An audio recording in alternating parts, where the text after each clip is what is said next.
Hello guys, welcome to Harry Crossover Fiction. So in this video, we will see, what if Harry was a Force-sensitive foundling raised by Yoda and returned to Hogwarts as a Jedi Knight. If you enjoy these kinds of stories, don't forget to show us some love by hitting the like button and subscribing to the channel. Your support means the world to us. Now, let's start the story. Chapter 1, The Foundling Returns. The swamp breathed. Dagobah had its own rhythm, a slow, wet pulse that most sentient beings would call miserable. The fog never fully lifted. The trees grew sideways and upside down, their roots clutching at air while their branches drowned in brackish water. Things moved in the murk. Things with too many legs, or no legs at all, sliding through the dark with the patience of creatures that had never needed to rush. Harry loved it here. His morning had started the way every morning started, for hours before dawn, when the swamp was at its darkest and the predators were at their hungriest. Yoda believed in training under pressure, and Dagobah's ecosystem provided plenty of it. Harry ran the perimeter course barefoot. 3 miles through knee-deep water, over root systems that shifted when you touched them, past the nesting grounds of dragon snakes who did not appreciate being disturbed. He moved in silence, placing each foot with the force-guided precision of someone who had learned at age 6 that a wrong step on Dagobah meant something with teeth would express its displeasure. Halfway through the course, the bog Wyrm attacked. It always did, a 15-foot serpentine creature that lived in the deep channels and seemed to take Harry's morning run as a personal insult. It erupted from the water in a spray of mud and fury, jaws wide enough to swallow him whole. Harry didn't break stride.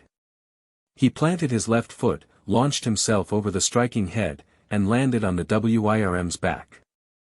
2 steps along its spine, a force-enhanced leap, and he was past it, splashing back into the channel while the Wyrm thrashed in confused rage behind him. It had been trying to eat him since he was 9. It had never succeeded. At this point, Harry suspected it was more tradition than genuine hostility. After the run came the forms. Lightsaber combat, not sparring, because Yoda hadn't physically dueled in years, but the ritualized sequences that embedded combat into muscle memory until it stopped being thought and became instinct. Harry moved through all 7 forms in sequence. Shii chose wide, sweeping basics, Makashi's elegant precision, Sorisu's impenetrable defense, Ataru's acrobatic aggression, Shuren's counterattack philosophy, Naiman's balanced diplomacy, and Juyo's controlled ferocity. His green blade cut through the fog in arcs that left afterimages in the moisture, humming that deep harmonic tone that had become the soundtrack of his life. Yoda watched from his stump, occasionally calling corrections. Wider stance in Sorisu. Yes. The blade protects, let it protect. Do not chase the strike. Let the strike come to you. After the forms came the stones. He hung upside down from a gnarltree branch, 30 feet above the swamp surface, his legs hooked at the knees and his arms crossed over his chest. His eyes were closed. Sweat ran upward along his jaw and dripped from his forehead into the fog below. He'd been hanging like this for 2 hours. Around him, in a slow orbit that defied every law of physics the swamp understood, 7 stones floated. Each one was the size of his fist. Each one moved at a different speed, a different altitude, tracing patterns that looked random but weren't. If you watched long enough, you'd see it, a spiral within a spiral, a mathematical precision that existed entirely inside the mind of the boy holding them aloft. 8 stones. He was supposed to be holding 8. The 8th sat on a mossy stump 20 meters away, stubbornly grounded, refusing to join the dance. Harry's jaw tightened. He reached for it with the force, not with effort, because effort was the enemy, but with intention. Pure, clean, directed will. The stone trembled. Rose an inch. Fell back. Pushing too hard, you are. Harry opened one eye. Master Yoda sat on a different stump, watching him with that expression Harry had learned to read over 15 years, the one that looked like amusement but was actually disappointment wearing a friendly mask. I'm not pushing at all, Harry said. I'm pushing, Yoda repeated, and tapped his stick against the stump. When push, the force does not. Flows, it does. Fills the spaces between. The stone does not need to be moved. Already moving, it is. See this, you must. Harry exhaled. He closed his eye. Let his awareness sink past the frustration, past the physical discomfort of blood pooling in his skull, past the swamp sounds and the insect whine and the distant groan of something large shifting in the deep water. He let himself dissolve into the force the way Yoda had taught him when he was 4 years old and crying because he missed something he couldn't name. The stone was already moving. Everything was.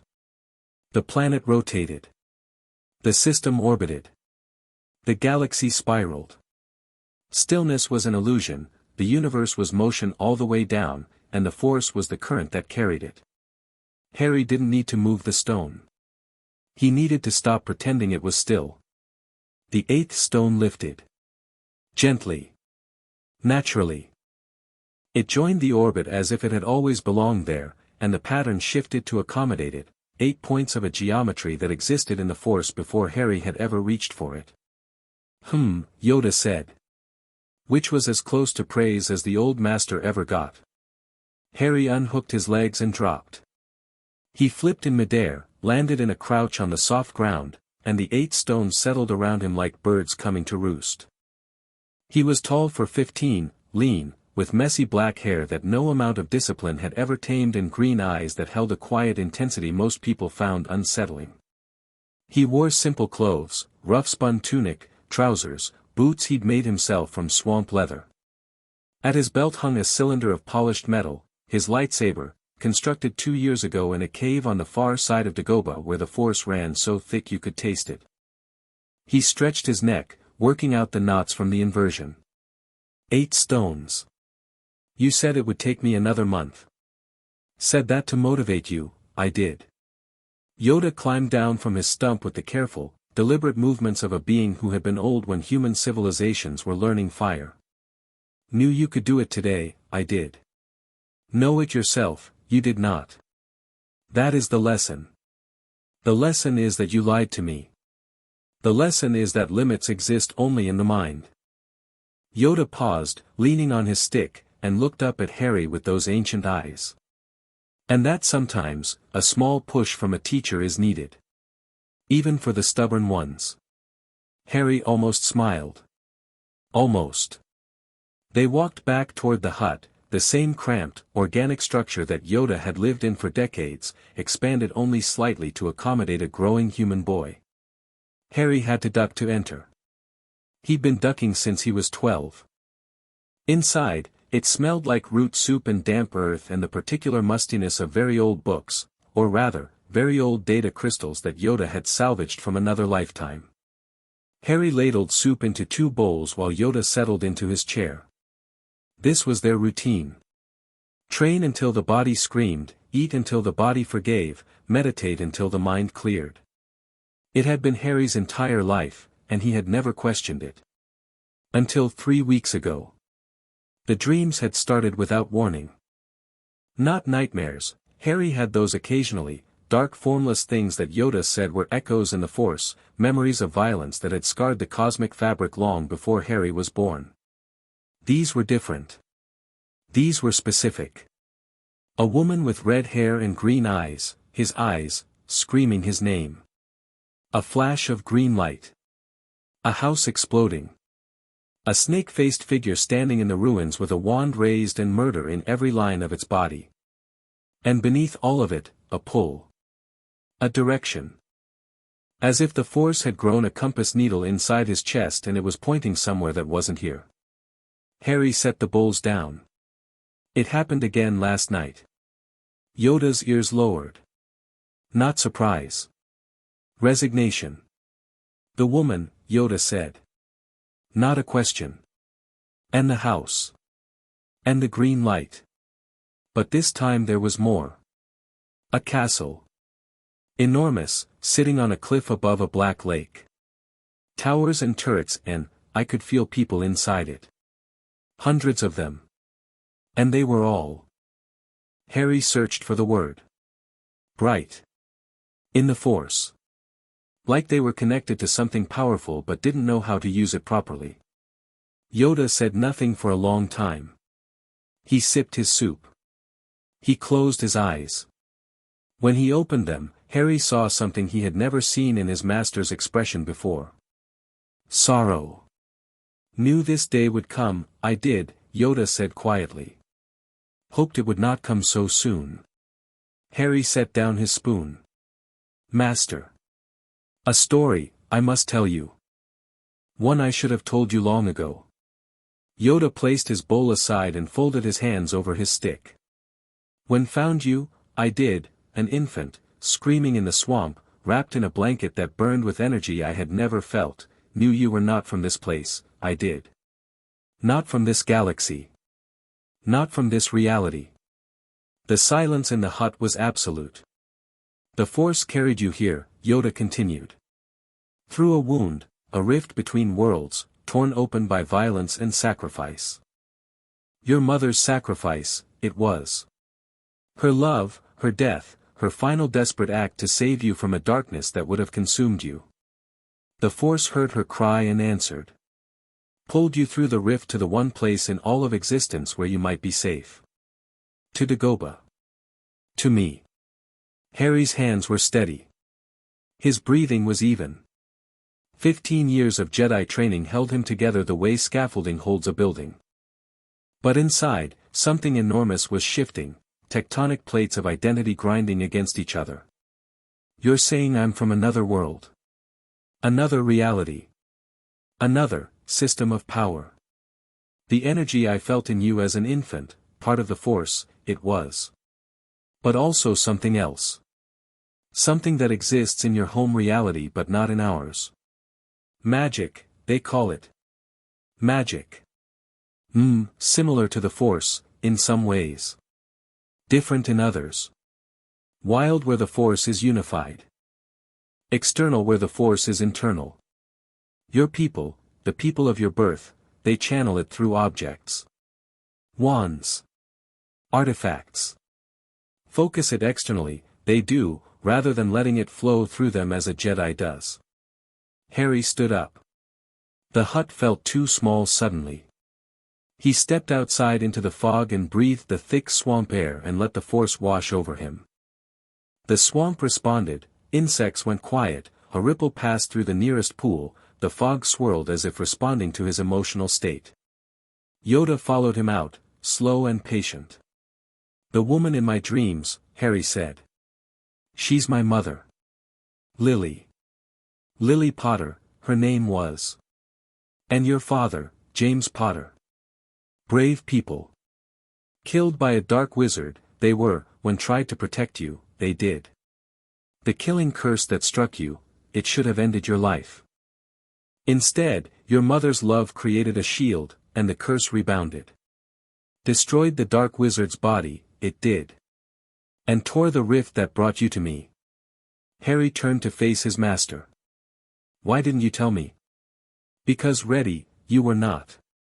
Because the rift, when it brought you, sealed behind you. No way to send you back, there was. Would it have helped, to know?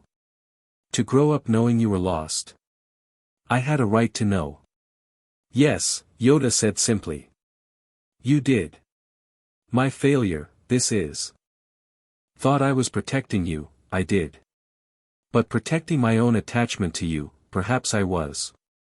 The old master's voice cracked, barely, almost imperceptibly, but Harry had spent 15 years learning to hear what Yoda didn't say. A son, you have been to me. Not merely a student. And feared losing you, I did. Harry knelt. Eye to eye with his master. You're not losing me. The rift is reopening. Yoda pointed his stick toward the northern edge of the swamp, the dead zone, a place where no creatures lived and the Force felt thin and strange. Harry had always avoided it. 3 weeks ago, it began. Growing stronger each day. Calling to you, it is. The Force demands your return. Unfinished business, you have, in your home reality. A prophecy. A war. A destiny that was interrupted, not erased. What prophecy? Know the details, I do not. Only the shape of it. A chosen one, you are, in both realities, it seems. Yoda's mouth twitched. Collect chosen ones, the universe does. Inefficient, I find it. Under any other circumstance, Harry would have laughed.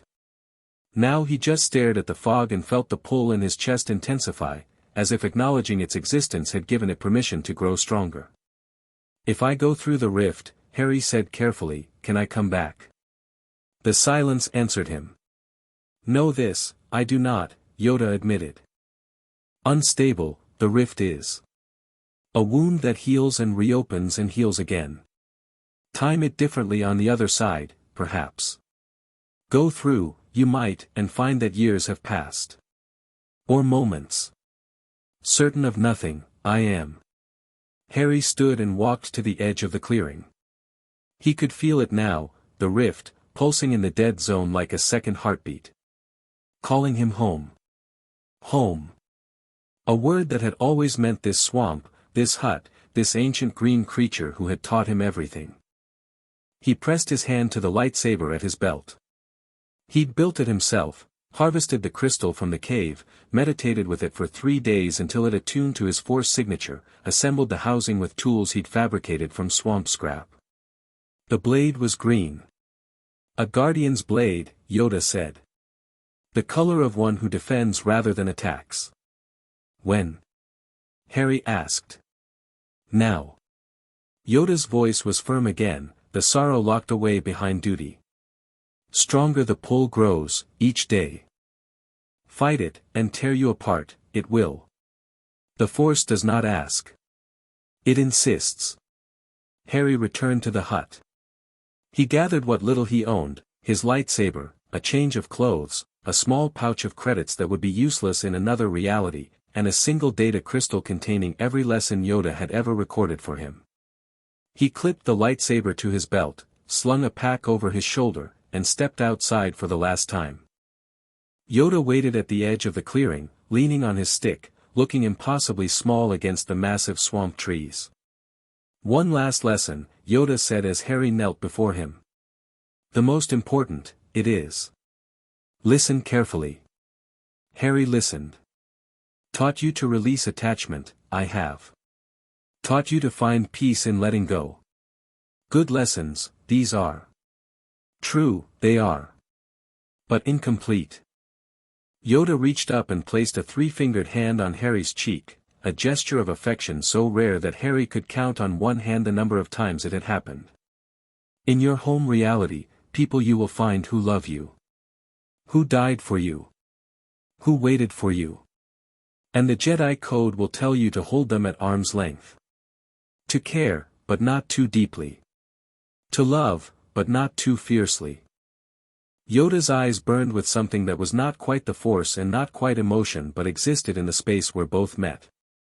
Wrong, this may be. The code, imperfect, it is. Written by beings who feared what they could not control. Love is not the enemy, Harry. Attachment that refuses to accept loss, that is the path to darkness. But love that holds on and lets go at the same time, that is the Force itself. The strongest thing in any universe. Your mother proved it. Her love saved you. Her attachment to you rewrote reality. Harry's vision blurred. He blinked it clear. Jedi didn't cry. But maybe that was another rule that was incomplete. Go, Yoda whispered. And may the Force be with you. Always. Harry rose. Turned north. Walked into the fog. Behind him, the small green figure watched until the swamp swallowed his silhouette, and then stood there a while longer, listening to the nothing that was left. The rift was exactly where Harry expected it, in the center of the dead zone, hovering 3 feet above the cracked, dry ground. It looked like someone had taken a knife to reality and peeled back the skin. Through it, light bled, golden, warm, nothing like Dagoba's perpetual gray. Air from the other side carried scents Harry had never encountered, grass, rain, something floral. He could feel it pulling at him, not just the Force, but the other power, the one Yoda called magic. It recognized him. Wanted him back. Every cell in his body hummed with resonance. Harry didn't hesitate. Hesitation was a luxury that belonged to people who didn't trust the Force. He stepped through. The transition was violent. Not painful, but overwhelming, as if every atom in his body was disassembled, examined, translated into a different language, and reassembled on the other side. For one infinite, compressed second, Harry existed in both realities simultaneously, and he felt the scope of it, two universes pressing against each other through a wound that should never have existed, and in the space between them, something watching. Cold. Vast. Hungry. Then he was through, and the sensation vanished, and he was standing in a field of tall grass under a sky so blue it hurt his eyes. Harry dropped to one knee. Breathed. Let his senses recalibrate. The air was thinner than Dagoba's, drier, cleaner. Gravity felt slightly different, lighter, maybe, though that could be disorientation. He reached for the Force. It was there. Thank the stars, it was there. But it felt different, threaded through with something else, that wild external energy that hummed in the ground and the air and the grass beneath his fingers. Magic. The entire planet was saturated with it. And the Force moved through it and around it and between it like two rivers sharing the same valley. He stood. Surveyed his surroundings. Rolling green countryside. Stone walls dividing fields. A narrow dirt road winding between hedgerows. In the distance, a village, thatched roofs, a church steeple, smoke from chimneys. England. He didn't know how he knew, but he knew. The pull in his chest had eased, replaced by a settled feeling, a compass finding true north. He was home. And the word didn't feel wrong. Harry started walking. He made it 2 miles before they found him. The first sign was a pop of displaced air, sharp, like a firecracker, from somewhere behind him. Harry's hand moved to his lightsaber. He didn't ignite it, but his thumb found the activation switch and rested there. A second pop.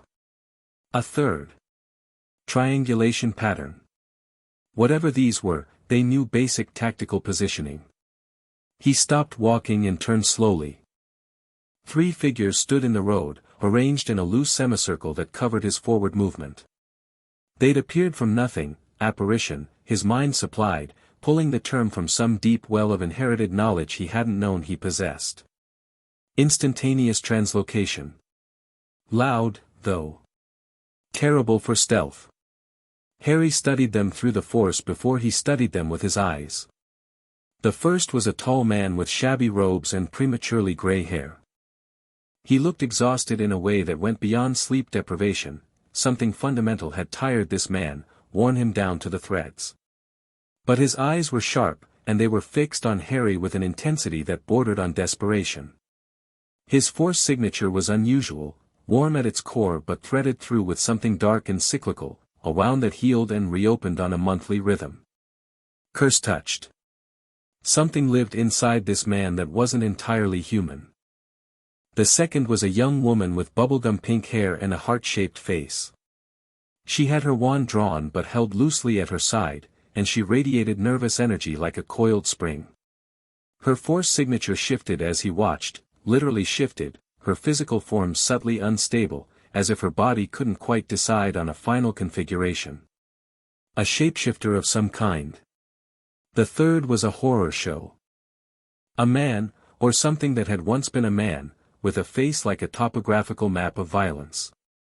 Scars layered on scars. A chunk of nose missing.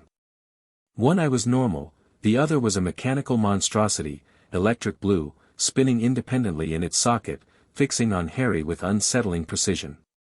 His Force signature was all edges, sharp, paranoid, but disciplined. A warrior. The real thing, not the posturing kind. Don't move, the scarred man growled. His magical I-word, scanning Harry up and down. What are you, and where did you come from? Moody, the gray-haired man said quietly. Look at his face. I'm looking at his face, Lupin. I'm also looking at the weapon on his belt and the fact that he appeared out of a massive magical disturbance that nearly blew out every detection ward in southern England. Forgive me for prioritizing. The eyes, the woman whispered. She had gone very still. Remus, look at his eyes. The gray-haired man, Lupin, took a step forward. His wand was out but pointed at the ground, and his expression was shifting from caution to something raw and unguarded. It's not possible, Lupin breathed. Harry watched all three of them. The scarred man, Moody, was the threat. The combat stance, the magical eye, the wand positioned for a snap draw. If this went sideways, Moody would be the first to fire, and based on the scars, he'd fire to kill. I'm looking for Albus Dumbledore, Harry said. The name landed like a stone in still water. All three of them reacted, a flinch from Lupin, a sharp intake of breath from the woman, a narrowing of Moody's good eye. Who told you that name? Moody demanded. The Force did, Harry said, which was not entirely accurate but was true enough. He'd meditated during the walk, searching for a direction, and the name had risen in the Force like a bubble from deep water. A fixed point. A destination. The what? Said the woman. Lower your wands and I'll explain. Keep them raised and I'll still explain, but it'll be a less comfortable conversation. Moody's eye spun. The blue iris locked onto the lightsaber, then tracked up to Harry's face. Whatever the eye saw, Harry's thermal signature, his muscle tension, his intent, it made Moody's jaw tighten. He's not bluffing, Moody told the others. Whatever that thing on his belt is, he can have it in his hand before any of us can finish a spell. I've never seen reflexes like that in a human. Harry didn't react to the assessment. Moody was right, and there was no point in denying it. Lupin stepped closer. His wand trembled slightly. Harry, he said, and the word came out broken, held together by nothing but hope. Harry Potter. The name hit Harry like a physical force. Not because it was unfamiliar, Yoda had told him, just hours ago. But hearing it spoken by a stranger, in this world, with that much weight behind it, 15 years of absence compressed into 2 words. You knew my parents, Harry said. Not a question. He could feel it in the Force, the grief radiating from this man, old and deep, worn smooth by years of handling. Lupin made a sound that wasn't quite a word. The woman put a hand on his arm. Moody's magical eye spun faster. Right, Moody said, all business. We're not doing this in a field. Tonks, send word ahead. Lupin, get yourself together. Boy, you're coming with us, and you're going to answer a lot of questions. I have questions too, Harry said. I'm sure you do. Move. They operate. Or rather, Lupin grabbed Harry's arm and the world compressed into a tube of screaming pressure and then exploded outward into a dim, narrow street lined with Georgian townhouses. Harry staggered, the sensation was nothing like anything he'd experienced, a brute force translocation that felt like being shoved through a keyhole. The Force roiled inside him, temporarily disrupted, and for one disorienting second he couldn't feel anything at all. Then it snapped back, and Harry straightened, centering himself with a breath. Side-along apparition, Lupin said apologetically. It takes some getting used to. It's crude, Harry said, not unkindly. Effective, but crude. There's no harmony in it, you're forcing yourself through space rather than working with it. Tonks exchanged a glance with Moody. He's been here 5 minutes and he's already critiquing our transport methods. He's not wrong, Moody muttered. Never did like apparition. Where are we going, Lupin? The boy needs to see Dumbledore. Dumbledore's already here. I sent a Patronus from the field. Lupin paused, studying Harry's face in the dim streetlight. Harry. There are people inside who have been waiting for you for a very long time. Some of them knew your parents. Prepare yourself. Harry nodded. He could feel them already, a cluster of magical signatures behind the walls of one of the townhouses, buzzing with agitation and excitement. Whatever news Lupin's message had carried, it had stirred the hive. "Where are we?" Harry asked. "London. Grimmauld Place. Number 12, specifically, it's under a Fidelius charm, which means it's hidden from anyone who hasn't been told its location by the secret keeper. Dumbledore's the secret keeper. You won't be found here." Moody stomped up the steps of a particularly grimy townhouse and tapped the door with his wand in a complex pattern. The door opened onto a hallway so dark it seemed to actively resist light. As Harry crossed the threshold, he felt the wards wash over him, layers of protective enchantment, dozens deep, scanning him, cataloging him, deciding whether to permit or destroy. They hummed against his force sensitivity like static electricity, and then something in the deepest layer recognized something in him, blood, perhaps, or some magical signature he'd inherited from parents he'd never known, and the wards opened like curtains. Inside was chaos. A narrow corridor lined with peeling wallpaper and the mounted heads of house elves, which Harry found disturbing on a level that went beyond aesthetics. Portraits on the walls whispered and pointed. A curtain at the far end of the hallway twitched, and behind it Harry sensed something furious and dark, a trapped consciousness, not alive in the conventional sense but not dead either. He gave it a wide berth. Voices echoed from deeper in the house, urgent, overlapping, at least a dozen people talking at once. The magical energy was thick enough to taste. Whatever this place was, it was warded to the teeth. Harry could feel the protective enchantments layered over each other, dozens, maybe hundreds, woven into the walls and floor and ceiling like armor. They led him to a kitchen. A long table dominated the room, surrounded by mismatched chairs, and at the far end sat a man who made every other presence in the room feel like background noise. He was old. Very old. White beard that reached his waist, half-moon spectacles perched on a crooked nose, robes of deep purple that should have looked ridiculous and somehow didn't.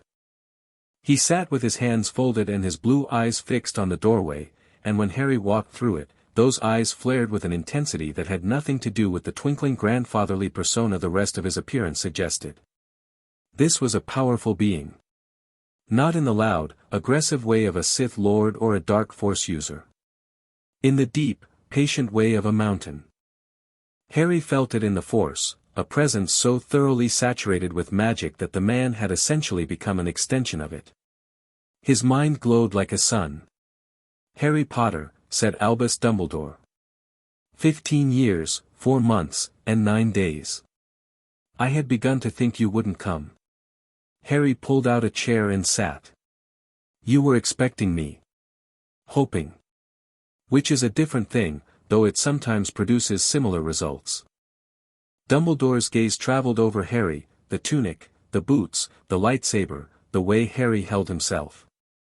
"Taking in everything. You were not raised in our world." "No." "May I ask where?"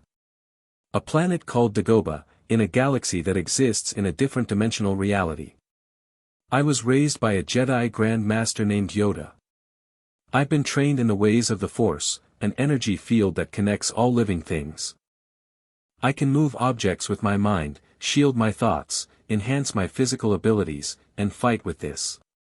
He touched the lightsaber. "I was brought here by the same rift that carried me away as an infant. I know my name, I know my parents were murdered, and I know you're the person most likely to tell me the rest." The silence in the kitchen was extraordinary. Lupin had sunk into a chair, staring at Harry. Tonks stood in the doorway with her mouth open. Moody leaned against the wall, his magical eye fixed on Harry's lightsaber. Dumbledore, to his credit, merely nodded. "Tea?" he offered. "No. Thank you. Then we have much to discuss." Dumbledore waved his wand, and the kitchen door closed. The voices in the hallway went silent, a privacy charm, Harry assumed. "Before I begin, I must ask you something, and I need your honest answer." "Ask." "When you say you can shield your thoughts, can you demonstrate?" Harry understood immediately. Trust had to be verified. Try me. Dumbledore's eyes locked onto his. Harry felt it instantly, a probe, delicate but insistent, sliding toward his mind like a hand reaching through fog. Legilimency. The wizarding world's version of telepathic intrusion. It hit his mental shields and stopped dead. Not gradually, not with effort. It simply ended. Harry's mind was a fortress. 15 years of Jedi meditation had constructed walls that weren't walls at all but an absence of entry points. There was no door to force, no crack to exploit. Dumbledore's legilimency found nothing to grip, like trying to climb a sphere of polished glass. Dumbledore blinked. Withdrew. And for the first time, Harry saw genuine surprise on that ancient face.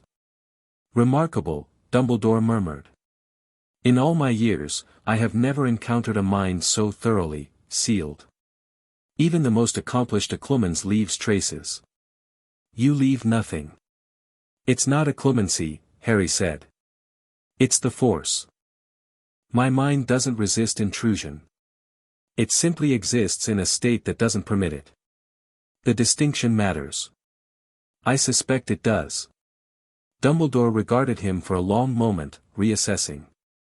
Harry could feel the calculations happening, decades of strategy being revised in real time. Very well. You want the truth. Here it is. And Dumbledore told him. It took 2 hours. The full story, laid out with the precision of a man who had been rehearsing this conversation for 15 years. The First Wizarding War. Voldemort's rise, a brilliant, charismatic, utterly remorseless dark wizard who believed in magical purity and pursued immortality with the obsessive rigor of a scientist. The Order of the Phoenix, the Resistance. James and Lily Potter, members of the Order, targeted because of a prophecy that declared their unborn child would have the power to defeat Voldemort.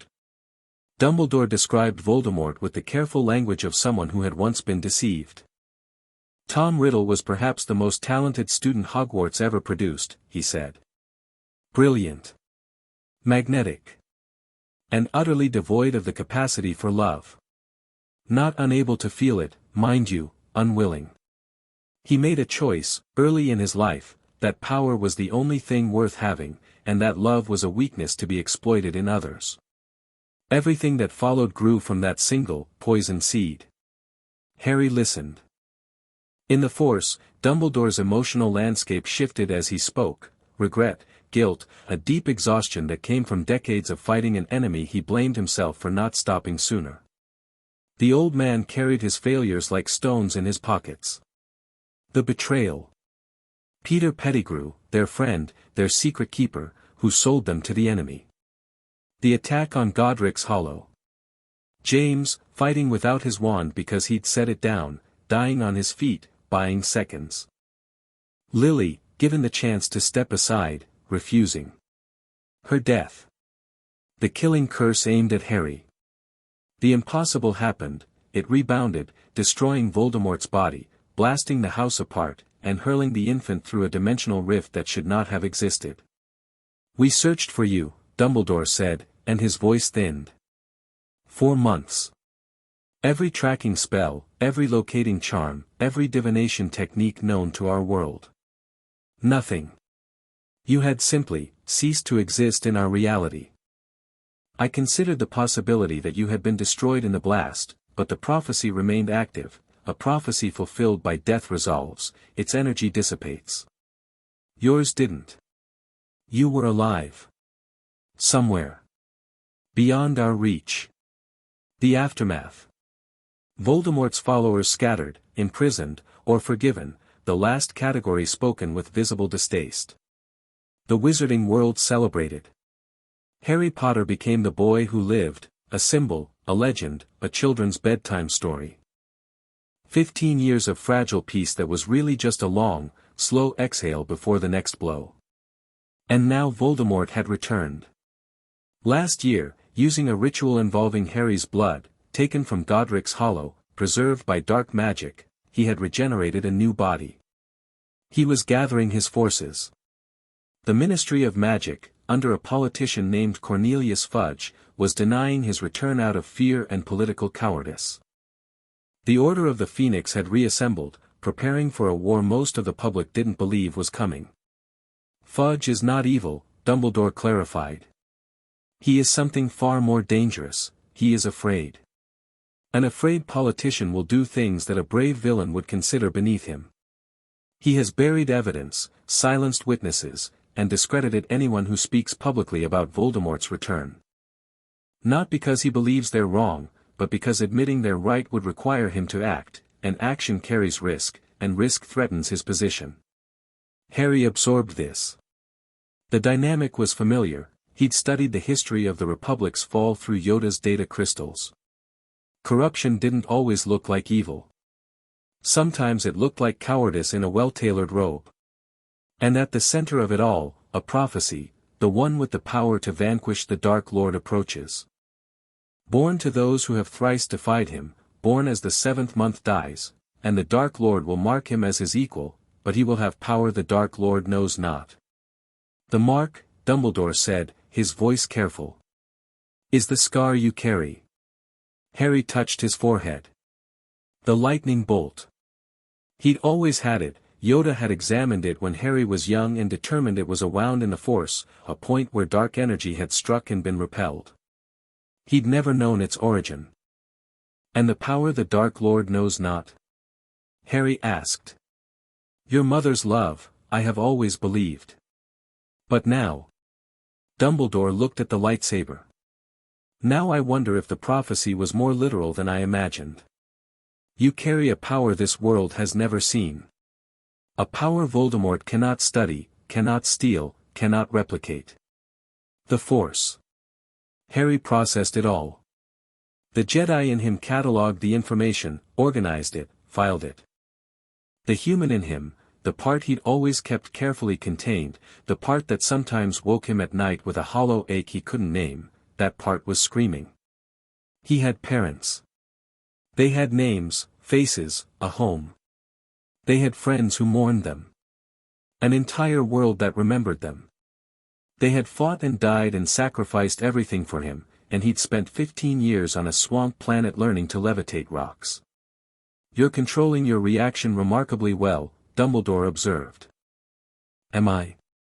Most young men who learned what you just learned would need a moment. I'm taking one. You just can't see it. Dumbledore's lips twitched. You remind me of your mother. She had the same gift for appearing calm while internally setting the world on fire. The door burst open. Moody stormed in, his magical eye practically vibrating. Dumbledore, we have a problem. Fudge knows. I don't know how, probably that rat Umbridge has informants everywhere, but the Ministry's already scrambling. They're calling the energy signature from the rift a potential dark magic event, and they're sending someone to investigate. Dumbledore's expression didn't change, but the temperature in the room seemed to drop 2 degrees. Who? 3 guesses, and the first 2 don't count. Dolores. She'll be here within the hour. Arrest warrant in one hand, regulations in the other, and that toxic little smile on her face. Dumbledore stood. The grandfatherly air vanished like a blown candle, and what remained was something harder, older, infinitely more dangerous. Harry, I'm going to ask you to trust me. I know I haven't earned that yet. But the woman who is coming represents a faction within our government that fears what it cannot control, and if they take you into custody, I cannot guarantee your safety.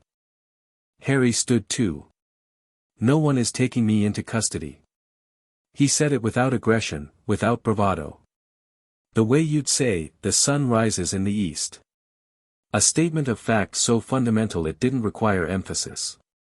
Moody grinned. It was not a comforting expression. I like this kid. The next 40 minutes were organized chaos. Members of the Order filtered in. Harry was introduced to a blur of faces and names he filed away for later. Arthur Weasley arrived first, a red-haired man with kind eyes and an immediate, almost compulsive fascination with Harry's lightsaber. Is that, I don't want to be rude, but is that some sort of Muggle technology? Because I've studied Muggle devices extensively, and I've never, is it electrical? Does it run on electricity? It runs on a kyber crystal that channels the Force into a plasma blade, Harry said. Arthur looked like Christmas had come early, brought friends, and decided to stay for the summer. His wife had to physically steer him away. Molly Weasley was the wife in question, a round, fiery woman who took one look at Harry and burst into tears.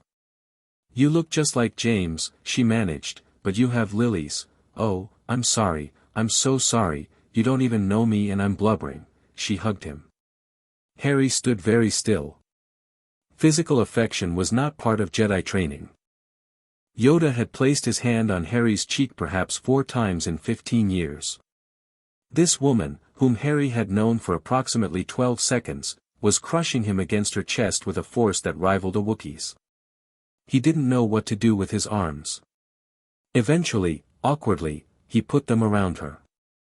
She cried harder. He patted her back once.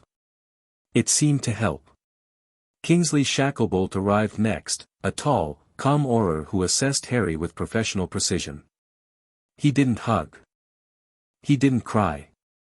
He shook Harry's hand with a firm, measured grip and said, "We've been running combat scenarios for Voldemort's return for 6 months. Every single one of them goes badly. I'd like to know exactly what you can do." "That," Harry said, "is the first useful question anyone has asked me tonight." Kingsley almost smiled. Others came and went. Mundungus Fletcher, a grubby man who smelled like he'd bathed in cheap whiskey and stolen goods, Harry's nose wrinkled, and the Force prickled with the man's dishonesty like touching a wire. Hestia Jones, warm and practical. Daedalus Diggle, who shook Harry's hand with both of his and wouldn't stop bowing. Emmeline Vance, who studied Harry's lightsaber with the focused interest of an engineer and asked 3 questions that were actually intelligent. Harry answered their questions with Jedi economy. Yes, he'd been raised in another reality. Yes, he could use the Force. No, he could not use a wand. This caused visible disappointment in several faces. Yes, the lightsaber was a weapon. No, they could not hold it. "Just a quick look," Arthur began. "No." Harry's tone was polite and absolutely final. A Jedi's lightsaber was an extension of their soul. He would sooner hand someone his spine. He found himself studying them through the Force, reading their emotional states the way Yoda had taught him. Lupin, grief and joy tangled so tightly they were indistinguishable. Tonks, curiosity and attraction, the latter of which confused Harry until he realized it was directed at Lupin, not at him. Molly, maternal instinct cranked to a frequency that could shatter glass. Moody, constant vigilance, literally, the man's alertness in the Force was a steady, sharp note that never wavered. And Dumbledore, the most complex of all. Genuine care for Harry, yes. Relief that bordered on euphoria that the boy was alive and well. But beneath it, a strategic mind that was already calculating how to deploy him. Not maliciously. Not coldly. But with the pragmatism of a general who had been fighting a war for decades and had just been handed a weapon he didn't fully understand. Harry recognized that look. He'd seen it in Yoda's eyes the first time Harry had lifted a boulder the size of a speeder.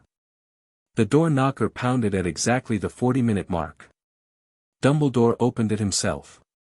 Dolores Umbridge was not what Harry expected. She was short, squat, dressed in so much pink that the Force itself seemed to recoil from the aesthetic assault. She smiled with a mouth that looked like it had been designed for cruelty and then painted with lipstick to disguise the purpose. Behind her stood 2 Ministry Aurors, both visibly uncomfortable. Harry read their Force signatures and found reluctance, embarrassment, the quiet shame of professionals who knew they were being used for political theater. But Umbridge herself, her Force signature was fascinating in the worst possible way. Controlled. Rigid. Every emotion locked inside a framework of bureaucratic certainty that functioned as effectively as any ideology Harry had studied. She didn't need to be powerful. She had something better, she was certain. And certainty, in the wrong hands, was more dangerous than any weapon. Albus, Umbridge said. Her voice was high, girlish, and entirely at odds with the calculation in her small eyes. How wonderful. I was hoping to find you here. Dolores. Do come in. I'm afraid we're rather full at the moment, but I can conjure an additional chair. That won't be necessary. I'm not here for a social call. She stepped inside, the Aurors following. Her gaze swept the hallway, cataloging exits, counting people, filing everything away for later reports, and landed on Harry with the precision of a targeting laser. This is the individual responsible for the magical disturbance. This is Harry Potter, Dumbledore said. Returned to us after 15 years. A cause for celebration, I would think. A cause for investigation, more like. Umbridge approached Harry. He towered over her by a foot, but she didn't seem bothered. She was used to wielding power that had nothing to do with physical presence. Mr. Potter. On behalf of the Ministry of Magic, I'm here to conduct an evaluation of the nature, origin, and potential threat level of the energy event associated with your arrival. You'll be coming with us for formal registration and assessment. No, Harry said. Umbridge's smile flickered. Not gone, it never fully went away, but the warmth drained out of it like water from a cracked glass. I beg your pardon. I'm not submitting to an evaluation. I'm not a threat to be assessed. I've spent the last 2 hours answering questions, and I'm willing to continue doing so with people who approach me with respect rather than a warrant. Mr. Potter, and I'm not going anywhere with people I don't know on the order of a government that, from what I've been told, has spent the last year lying to its citizens about an active threat to their lives. That doesn't inspire the kind of confidence that makes me want to cooperate. The temperature in the hallway dropped. One of the Aurors behind Umbridge shifted his weight. The other put a hand on his wand. In the Force, Harry felt the spike of intent, not hostile exactly, but prepared. Trained response. If Umbridge gave the word, they'd try to restrain him. They'd fail, and someone might get hurt, and that would serve nobody. Harry softened his tone deliberately. I understand you have procedures. I respect that. But those procedures need to respect me in return. I'm willing to have a conversation. I'm not willing to be taken into custody. Mr. Potter, I'm afraid you misunderstand your position. Umbridge's sweetness had turned brittle, a candy shell over something hard and sharp. You are a previously undocumented magical individual who entered this country through means that violate every transdimensional travel regulation in existence. The Ministry has both the authority and the obligation, Dolores, Dumbledore said, and the single word carried the weight of centuries. Harry Potter is a British citizen, the son of James and Lily Potter, both registered witches and wizards in good standing. His return is a private matter between himself and his guardians, which, as his parents are deceased and he was entrusted to my care by their wishes, means me. Any evaluation will be conducted at a time and place of my choosing, with appropriate legal representation. Umbridge's eyes narrowed. The political machine behind them was visible, running calculations. Albus, the minister will not be pleased. The minister has a great many sources of displeasure. I trust he'll manage one more. She turned back to Harry. Her gaze dropped to the lightsaber at his belt. And the weapon? Is mine. All magical weapons must be registered with, it's not a magical weapon. It's a lightsaber. Your regulations don't cover it because your world has never seen one. And it stays on my belt. The Aurors were staring at him. Moody, leaning in the kitchen doorway, looked like a man watching his favorite sport. Umbridge held Harry's gaze for a long moment. He met it with Jedi calm, not aggressive, not defiant, simply immovable. An object at rest that no force would move. This isn't over, Mr. Potter, she said finally. No, Harry agreed. I expect it isn't. Umbridge turned on her heel and left. The door closed behind her. The house exhaled. She'll be back, Moody said. With bigger guns. Then we'll need bigger walls, Dumbledore replied, and the lightness in his tone was entirely performative. He turned to Harry. You handled that well. She's afraid, Harry said. Not of me specifically. Of what I represent. Something outside her framework of control. People like her aren't dangerous because they're powerful. They're dangerous because they're systematic. She'll go back to the ministry, file a report using language designed to make me sound threatening, and build a regulatory framework that gives her authority over something she doesn't understand. By the time she comes back, she won't need a warrant. She'll have a law. The room was quiet. Moody's magical eye had stopped spinning. Everyone was staring at Harry. He's right, Kingsley said. I've worked in the ministry for 20 years. That's exactly how Umbridge operates. She doesn't fight people. She builds cages and waits for them to walk in. Then we don't walk in, Harry said simply. Dumbledore regarded him with fresh assessment. You are not what I expected, Harry. What did you expect? A child. Lost, frightened, overwhelmed.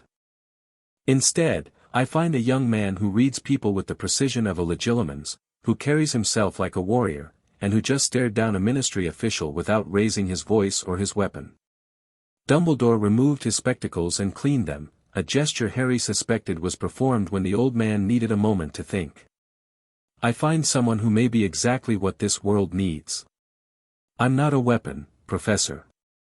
I'm not going to be used as one. The words hung between them. Dumbledore replaced his spectacles. Their eyes met, and for the first time, the dynamic wasn't strategist to asset. It was person to person. Two individuals taking the measure of each other and deciding, tentatively, cautiously, that the other might be worthy of something resembling trust. No, Dumbledore said softly. You're not. And I apologize for thinking of you in those terms, even briefly. It's an old habit, and not a good one. The honesty surprised Harry. He felt it in the Force, genuine, unmanipulated. The old man meant it. Which made him more trustworthy and more dangerous simultaneously. I need to know everything, Harry said. The prophecy. The Horcruxes. What they are, where they are, how to destroy them. If there's a war coming, I'm not going to fight it blind. Dumbledore's eyebrows rose. Horcruxes. Who told you about, you did? When you described Voldemort's pursuit of immortality, your voice changed. Tightened. You were holding something back, the mechanism. I assumed it was dark magic, and the term surfaced when I reached into the Force. Horcrux. Soul anchors. Objects that tether a piece of a dark wizard's soul to the physical world, preventing true death. Silence. Then Dumbledore laughed, a genuine, slightly disbelieving sound. Yoda trained you well. He trained me to listen to what people don't say. It's usually more important than what they do. Then listen to this. Dumbledore leaned forward, and the last traces of the twinkly grandfather vanished. Yes. Horcruxes. Tom Riddle, Voldemort's true name, created multiple soul anchors. I believe there are 6, in addition to the fragment that resides in his regenerated body. I have been searching for them for years. I have found and destroyed one. I suspect the locations of 2 others. The rest remain hidden. Then we find them. In time. But first, you must come to Hogwarts. The castle is the safest place in Britain, heavily warded, and it is where you will meet the people who will fight beside you. It is also, Dumbledore hesitated, and Harry felt the weight of what he was about to say. It is where your parents were educated. Where they fell in love. Where your story began. Harry said nothing for a long time. Through the window, London sprawled under a grey sky. Cars moved. People walked. A world going about its business, unaware that a dimensional rift had just deposited a Jedi Knight in its countryside and that a war was brewing in its shadows. "I'll come," Harry said. "But I need you to understand something first. I'm not the boy who lived. That person, the symbol, the story, he doesn't exist. I'm just Harry. I was trained by the best warrior in another galaxy. I can do things your world has never seen. And I'll use those abilities to help, because that's what Jedi do. But I won't be a figurehead, and I won't play politics, and I won't pretend to be something I'm not for the sake of morale." Dumbledore nodded slowly. "Understood. Good. Although I suspect you'll discover, in time, that being just Harry is precisely what makes you the boy who lived. Your mother would have said the same thing." Harry felt the words land somewhere deep. He didn't respond. That night, they gave him a room on the top floor of Grimmauld Place. It was dusty, cramped, and filled with the remnants of a family he didn't know, a family called Black, whose history was apparently long, dark, and complicated. Faded tapestries on the walls depicted a family tree with several names burned out, leaving scorched holes where people used to be. The message was clear enough: this family dealt with disagreement through erasure. The bed was old but serviceable. Harry didn't use it. He sat cross-legged on the floor, lightsaber across his knees, and reached for the comm center that Yoda had spent 15 years helping him build. It was there, it was always there, but tonight it felt different. Thinner. As if the foundation hadn't changed but the building on top of it had suddenly grown several stories taller, and the whole structure swayed in winds it wasn't designed for. He knew their names now. James and Lily. He knew what they looked like. Lupin had shown him a photograph before he went to bed, hands trembling as he pulled it from his wallet. A moving photograph, because apparently photographs moved in this world. His father, messy black hair, glasses, a grin that suggested he'd either just done something hilarious or was about to. His mother, red hair, green eyes, a smile that was warm and fierce simultaneously. His eyes. Everyone kept saying it. He had his mother's eyes. Harry closed his own eyes and sank into meditation. The force in this world was extraordinary. It sang.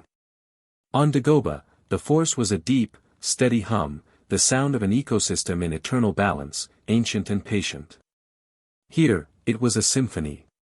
Thousands of magical signatures pulsed across Britain, each one unique, some bright and warm, some dark and cold, most somewhere in between. They moved and shifted and interacted, creating harmonics that were chaotic and beautiful. The overlay of magic and force created resonances Harry had never imagined, frequencies that shouldn't exist but did, vibrating at the intersection of two power systems that had never been meant to share the same space. He could feel Hogwarts in the distance, a blazing beacon of concentrated power, so bright in the force that it almost hurt to look at directly. 1,000 years of magic layered into stone, saturated so deeply that the castle had developed something uncomfortably close to sentience. It pulsed like a heart. He could feel the ministry, a tangled knot of bureaucratic energy, dense and constrictive, thousands of magical signatures compressed into a single location and tied together by regulations and fear. He could feel, far to the north, something dark and patient that pulsed like a diseased heart. Voldemort. Even across hundreds of miles, even shielded by whatever protections the dark wizard employed, the malice was unmistakable. A cold star, burning with a light that consumed rather than illuminated. Harry didn't flinch from it. He studied it. Measured it. Filed it away. And beneath it all, beneath the magic, beneath the force, beneath the bedrock of reality itself, something else. Something cold. Something that didn't belong here any more than Harry did, but lacked his invitation. It pressed against the edges of his awareness like a face against glass. Not hostile. Not yet. Just, present. Watching. The way a predator watches prey from a distance too great to attack, content to observe, to learn the patterns, to wait for the moment of vulnerability. Harry went deeper into the force, trying to get a lock on the sensation. It slipped away like smoke, not fleeing, but dispersing, spreading itself so thin across the fabric of reality that it became indistinguishable from background noise. But he'd felt it. In the moment he'd passed through the rift. That formless hunger. That ancient cold. That sense of vast, patient intelligence that predated everything, the Force, magic, life itself. Something had followed him through the rift. Something was here. And it was growing, feeding on the ambient magic of this world the way a parasite feeds on blood, slowly, carefully, not enough to be noticed. Not yet. He opened his eyes. The room was dark. London hummed outside the window, traffic, distant music, the endless mechanical heartbeat of a city that never fully slept. Somewhere in the house, Molly Weasley was crying softly, happy tears, he thought, or at least tears that didn't know what they were. In another room, Moody's magical eye whirred ceaselessly, even in sleep. The man's paranoia was so deeply embedded it had become autonomous.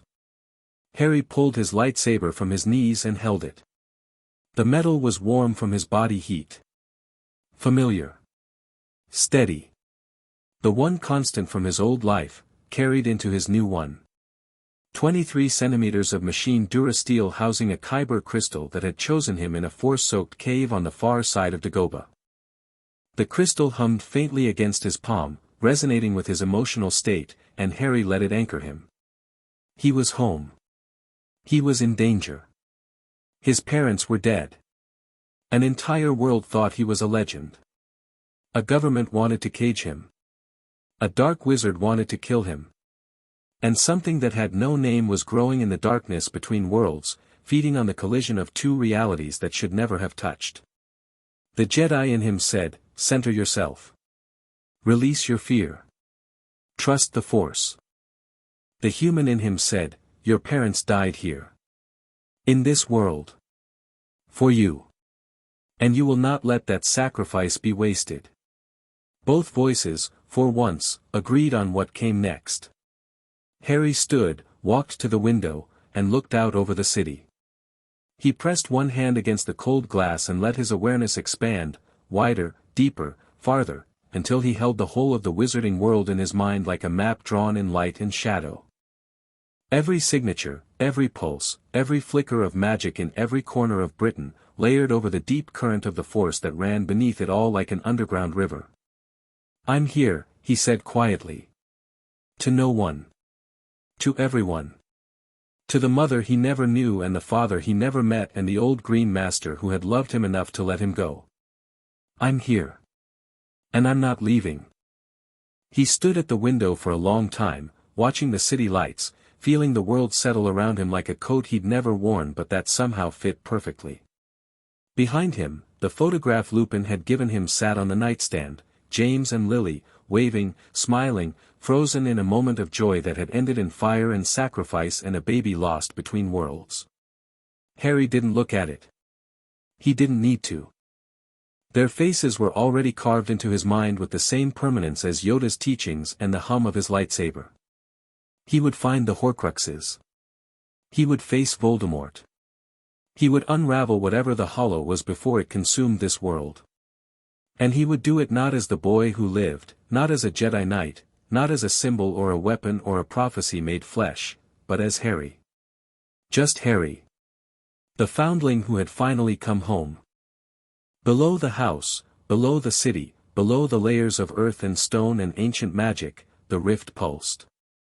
It was smaller now, Harry's passage had partially sealed it, like a wound beginning to close. But it wasn't shut. A gap remained, thin, barely visible even to magical senses, but enough. And through the gap, something dark and formless slid into the world like oil into water. It had no eyes, but it saw. No mouth, but it hungered. No mind, but it remembered. It remembered the space between realities. The time before light, before the Force, before magic. The time when there was only the Hollow, and the Hollow was everything, and everything was empty. The boy was here. The convergence point. The bridge between powers. The hollow spread itself thin across the ground, seeping into the cracks in reality, tasting the magic that saturated this world. So much energy. So much to consume. It could wait. It had waited for millennia. It could wait a little longer. But not forever. Nothing waited forever. Not even the dark. Chapter 1 End. Chapter 2, The Sword and the Wand. The Hogwarts Express was a steam engine. Harry stood on platform 9 3/4, surrounded by hundreds of witches and wizards and their children, and stared at a literal steam-powered locomotive painted scarlet and belching white smoke into the enchanted ceiling of the hidden platform. The noise was extraordinary, owls screeching, cats yowling, parents shouting last-minute instructions, trunks scraping against cobblestone, and beneath it all the deep industrial chug of an engine that belonged in a museum. "It's a train," Harry said. "The Hogwarts Express," Lupin confirmed. He stood beside Harry, looking both proud and nervous, like a man introducing his child to a world he desperately wanted the child to love. "It's been running since 1830. Enchanted, of course, it travels faster than any Muggle locomotive and the route adjusts to avoid detection." "You enchanted a steam engine." The wizarding world has a complicated relationship with technology. We tend to take Muggle inventions and improve them. By adding magic to a 200-year-old transport system instead of building something new. Lupin opened his mouth. Closed it. "When you put it that way, it does sound a bit inefficient. I was going to say traditional." Harry almost smiled. He'd spent 3 days at Grimmauld Place before Dumbledore arranged his enrollment at Hogwarts, and in that time he'd developed something approaching genuine affection for Remus Lupin. The man was kind, intelligent, deeply damaged, and completely transparent in the Force. His emotions sat right at the surface, barely contained, like water in a glass filled too full. He'd been James Potter's best friend. He'd spent 15 years believing Harry was dead or lost forever. And now he hovered at Harry's shoulder with the anxious devotion of a man who'd been given a second chance and was terrified of wasting it. "You'll be fine," Lupin said, and Harry wasn't sure which of them he was trying to convince. "I know. The students might be a bit much. Your name carries a lot of weight in this world. People have expectations. I've faced worse than expectations." "Have you?" Harry thought about the dragon snake. The cave on Dagoba's far side where he'd built his lightsaber while Force visions tried to tear his mind apart. The day he'd sparred with Yoda at full speed and realized, at age 12, that the 800-year-old master had been holding back his entire life. "Yes," he said. Lupin squeezed his shoulder, brief, restrained, as if he knew Harry wasn't accustomed to casual touch and was trying to respect that while being physically incapable of not reaching out. "Your parents would be so proud of you, Harry." The words landed. Harry let them land. Then he picked up his pack, slung it over one shoulder, and walked toward the train. The journey took hours. Harry found an empty compartment near the back and settled in, cross-legged on the bench, lightsaber across his knees. The countryside unrolled outside the window, green fields giving way to moors, moors giving way to mountains, the light shifting from morning gold to afternoon gray as they pushed north. He meditated for the first hour, letting the rhythmic clatter of the wheels become his focus point, feeling the Force flow through the train and the hundreds of young magical signatures packed inside it. They were bright. That was the thing that struck him most. Every student on this train blazed with potential, raw, untrained, chaotic magical energy that crackled at the edges of his awareness like static. Some were stronger than others. A few were remarkably powerful. But all of them shared the same quality: they were open. Unshielded. Their emotions and intentions broadcast into the Force like shouting in an empty room. On Dagoba, the only mind he'd ever sensed was Yoda's, controlled, vast, and layered with centuries of discipline. Here, he was surrounded by hundreds of unguarded consciousnesses, and the noise was almost overwhelming. He was adjusting to the sensory input when the compartment door slid open. "Oh, sorry, is this taken?" Everywhere else is full and, oh. The girl in the doorway was his age, with brown hair that existed in a state of organized chaos and brown eyes that were currently widening to a degree Harry found medically concerning. She had a book under one arm, a cat carrier in her other hand, and an expression that was transitioning rapidly from embarrassment to recognition to something that looked very much like the opening stages of an interrogation. "You're Harry Potter," she said. "Yes. You're the one who, you came through a dimensional rift from an alternate reality where you were raised by there are rumors all over the train but I assumed most of them were exaggerated because people always exaggerate, but you actually have a." Her eyes dropped to the lightsaber across his knees.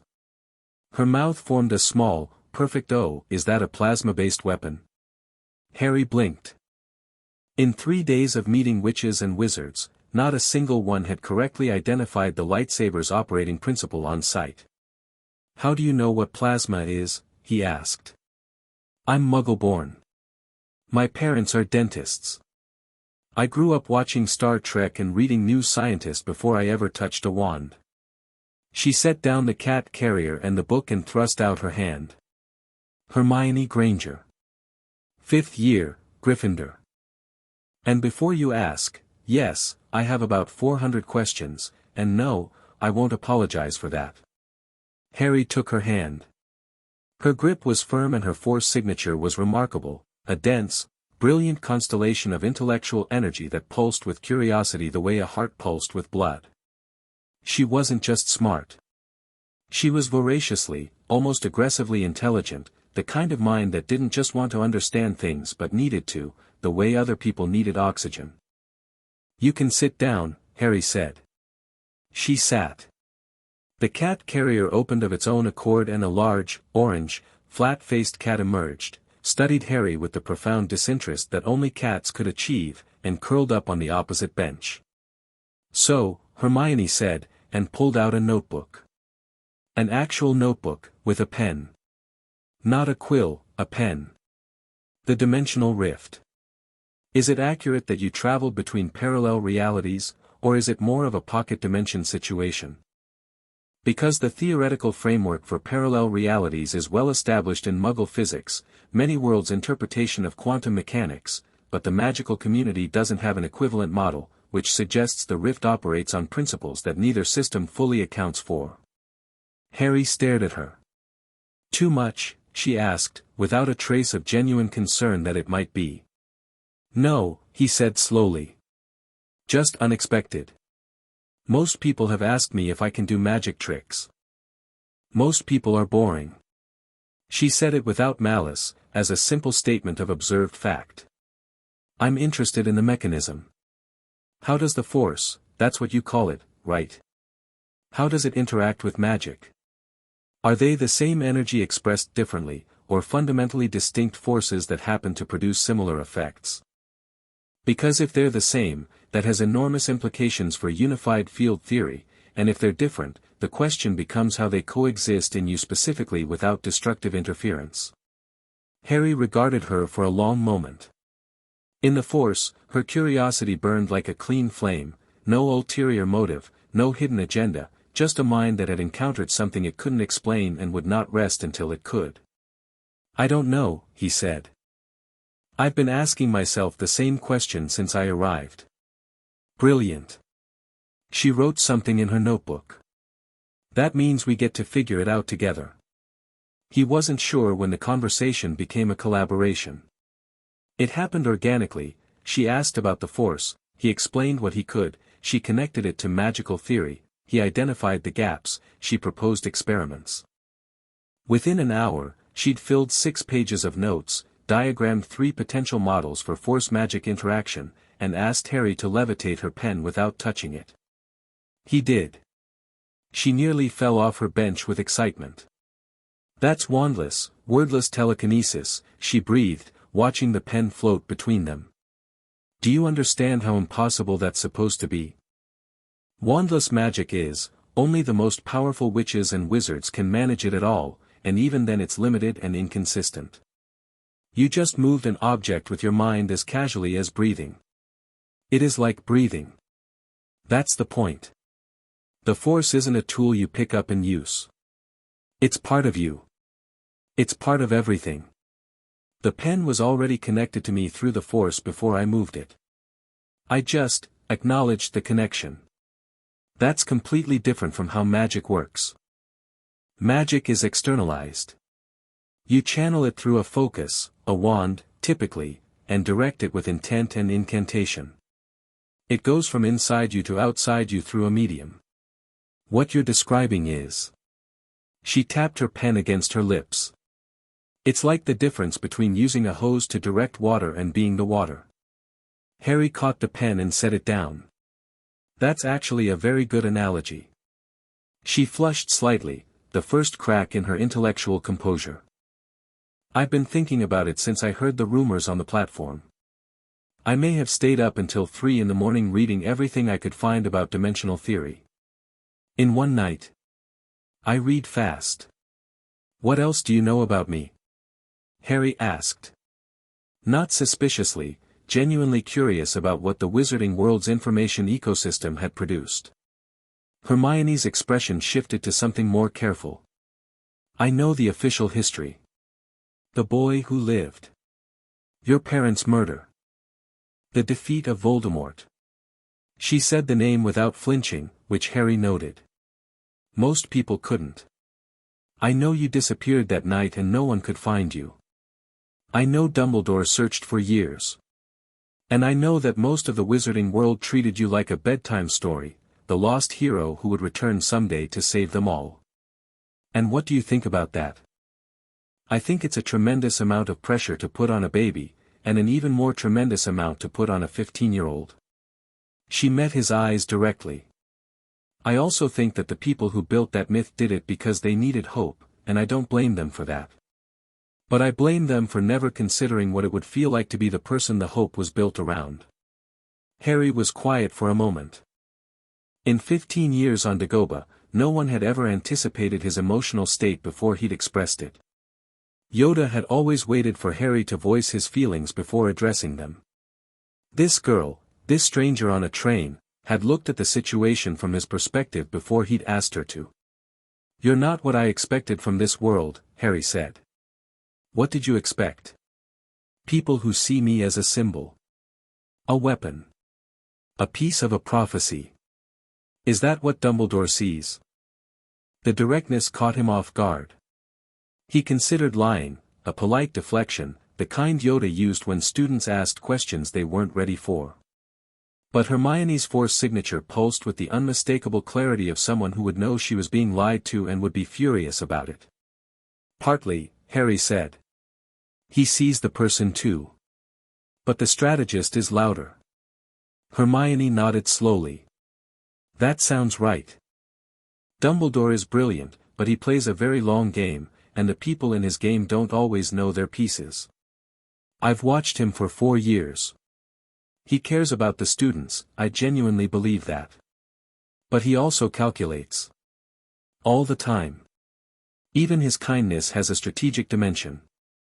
You're describing Yoda, Harry said, and was surprised by the observation even as he made it. 2 old masters. Both brilliant. Both caring. Both willing to use the people they care about if the cause is large enough. Does that bother you? It makes me cautious. I'd rather work with someone who's honest about their calculations than someone who pretends they don't exist. Then you should know that I'm being calculated right now too, Hermione said, with a small smile. I'm sitting here being friendly and intellectually engaging because I genuinely find you fascinating, but also because I want to be your friend, and I've learned that the best way to befriend someone is to be honest about what you want. Harry blinked. Then, unexpectedly, he laughed. It was a short sound, rusty, underused, but genuine. Is that funny? Hermione asked, looking slightly worried. It's refreshing. Everyone else I've met in this world has had an agenda they're pretending not to have. You're the first person who's just said it. On Dagobah, there was only Yoda, and Yoda communicated primarily through riddles, backward sentence structure, and the occasional whack with a stick. Direct honesty is a luxury I haven't had much of. Well, you'll get plenty of it from me. I've been told I'm excessively honest. Apparently it's off-putting. Not to me. That's very Jedi of you. Is it? Good. Tell me more about the Jedi. They talked until the landscape outside turned dark and the train began to slow. Other students had peered through the compartment window during the journey, drawn by curiosity, rumor, or the simple gravitational pull of the name Harry Potter, but none had entered. Hermione's presence seemed to function as a barrier, or perhaps it was Harry's, or perhaps it was the lightsaber. He suspected the lightsaber. A red-haired boy poked his head in as the train pulled into Hogsmeade Station. Tall, gangly, freckled, with the oversized hands and feet of someone still growing into his frame. His Force signature was warm and uncomplicated: loyalty, insecurity, and a desperate desire to be seen as more than the sum of his many siblings. "Blimey," the boy said, staring at Harry. "It's actually true. Ron Weasley. My mum's told me all about you. She said you were at our headquarters and you have this sword made of light and you can move things with your mind and..." He caught himself, turned red, and thrust out his hand. "Sorry. Nice to meet you, Harry." He shook Ron's hand. "Are you really from another dimension?" "Yes." "Wicked." The simplicity was refreshing. Ron didn't want to understand the mechanism or the implications. He just thought it was cool. Harry found himself appreciating that. The castle hit him like a wall. Not physically. Harry was standing in a boat on the Black Lake, part of a procession that Dumbledore had arranged for him to join since he'd never had the traditional first-year arrival. Ron sat beside him, Hermione behind. The other boats carried first-years who stared at Harry with the enormous eyes of children encountering a legend. Harry barely noticed. He was staring at the castle. Hogwarts rose from the cliff face like something that had grown rather than been built. Towers and turrets and walls of ancient stone, windows blazing with warm light, reflected in the dark water below. The architecture was impossible by any engineering standard: towers at angles that defied gravity, bridges spanning distances that shouldn't hold, walls that curved in directions that Euclidean geometry didn't accommodate. Magic held it all together, and the magic was so old and so deep that it had become the castle's bones. But in the Force, Hogwarts was something else entirely. It was alive. Not alive the way an animal was alive the way a forest was alive, or an ocean, or the Force itself. 1,000 years of accumulated magic had seeped into every stone, every beam, every inch of mortar, creating a structure that wasn't just enchanted but aware. Harry felt it notice him. The castle's attention turned toward him, vast, slow, curious, and examined him with the patience of something that had watched 1,000 years of students pass through its gates and could afford to take its time with one more. Harry reached back. He extended his awareness into the castle's structure, feeling the layers: Godric Gryffindor's bold enchantments at the foundation, Rowena Ravenclaw's intricate word-weaving above that, Helga Hufflepuff's nurturing protective spells wrapped around everything, and Salazar Slytherin's darker, more complex additions threaded throughout like veins. For founders, for philosophies, woven into a single structure that somehow held together despite the contradictions. Then the castle did something Harry didn't expect. It welcomed him. A warmth spread through his chest, deep and steady, like stepping into sunlight after a long darkness. The castle recognized him, not as Harry Potter, not as the boy who lived, but as a child of magic returning home. His parents had walked these halls. Their magical signatures were part of the castle's memory, layered into the stones alongside thousands of others, and the castle remembered them the way an old house remembers the families who lived there. Harry's blood, Harry's magic, dormant but present, resonated with those memories, and the castle opened to him like a door he didn't know he had a key to. The Force and the castle's ancient awareness touched each other, tentatively, cautiously, and found that they were not enemies. The Force hummed. The castle's wards hummed back. Two systems of power, meeting for the first time, conducting a conversation in a language older than words. Harry closed his eyes. Breathed. And for the second time since arriving in this world, felt something crack in the walls he'd built around himself. "You all right?" Ron asked from beside him, looking concerned. Harry's face must have shown something, Jedi control notwithstanding, some experiences were too large to fully contain. "Fine," Harry said. His voice was steady. His eyes were not. "It's just, a lot." "Wait till you see the food," Ron said, which was either deeply insensitive or exactly the right thing to say. Possibly both. The Great Hall was a cathedral of magic. For long tables stretched beneath a ceiling enchanted to mirror the night sky, stars and clouds and the faint suggestion of aurora, all moving and shifting in real time. Thousands of candles floated in midair. Ghosts drifted between the tables, translucent and conversational. The four houses, Gryffindor, Hufflepuff, Ravenclaw, Slytherin, sat in their traditional places, and every face in the room turned toward Harry when he walked through the doors. Silence. Complete, suffocating silence. 1,000 students and 100 staff, all staring at the tall boy with the messy black hair and the strange weapon on his belt who had been dead for 15 years and was suddenly, impossibly, here. Dumbledore stood at the head table. He didn't need to call for attention, he already had it. "Students and staff of Hogwarts," he said, and his voice carried without amplification, warm and clear and touched with something that might have been wonder. "It is my profound pleasure to introduce, or rather, reintroduce, someone who has been absent from our world for far too long. Harry Potter has returned." The noise was immediate and enormous. Not applause, that would come later, but a tidal wave of whispered exclamation, gasped recognition, stunned disbelief. Harry felt it in the force like standing in surf, wave after wave of emotion crashing over him.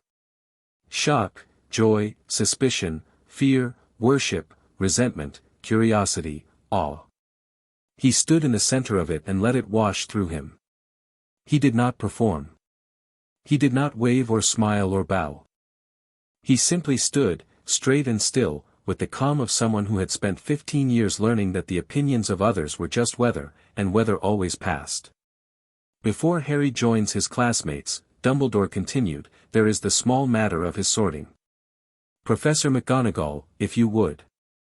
A stern woman with a tight bun and spectacles that could cut glass approached with a stool and a very old, very battered hat. She set the stool down, gestured for Harry to sit, and placed the hat on his head. Everything went quiet. Not the room was already quiet. Harry's mind went quiet. The force smoothed into a flat calm, his mental shields locked into their default configuration, and he waited. The sorting hat woke up. It was the strangest sensation Harry had ever experienced, and he traveled between dimensions. A foreign consciousness brushed against his mind, not hostile, not aggressive, just there. An ancient intelligence, preserved in enchanted fabric, whose sole purpose was to look inside the minds of children and determine where they belonged. It tried to look inside Harry's mind, and it bounced. Not violently. Not with the jarring recoil of Dumbledore's legitimacy. It simply reached for the surface of Harry's consciousness and found no entry point. Harry's Jedi mental shields weren't walls, they were an absence of doors. The hat circled his mind like a bird circling a smooth sphere, looking for a place to land, and found nothing. "Well," said a small voice in Harry's ear. "This is new." Harry said nothing. "I've been sorting students for 1,000 years. Goblins, half-giants, Vila, werewolves, the occasionally confused muggle who wandered in by accident. But I've never encountered a mind like yours. You're not blocking me, that I could work around. You simply don't have the structures I'm designed to access. It's like trying to read a book written in a language that doesn't use letters. What do you need?" Harry asked, quietly enough that only the hat could hear. "A way in. Some point of connection. A memory, a feeling, something with emotional weight that I can use as a doorway. I'm not trying to invade, I'm trying to understand. That's my function. Help me, and I'll help you." Harry considered this. The hat was being honest, he could feel that much. Its ancient enchantment was fundamentally benign, designed to serve students, not exploit them. He lowered one shield. Just one, a narrow window, carefully controlled, showing the hat a single memory, Yoda, on the last day, placing his hand on Harry's cheek. The hat went silent for a long time. "Oh," it said finally. "Oh, I see. You were loved. Deeply, completely, by someone who knew what love cost and chose it anyway. That changes things." "How?" "Because love is the one thing all four houses share. Gryffindors love fiercely, Hufflepuffs love faithfully, Ravenclaws love deeply, and Slytherins love, possessively, sometimes, but love all the same. The question isn't whether you can love. It's how. I see courage, you walked through a dimensional rift on faith. That's Gryffindor to its core. I see cunning, you read Dumbledore's intentions within minutes of meeting him, and you maneuvered Umbridge without drawing a weapon. That's Slytherin at its finest. I see wisdom, your understanding of the Force, your analytical precision, your hunger to understand the intersection of two power systems. Ravenclaw would kill for a mind like yours. And I see loyalty, to your master, to the code, to a promise to protect. Hufflepuff would claim you in a heartbeat. You're saying I fit everywhere. I'm saying you fit nowhere. Which, paradoxically, means you get to choose. So choose." Harry thought about it. Not long, he'd already known, somewhere beneath the meditation and the analysis and the Jedi calm. He thought about a photograph of two people waving and smiling, and a man with gray hair who couldn't stop reaching for his shoulder, and a woman who'd cried and hugged him like he was something she'd lost and found and would never let go of again. "Gryffindor," he said. "That's where my parents were." "That's not a very Jedi reason." "No. It isn't." The hat was quiet for one more moment. Then, louder than anything it had ever said, "Gryffindor." The Gryffindor table erupted. The sound was physical, a wall of cheering that would have sent a less centered person staggering. Harry removed the hat, handed it back to McGonagall, and walked to the Gryffindor table with the same measured stride he used for everything. He was aware, through the Force, that the other three tables had very different reactions. Hufflepuff clapped politely. Ravenclaw watched with analytical interest, already categorizing. Slytherin was silent, a wall of watchful hostility punctuated by a few faces that looked more curious than hostile.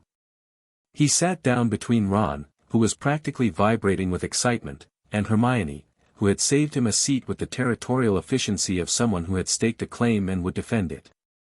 "The hat took ages with you," Ron said. "What was it saying?" "That I'm difficult to categorize." "Could have told you that for free," said a round-faced boy across the table, Neville Longbottom, whom Harry had been introduced to briefly on the platform. Neville's Force signature was interesting, modest power at the surface, but deep roots that extended further down than almost anyone else Harry had sensed. Like a tree that looked small above ground but had a root system that went to bedrock. Whatever Neville Longbottom was, he hadn't finished becoming it yet. Beside Neville sat a girl with dirty blonde hair and enormous silvery eyes that seemed to look at something approximately 6 inches to the left of reality. Luna Lovegood, Ravenclaw, technically at the wrong table but apparently no one had the heart or the nerve to tell her. "The Raxperts around you are very unusual," Luna said to Harry in a dreamy, matter-of-fact tone. "They're blue instead of the usual yellow. I think they might be interdimensional." "Luna believes in creatures that haven't been scientifically documented," Hermione said, with the careful diplomacy of someone who had this argument regularly. "The Force perceives energy patterns that standard instruments can't detect," Harry said. "I wouldn't dismiss anything based on conventional scientific frameworks." Luna smiled. It was the serene, vindicated smile of a person who had been told they were wrong their entire life and had just received validation from an interdimensional Jedi Knight. Hermione looked like she wanted to argue but couldn't find a logical basis for it, which appeared to cause her physical discomfort. The feast appeared, Plates filling themselves with food that materialized from nowhere, goblets refilling automatically, the whole production an impressive display of domestic magic that Harry studied with professional interest. The Force didn't create matter. Magic, apparently, could. Or at least it could teleport it from somewhere else, which raised questions about conservation of energy that would probably keep Hermione awake for weeks. He ate. He was hungry, meditation and dimensional travel burned calories. The food was extraordinary, rich and heavy and completely unlike the root soups and swamp vegetation he'd grown up on. He ate carefully, aware that his stomach wasn't accustomed to this kind of richness, while around him the Gryffindor table treated his presence as a combination of celebrity sighting and historical event. At the head table, Harry could feel the staff watching him. McGonagall with cautious approval. Flitwick with squeaking curiosity. Sprout with warm interest. Hagrid, a mountain of a man at the table's end, with emotional openness so powerful it was almost blinding in the Force. The man was incapable of hiding anything, his feelings existed at the same scale as his body. And Snape. At the far end of the table, watching with an intensity that had nothing to do with curiosity and everything to do with something old and personal and unresolved. Harry could feel the weight of that gaze like a hand on his shoulder. Students introduced themselves in a constant stream. Dean Thomas, who wanted to know if the lightsaber could cut through anything. Seamus Finnegan, who wanted to know if Harry could blow things up with his mind. Lavender Brown, who wanted to know if Harry had a girlfriend in the other dimension. Parvati Patil, who wanted to know essentially the same thing but phrased it with more subtlety. Harry answered them all with patient brevity. Yes, the lightsaber could cut through most materials. No, he couldn't blow things up with his mind, he could push things, pull things, lift things, but destruction wasn't the Force's purpose. No, he did not have a girlfriend in any dimension. This last answer produced a ripple of interest that Harry found mildly alarming. Hermione, who had been listening to the questions with increasing irritation, finally intervened. For goodness sake, he's a person, not an exhibit. Let him eat. I had questions too, Ron protested. Your questions can wait until he's had pudding. Can they, though? Harry looked between them.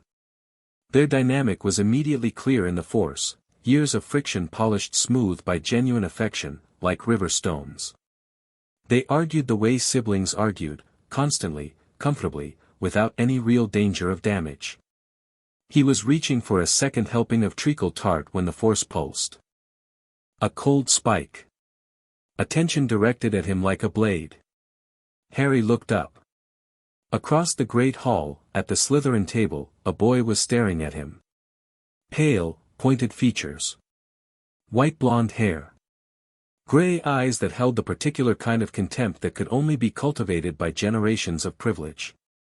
His Force signature was sharp and brittle, confidence layered over insecurity, arrogance propped up by fear, and beneath it all, a desperate need for approval that he would die before admitting to. Draco Malfoy. Harry had heard the name from several sources already. Son of Lucius Malfoy, a known Death Eater. Slytherin prince. The closest thing Hogwarts had to aristocratic opposition. Their eyes met across the hall. Draco's lip curled. Harry held his gaze for exactly 2 seconds, long enough to acknowledge, short enough to dismiss, and returned to his treacle tart. The dismissal landed.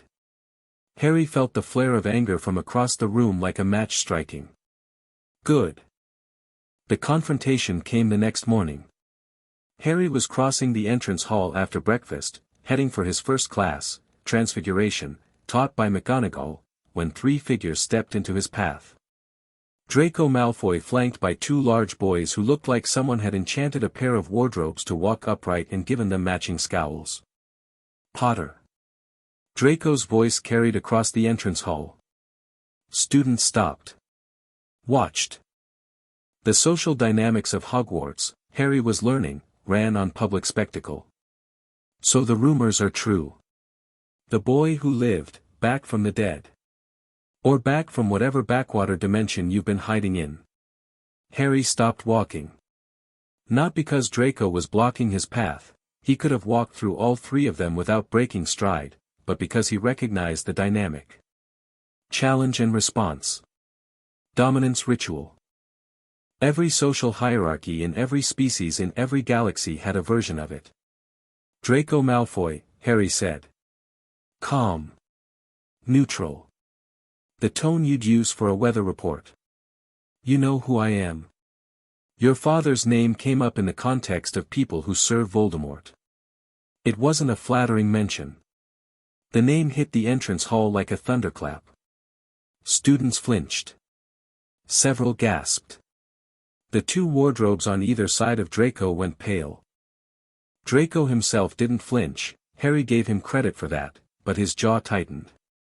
You say that name very casually, Draco said. It's a name. Should I be afraid of it? People who aren't afraid of it tend to have short careers. Is that a threat? An observation. Draco took a step closer. His wand was in his hand. Harry hadn't seen him draw it, which meant the boy had fast hands. Noted. You show up after 15 years with no magical education, no family, no understanding of how things work here, and you think the name Potter is enough to protect you. My family has been at the center of the wizarding world for centuries. Yours had one good year and then died. The silence was absolute. Harry felt the anger. Not his, he was centered, grounded, the force flowing through him like water, but the anger of everyone watching. Ron, somewhere behind him, was radiating fury. Hermione's signature had gone sharp and cold. Neville Longbottom's hands were clenched at his sides. Harry looked at Draco Malfoy. Really looked. Past the sneer, past the posturing, past the deliberate cruelty of a boy who had learned from his father that power meant making others feel small. He saw a 15-year-old who was terrified. Not of Harry, of everything. Of a world that was crumbling around him, of a father who served a monster, of a future that was narrowing to a single dark point. Draco Malfoy was performing strength because he had never been shown what real strength looked like. You're right, Harry said quietly. My parents did die. They died protecting me from the man your father kneels to. And I've spent 15 years in another galaxy being trained by a warrior who could have taken this entire hall apart without standing up. So when I say I'm not afraid of a name, or of you, or of anything your family represents, understand that it's not bravado. It's arithmetic. Draco's face went white. Then red. His wand came up. Stupefy.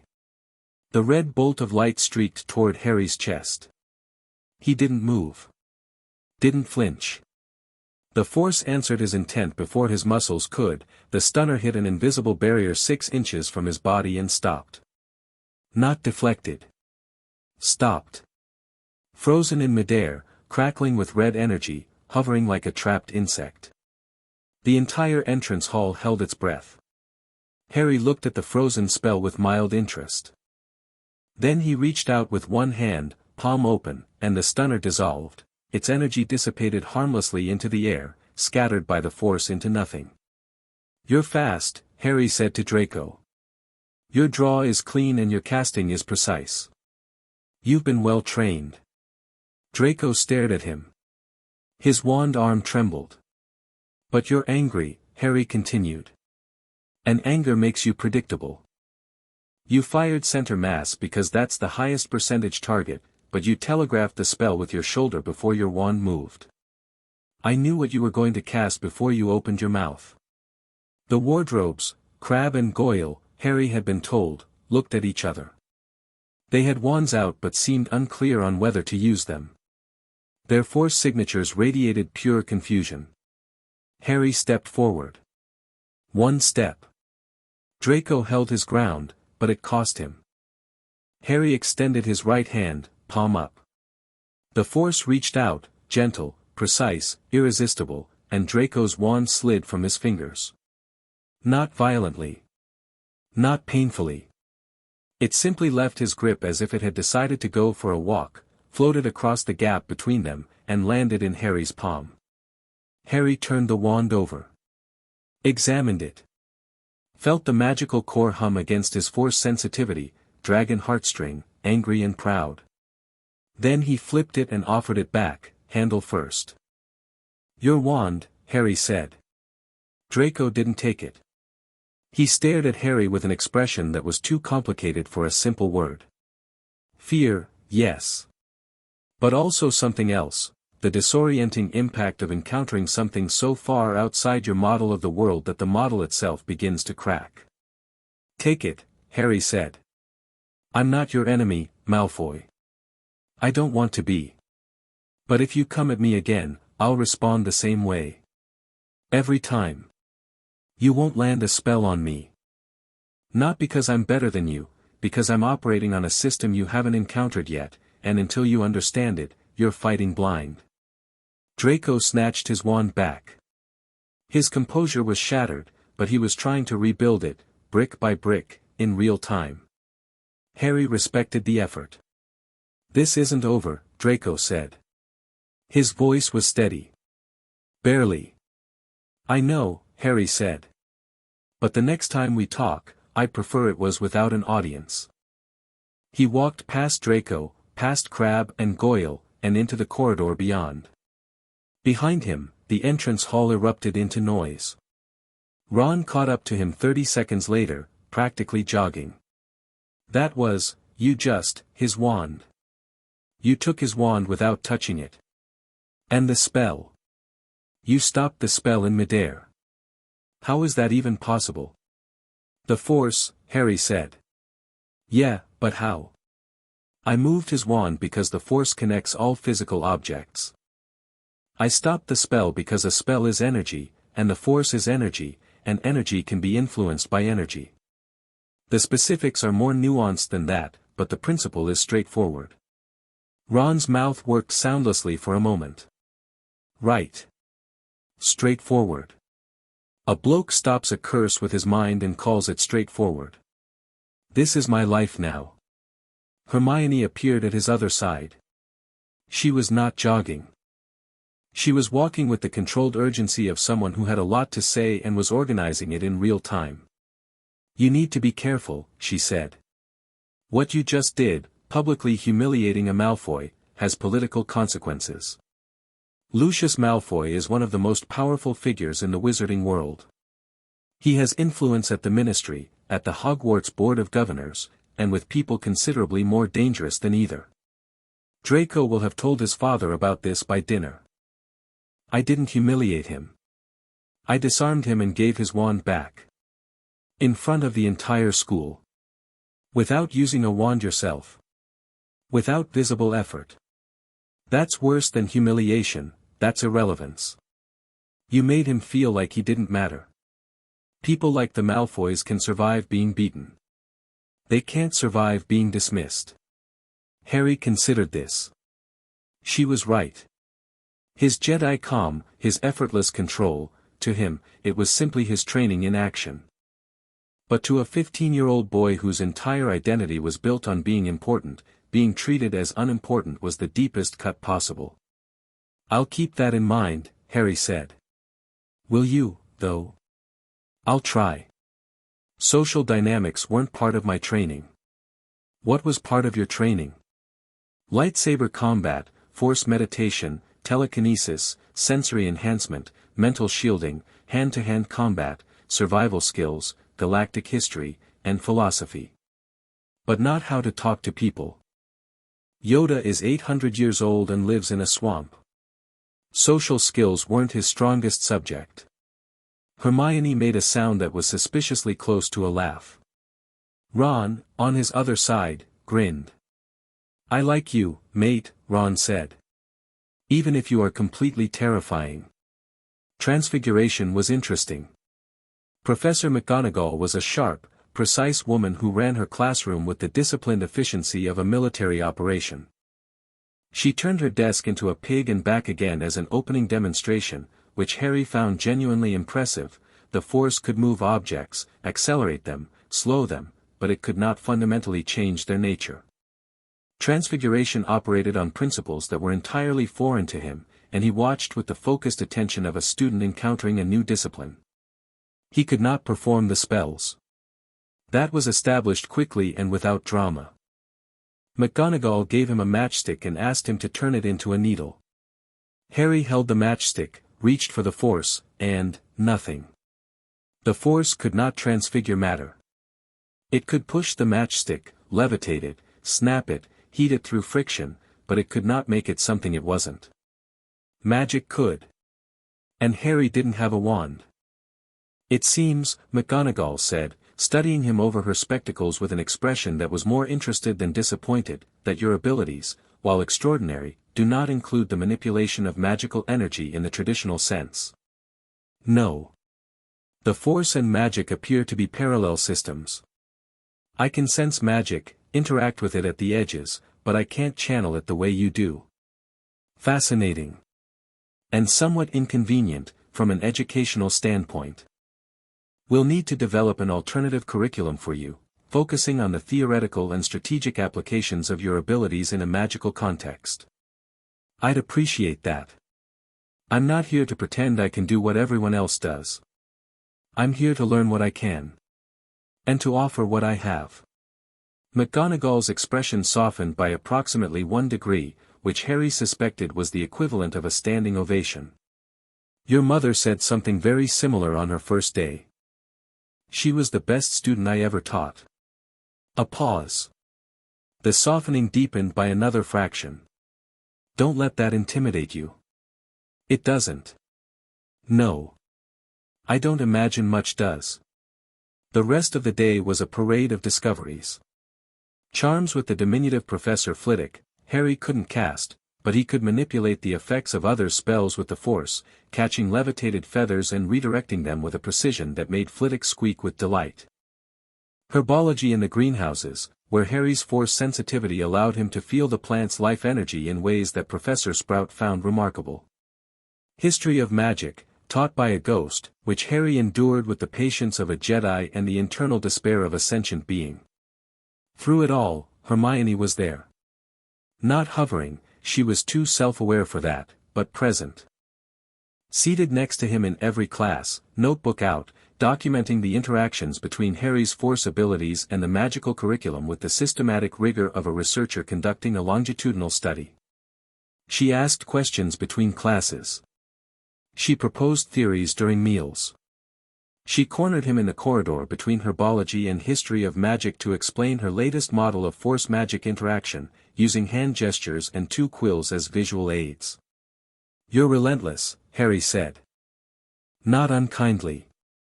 You're unprecedented, she replied. An unprecedented phenomenon deserves relentless study. I'm not a phenomenon. I'm a person.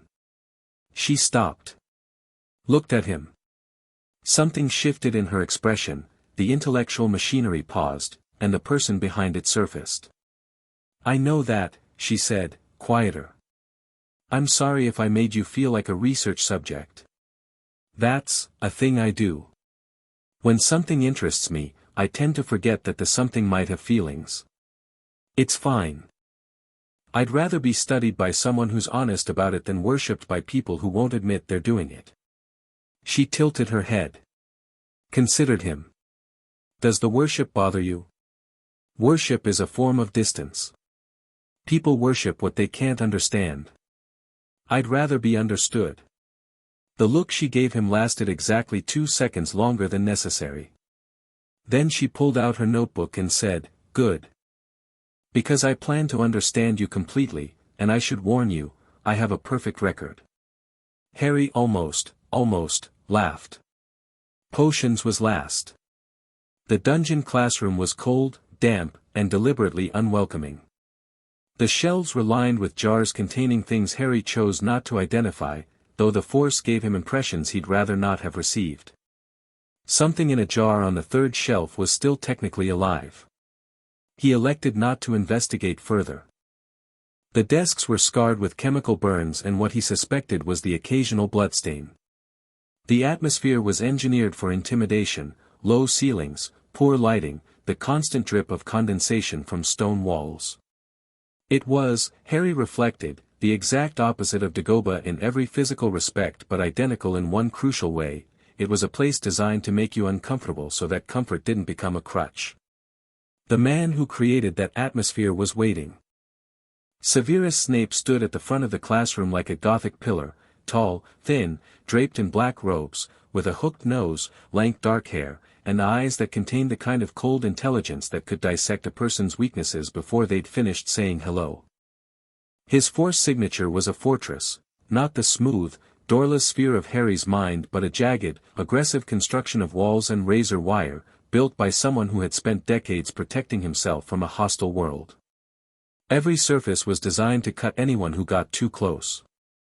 Beneath those walls, buried so deep that Harry could barely sense it, something burned. Old. Fierce. Agonizing.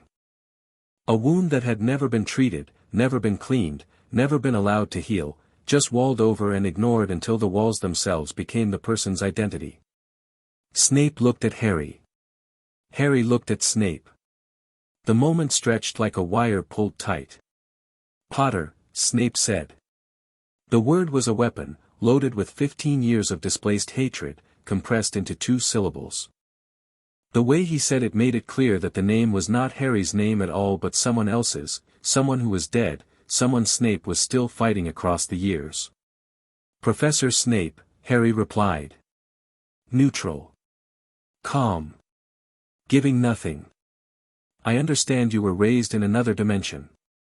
Trained by an alien creature in abilities that our world has never encountered." Snape moved from behind his desk, robes billowing, and Harry noted that the billowing was deliberate, a performance choice, the dark fabric adding to Snape's silhouette the way a predator's coloring added to its threat. "Tell me, Potter, in your other dimension, do they have potions?" "No. No. They do not. So you come to my classroom with no knowledge, no skill, no preparation, and no wand. What exactly do you propose to contribute?" "A willingness to learn." "How touching." Snape circled him. The other students had gone rigid, Gryffindors watching with clenched jaws, Slytherins with the careful attention of people watching their house champion enter the ring. Your father had the same empty confidence. Strutting around Hogwarts as if his name and his Quidditch skills entitled him to everyone's admiration. "Tell me, Potter, is arrogance hereditary, or did your alien master teach you that as well?" The classroom was silent. Students from both Gryffindor and Slytherin watched with the terrified fascination of people observing a car accident in slow motion. Harry let Snape's words wash over him. He felt the hatred, real, visceral, rooted in something Harry didn't yet understand. Snape had hated James Potter. That much was obvious. The transference to Harry was automatic, reflexive, and entirely unfair. But Harry had been trained by Yoda. And Yoda's first lesson, taught on a day when Harry was 5 years old and furious about something he could no longer remember, was this: anger tells you more about the person feeling it than about the person it's aimed at. Snape wasn't angry at Harry. He was angry at a ghost. "My master taught me many things," Harry said quietly. "One of them was that the measure of a teacher isn't in their knowledge. It's in their willingness to share it. I'm in your classroom because I want to learn what you can teach. Whether you choose to teach me says more about you than it does about me." The silence that followed had a physical texture. Snape's face didn't change, it was already a mask, carved from years of practice, but behind his eyes, something flickered. Surprise. It vanished instantly, buried under fresh contempt, but it had been there. "Sit down," Snape said, and turned to the blackboard. "Today we're brewing the draft of peace. Instructions are on the board. If your force can't help you measure powdered moonstone, I suggest you find a partner who can." Harry sat. Hermione, who had been holding her breath, exhaled and moved her cauldron next to his. "That," she whispered, "was either very brave or very stupid. Those aren't mutually exclusive." The brewing went poorly. Harry had no instinct for potions, the measurements, the timing, the precise interactions between ingredients were entirely foreign to his training. He could feel the magical energy in the ingredients, sense the potential for transformation, but converting that awareness into practical skill was like knowing a song existed without being able to sing it. Hermione was patient. She guided his hands, corrected his measurements, and kept their potion from catastrophic failure through sheer competence. Their partnership developed a rhythm. She handled the magical precision, he handled the force-enhanced sensory input, telling her when an ingredient was at the right temperature by feel, sensing the moment a potion's energy shifted from stable to volatile. Snape prowled past their station twice. The first time, he said nothing. The second time, he paused, examined their potion, and said, "Adequate." "Barely." Which, according to Hermione's expression, was equivalent to a Pulitzer Prize. After class, Harry waited until the dungeons were empty. Then he walked to Snape's desk. "What do you want, Potter?" "You hated my father." Snape's quill stopped. His jaw tightened. "That is not your concern. You're making it my concern. Every time you look at me and see him instead of me, you're making it my concern. I'm not James Potter. I never met him. I don't know if I would have liked him. But I'm here, and you're here, and I'd rather we didn't spend the year fighting a proxy war with a dead man." Snape looked up.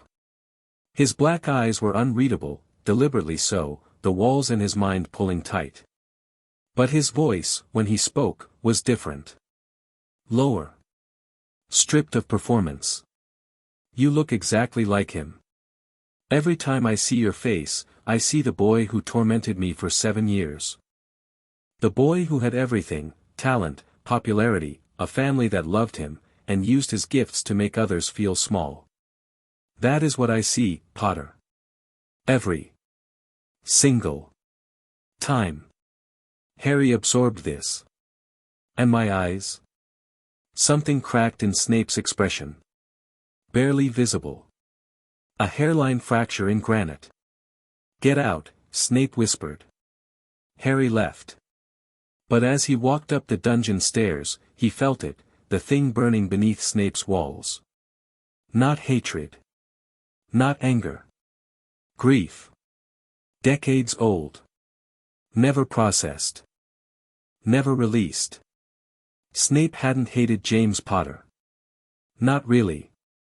He'd loved someone James Potter had taken from him. And looking into Harry's green eyes, Lily's eyes, was like looking into a wound that had never healed. Harry filed this away. He would need to understand it fully before this story was done. The library became his refuge. Hogwarts Library was a cathedral in its own right, vaulted ceilings, towering shelves, the smell of old paper and preservation charms. Harry spent his evenings there, cross-legged on the floor between the restricted section and the windows, surrounded by books he couldn't use but found fascinating regardless. The magical theory texts were dense, complex, and written in a framework entirely different from anything Yoda had taught him. Where the Force was intuitive, magic was systematic. Where the Force flowed, magic was directed. The differences were as illuminating as the similarities. He was reading a theoretical text on wandless magic, one of only 3 books in the library that touched on the subject, which told him something about how rarely the wizarding world considered alternatives to their wand-based system, when Hermione found him. "You missed dinner," she said, dropping into the chair nearest to him with the ease of someone who considered libraries their natural habitat. "I wasn't hungry." "Liar.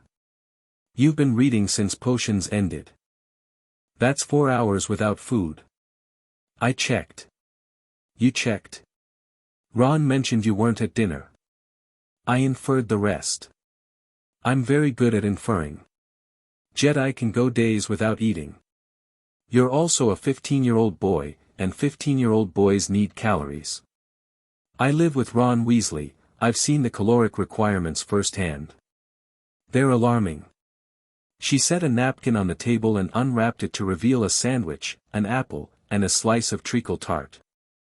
"I brought provisions." Harry looked at the food. Then at her. The gesture was small, a sandwich, an apple, a slice of pie.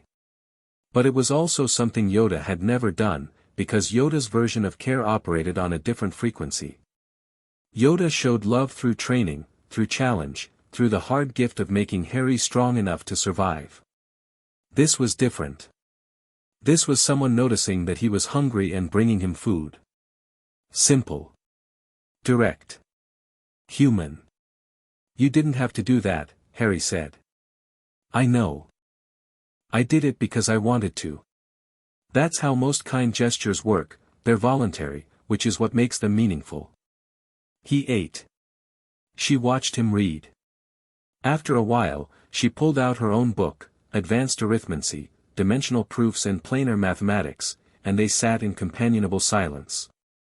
Two people who had each spent most of their lives feeling slightly out of place, discovering that out of place felt different when someone else was there.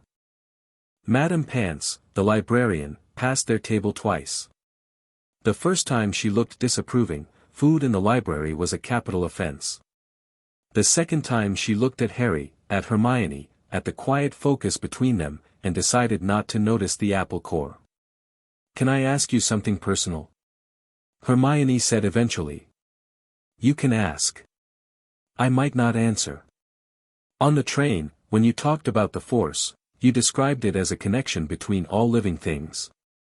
But the way Jedi are described in the stories you've told me, the detachment, the emotional control, the emphasis on releasing attachment, doesn't that contradict the idea of connection? If you're connected to everything, why are you trained to hold everything at arm's length? The question hit harder than Draco's stunner. Harry set down his book. That's the question I've been asking myself since I got here. And? My master's last lesson, the last thing he said to me before I left, was that the Jedi code might be incomplete. That attachment isn't the same as love. That the code was written by people who were afraid of what they couldn't control. Do you believe that? I'm starting to. This world, the people here, they're so open. So unguarded. In the Force, I can feel everything they feel, the love, the fear, the joy, the grief.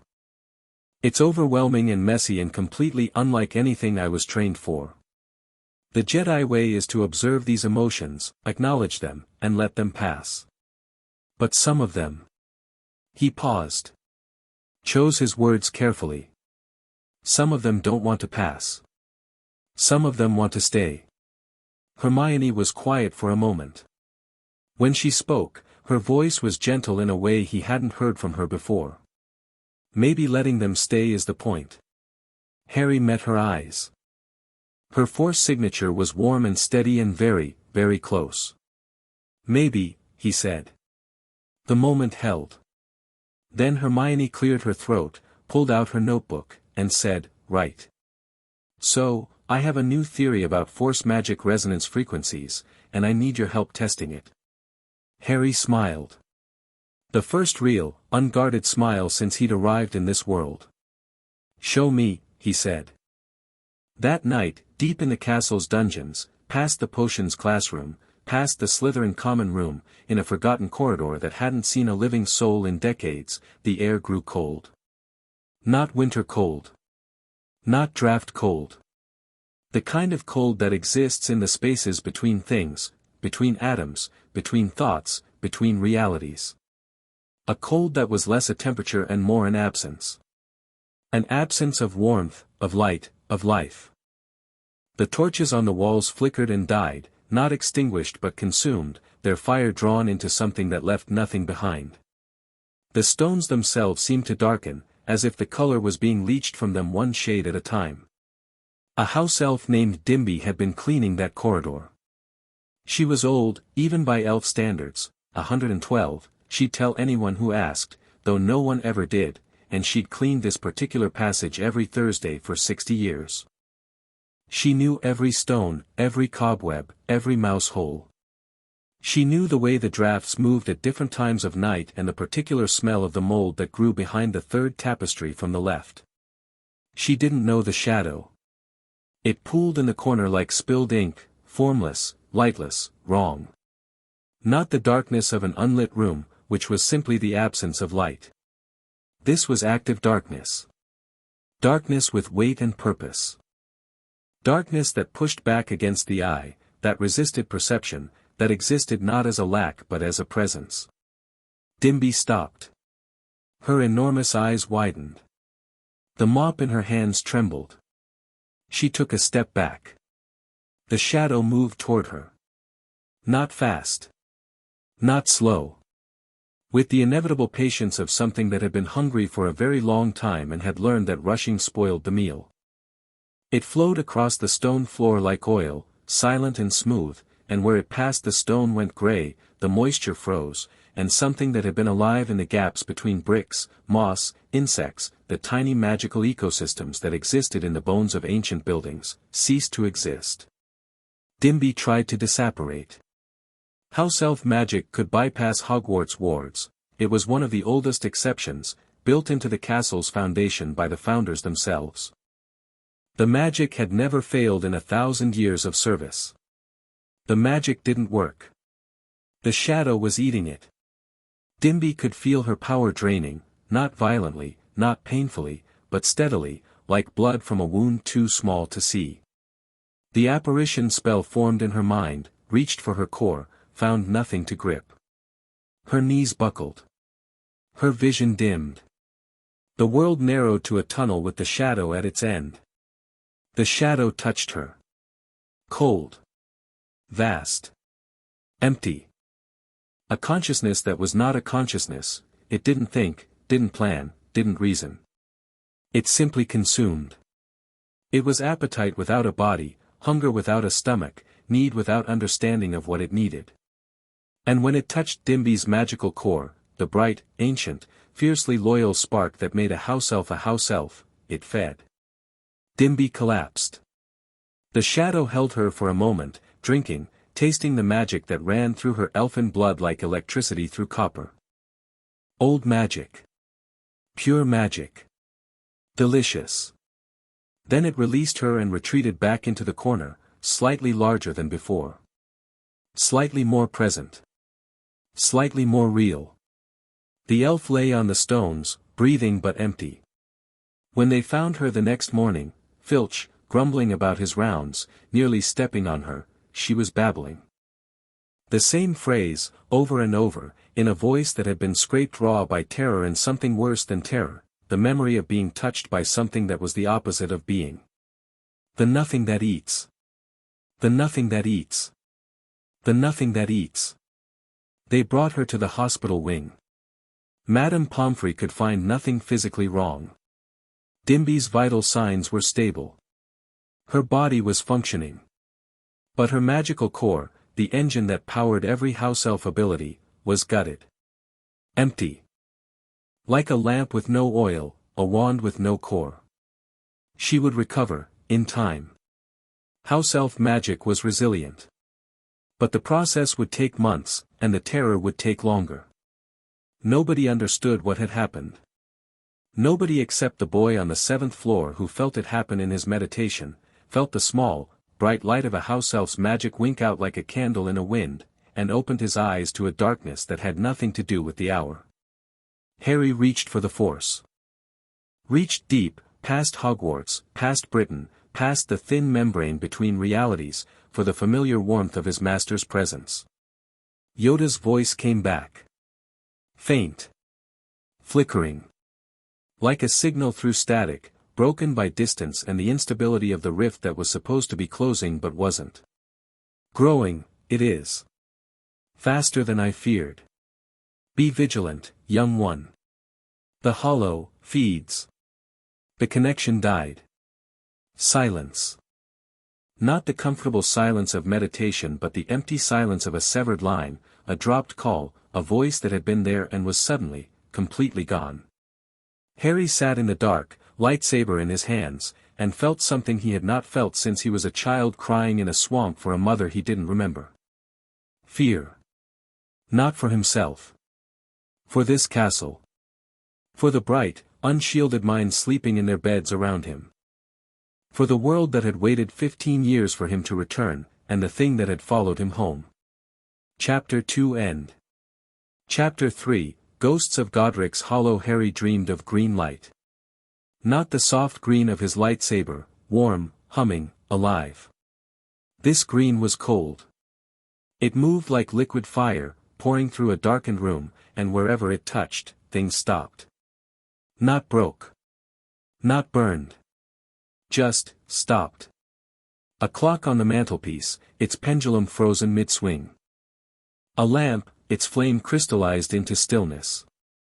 A photograph on the wall, a young couple holding a baby, all three laughing, the glass cracking under the weight of the magic that filled the house like flood water. A man with messy black hair stood in the hallway. He had no wand, it was on the couch, 3 steps behind him, 3 steps he would never take. He was shouting something. A name. A warning. His voice was raw with urgency and love and the absolute certainty that the next few seconds were the last few seconds. The green light found him. His mouth was still open when he fell, the shout dying before it could reach the woman upstairs, his body crumpling with the slow inevitability of a tree falling. His glasses cracked against the floor. His hand, reaching backward for the wand he would never touch, went still. The green light turned a corner. Climbed the stairs. Found a nursery. She stood between the crib and the door with nothing but her body and her will. Red hair. Green eyes. His eyes. She was screaming, not in fear, but in defiance, the sound of a person who has measured the cost and chosen to pay it. Behind her, in the crib, a baby watched with enormous eyes that didn't understand what was happening but understood, on some level deeper than thought, that the woman between him and the darkness was the most important thing in existence. The snake-faced thing in the doorway spoke. A voice like silk stretched over broken glass. Stand aside, girl. She didn't move. Stand aside. She didn't move. Her arms spread wider. Her chin lifted. In the Force, because the Force was in this dream, the Force was showing him this, Harry felt the moment his mother's love crystallized from emotion into power. Not a spell. Something older. Something that operated on the laws of the universe itself, not the laws of magic. A declaration so absolute it rewrote reality, this child will not die. The green light came again. And Harry watched his mother die. He woke with his lightsaber ignited. The green blade cast harsh shadows across the dormitory, and for 3 disoriented seconds Harry was ready to fight, muscles tensed, the Force coiled around him like a spring, every sense reaching for the threat. Then the room resolved, 4-poster beds, snoring teenagers, moonlight through tall windows. Hogwarts. Gryffindor Tower. The smell of old wood and lingering magic. Ron was sitting bolt upright in his bed, eyes the size of dinner plates, frozen in the act of reaching for his wand. Neville was awake too, peering around his curtain with the cautious alertness of someone who had learned early that unexpected sounds in the dark were rarely good news. "Mate," Ron whispered. "Your sword is on." Harry deactivated the lightsaber. The room went dark. His heart hammered against his ribs, a physical sensation he noted with clinical detachment, the way Yoda had taught him to observe his body's stress responses. Elevated pulse. Shallow breathing. Cortisol spike. Trembling hands. He knew the techniques. He'd practiced them since childhood. Breathe in for 4 counts. Hold for 7. Out for 8. Let the emotion rise, observe it, release it. Don't fight the feeling, fighting gives it strength. Let it flow through you like water through open fingers. The technique worked. It always worked. His heart rate dropped. His hand steadied. The fear dissolved into the Force, dispersed, rendered harmless. But the image didn't dissolve. His mother's face, frozen in that final moment of desperate love, stayed. His father's hand, reaching for a wand he'd never touch. The baby in the crib with eyes that didn't understand. These burned into him like brands. Bad dream? Ron asked, with the careful tone of someone who knew the answer but felt obligated to ask. Memory, Harry said. Not mine. The Force showed me something. Something about your parents. Yes. Ron was quiet for a long time. He wasn't a subtle person, his emotions in the Force were always bold, primary colors, uncomplicated, but he had an instinct for silence that Harry respected. He knew when words weren't the right tool. "My mum has photos," Ron said finally. "Of your parents. From the old order days. If you ever want to see them. She's got loads, your mum and dad at their wedding, your dad playing Quidditch, the whole lot. She cries every time she looks at them, but she keeps them in the kitchen drawer because she says forgetting is worse than hurting." Harry said nothing. But he nodded, once, in the dark. Molly Weasley's philosophy, that forgetting was worse than hurting, was as far from the Jedi code as it was possible to get. And it resonated with something inside him that the code had never quite been able to reach. He didn't sleep again that night. The dreams had been escalating. 3 nights in a row now, each one more vivid, more specific, more agonizing than the last. The first had been fragments, green light, screaming, the sensation of falling through a void. The second had added James, his father's face, his father's voice, the 7 seconds between the front door opening and the spell hitting his chest. The third, tonight, had given him Lily. The Force was trying to tell him something. Not in words, the Force rarely used words, but in the language of experience. It was pulling him toward a place, a truth, a confrontation he'd been avoiding since the moment he'd arrived in this world. He needed to go to Godric's Hollow. He brought it up with Dumbledore the next morning, in the headmaster's office, a circular room crammed with whirring silver instruments, sleeping portraits of previous headmasters, and a phoenix that regarded Harry from its perch with ancient, knowing eyes. The bird's Force signature was extraordinary, a continuous cycle of death and rebirth compressed into a single consciousness, flames that never fully went out. Harry found it oddly comforting. "I need to see where it happened," Harry said. No preamble. He'd learned that Dumbledore appreciated directness, even as the old man himself practiced indirection as an art form. Dumbledore set down his quill. His expression was careful, not surprised, exactly, but recalculating. "You want to visit Godric's Hollow. The Force is showing me their last moments. Every night, more detail.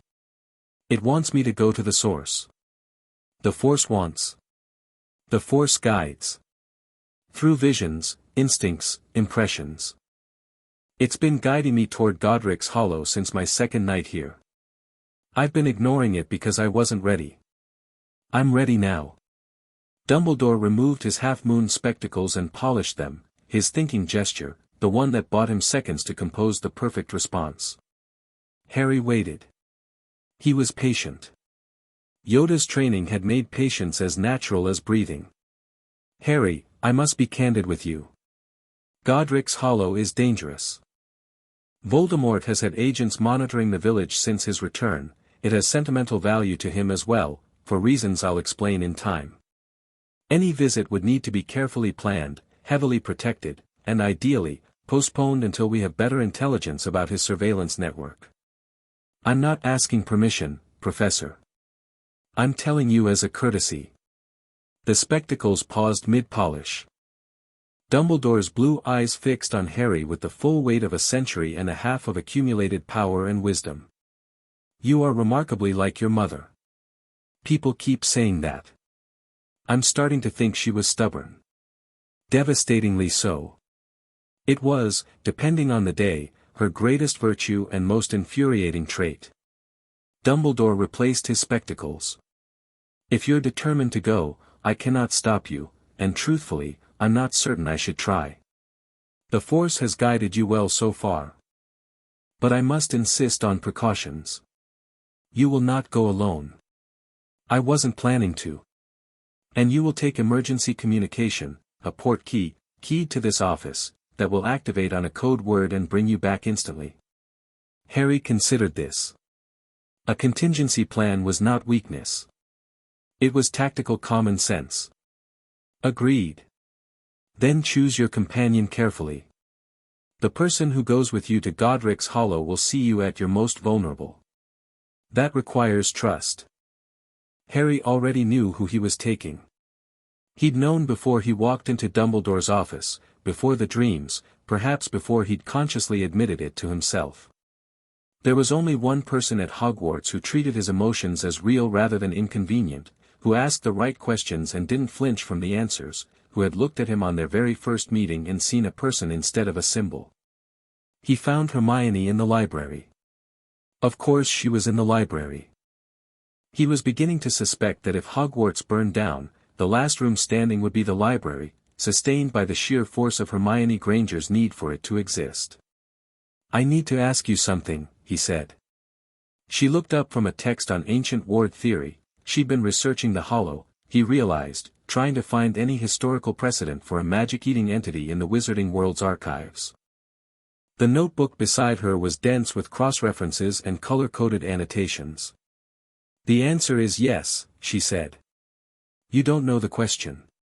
You're going to Godric's Hollow to see where your parents died, and you want me to come with you." "The answer is yes." Harry stared at her. "How, you've been having nightmares. You don't sleep past 4 a.m. anymore, I can tell because you're always the first person in the common room, and your eyes have that particular tension that comes from sustained sleep deprivation. The dreams are about your parents, obvious from context, confirmed by the fact that you've been avoiding the photograph Lupin gave you, which means looking at their faces hurts, which means the Force is making you see things you're not ready for. The logical next step is to visit the place where it happened, because you're a Jedi and Jedi don't run from pain, they walk toward it. And you want me to come because..." She paused. For the first time, something uncertain flickered across her features. "Because you trust me.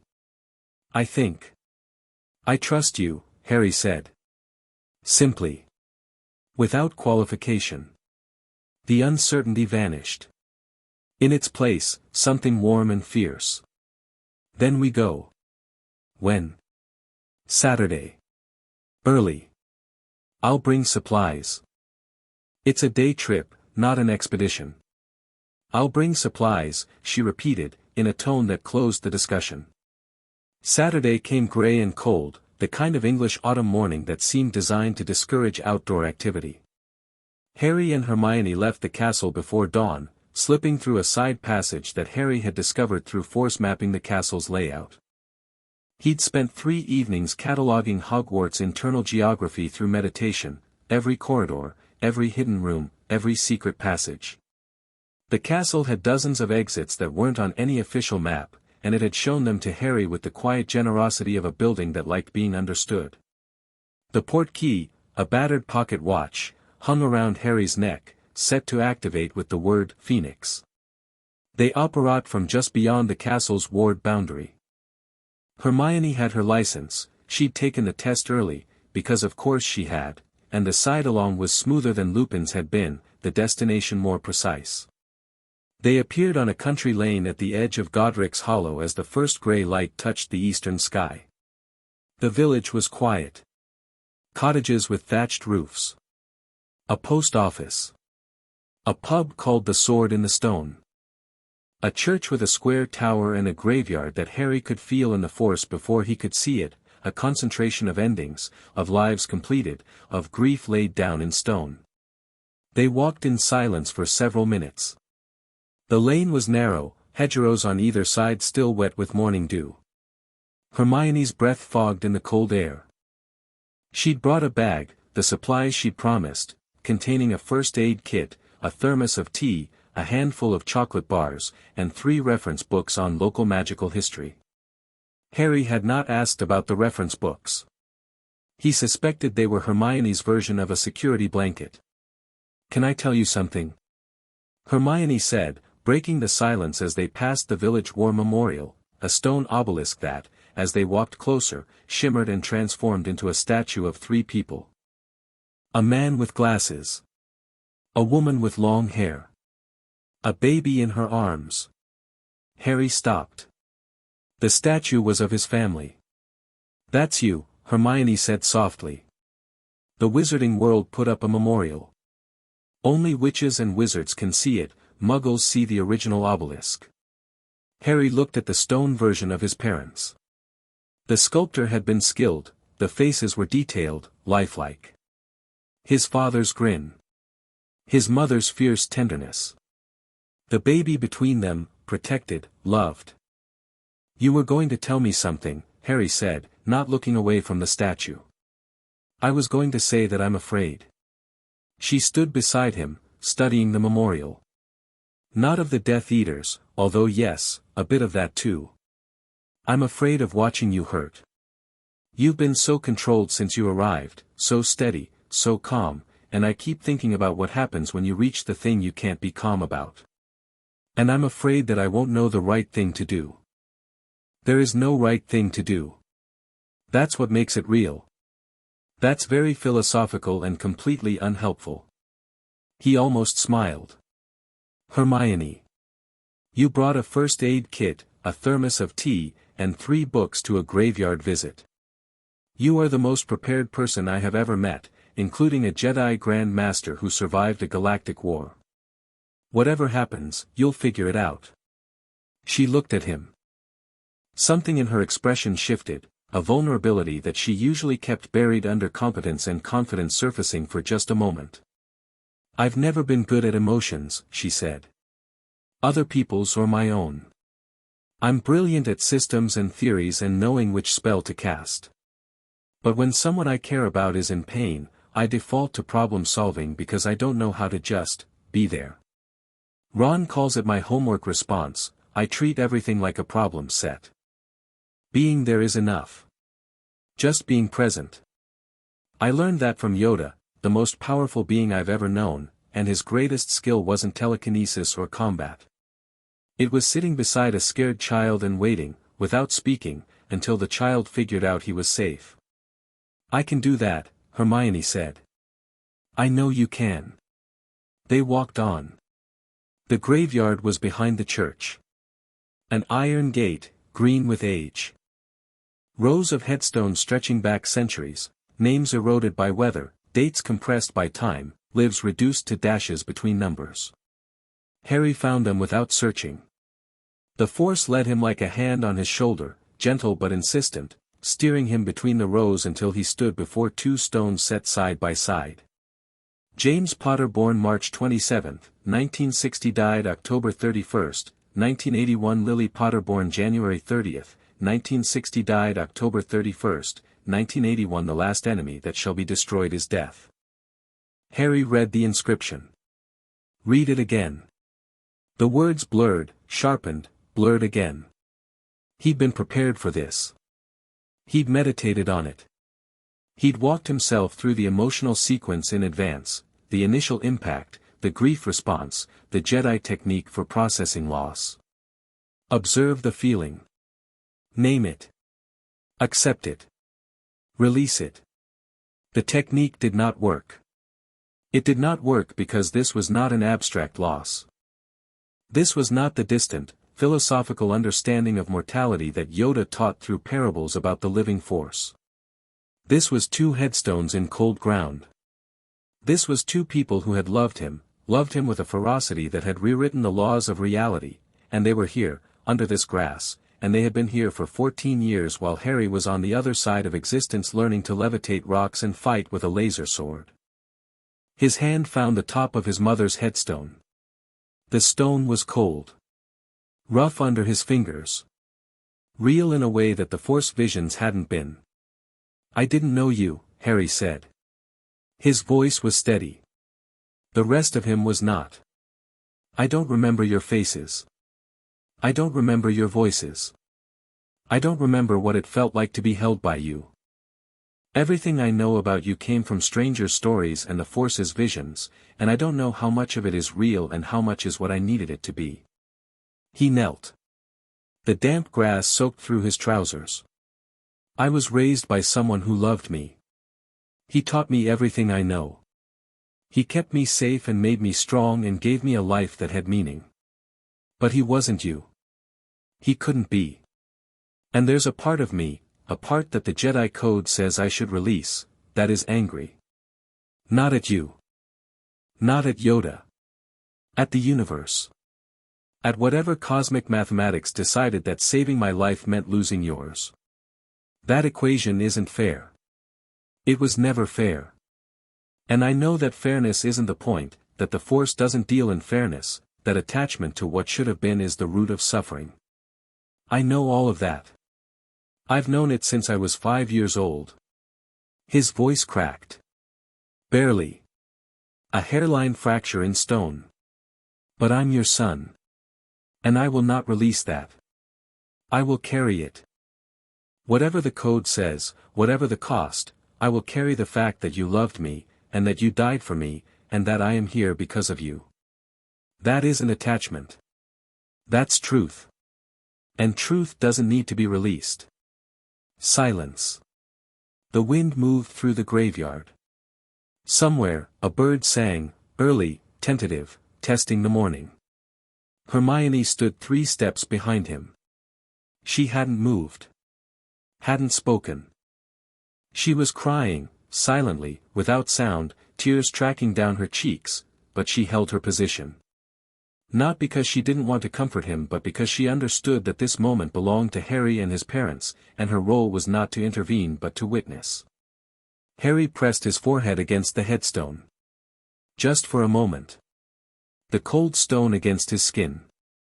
A point of contact across 14 years and one-dimensional rift and the impossible distance between the living and the dead. Then he stood. Wiped his face. Turned. Hermione looked at him with an expression that held no pity, no discomfort, no performative sympathy. Just understanding. Raw, open, honest understanding from someone who had watched another person break and had not looked away. "Thank you," Harry said, "for not saying anything. Sometimes the best thing you can do for someone is shut up and be there." She paused. "That's not in any textbook, by the way. I had to learn it the hard way. It's very un-Jedi of you. I'm not a Jedi. No. You're something better." The words came out before he could filter them through the usual layers of Jedi reserve. Hermione's breath caught. The force between them shimmered, a resonance, a harmonic, 2 frequencies approaching alignment without quite reaching it. Not yet. But closer than before. She opened her mouth to respond.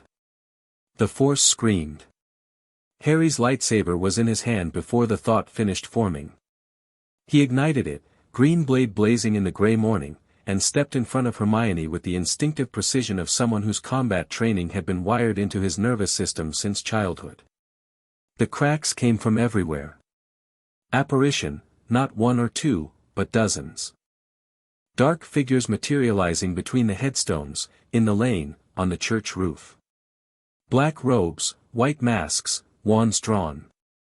Death Eaters. At least 20 of them, appearing in a coordinated ring that sealed every exit from the graveyard. A trap. The graveyard had been watched. Of course it had been watched, Dumbledore had warned him, and Harry had come anyway because the Force had told him to, and the Force had been right but the Force didn't always distinguish between, "You need to go here," and, "You need to go here and fight for your life." "Stay behind me," Harry said. "I can fight," Hermione said. Her wand was already out, her stance squared. Fear in her eyes but steel beneath it. "I know you can. Stay behind me anyway. There are too many for you to cover all angles." The Death Eaters didn't attack immediately. They held position, disciplined, organized, waiting. Harry read their Force signatures and found what he expected, a mix of fanaticism, cruelty, and the particular kind of cowardice that came from people who only fought when they outnumbered their targets. One of them stepped forward. Tall. Aristocratic bearing. Long platinum hair visible beneath his hood. His mask was more ornate than the others, silver rather than white, with serpentine detailing. Harry felt the Force signature and recognized the family resemblance immediately. Lucius Malfoy. Draco's father. The political power behind Voldemort's resurgence. Harry Potter. The voice was cultured, silky, carrying the easy contempt of someone who believed his superiority was a birthright. "The Dark Lord sends his regards. He was hoping you'd visit your parents." Sentiment, such a predictable weakness. Harry adjusted his grip on the lightsaber. The blade hummed, casting green light across the headstones. You brought 20 people to fight one teenager. Who's the sentimental one? 23, actually. And I was told to bring 30, but I found that excessive. Lucius raised his wand with the casual elegance of a conductor preparing for a symphony. The Dark Lord wants you alive. But he didn't specify the condition. Surrender your weapon and come quietly, and your mudblood companion will be released unharmed. Don't call her that, Harry said. His voice hadn't changed, still calm, still measured, but something in the Force shifted. A cold edge. The kind of controlled anger that Yoda had warned him about, not the wild rage of the dark side, but the precise, directed fury of someone who has chosen to fight and chosen who to fight for. Lucius felt it.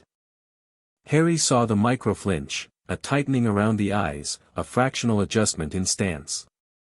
The man was a predator, and predators recognized danger. Last chance, Potter. Harry settled into Sorisu. Third form. The resilience form.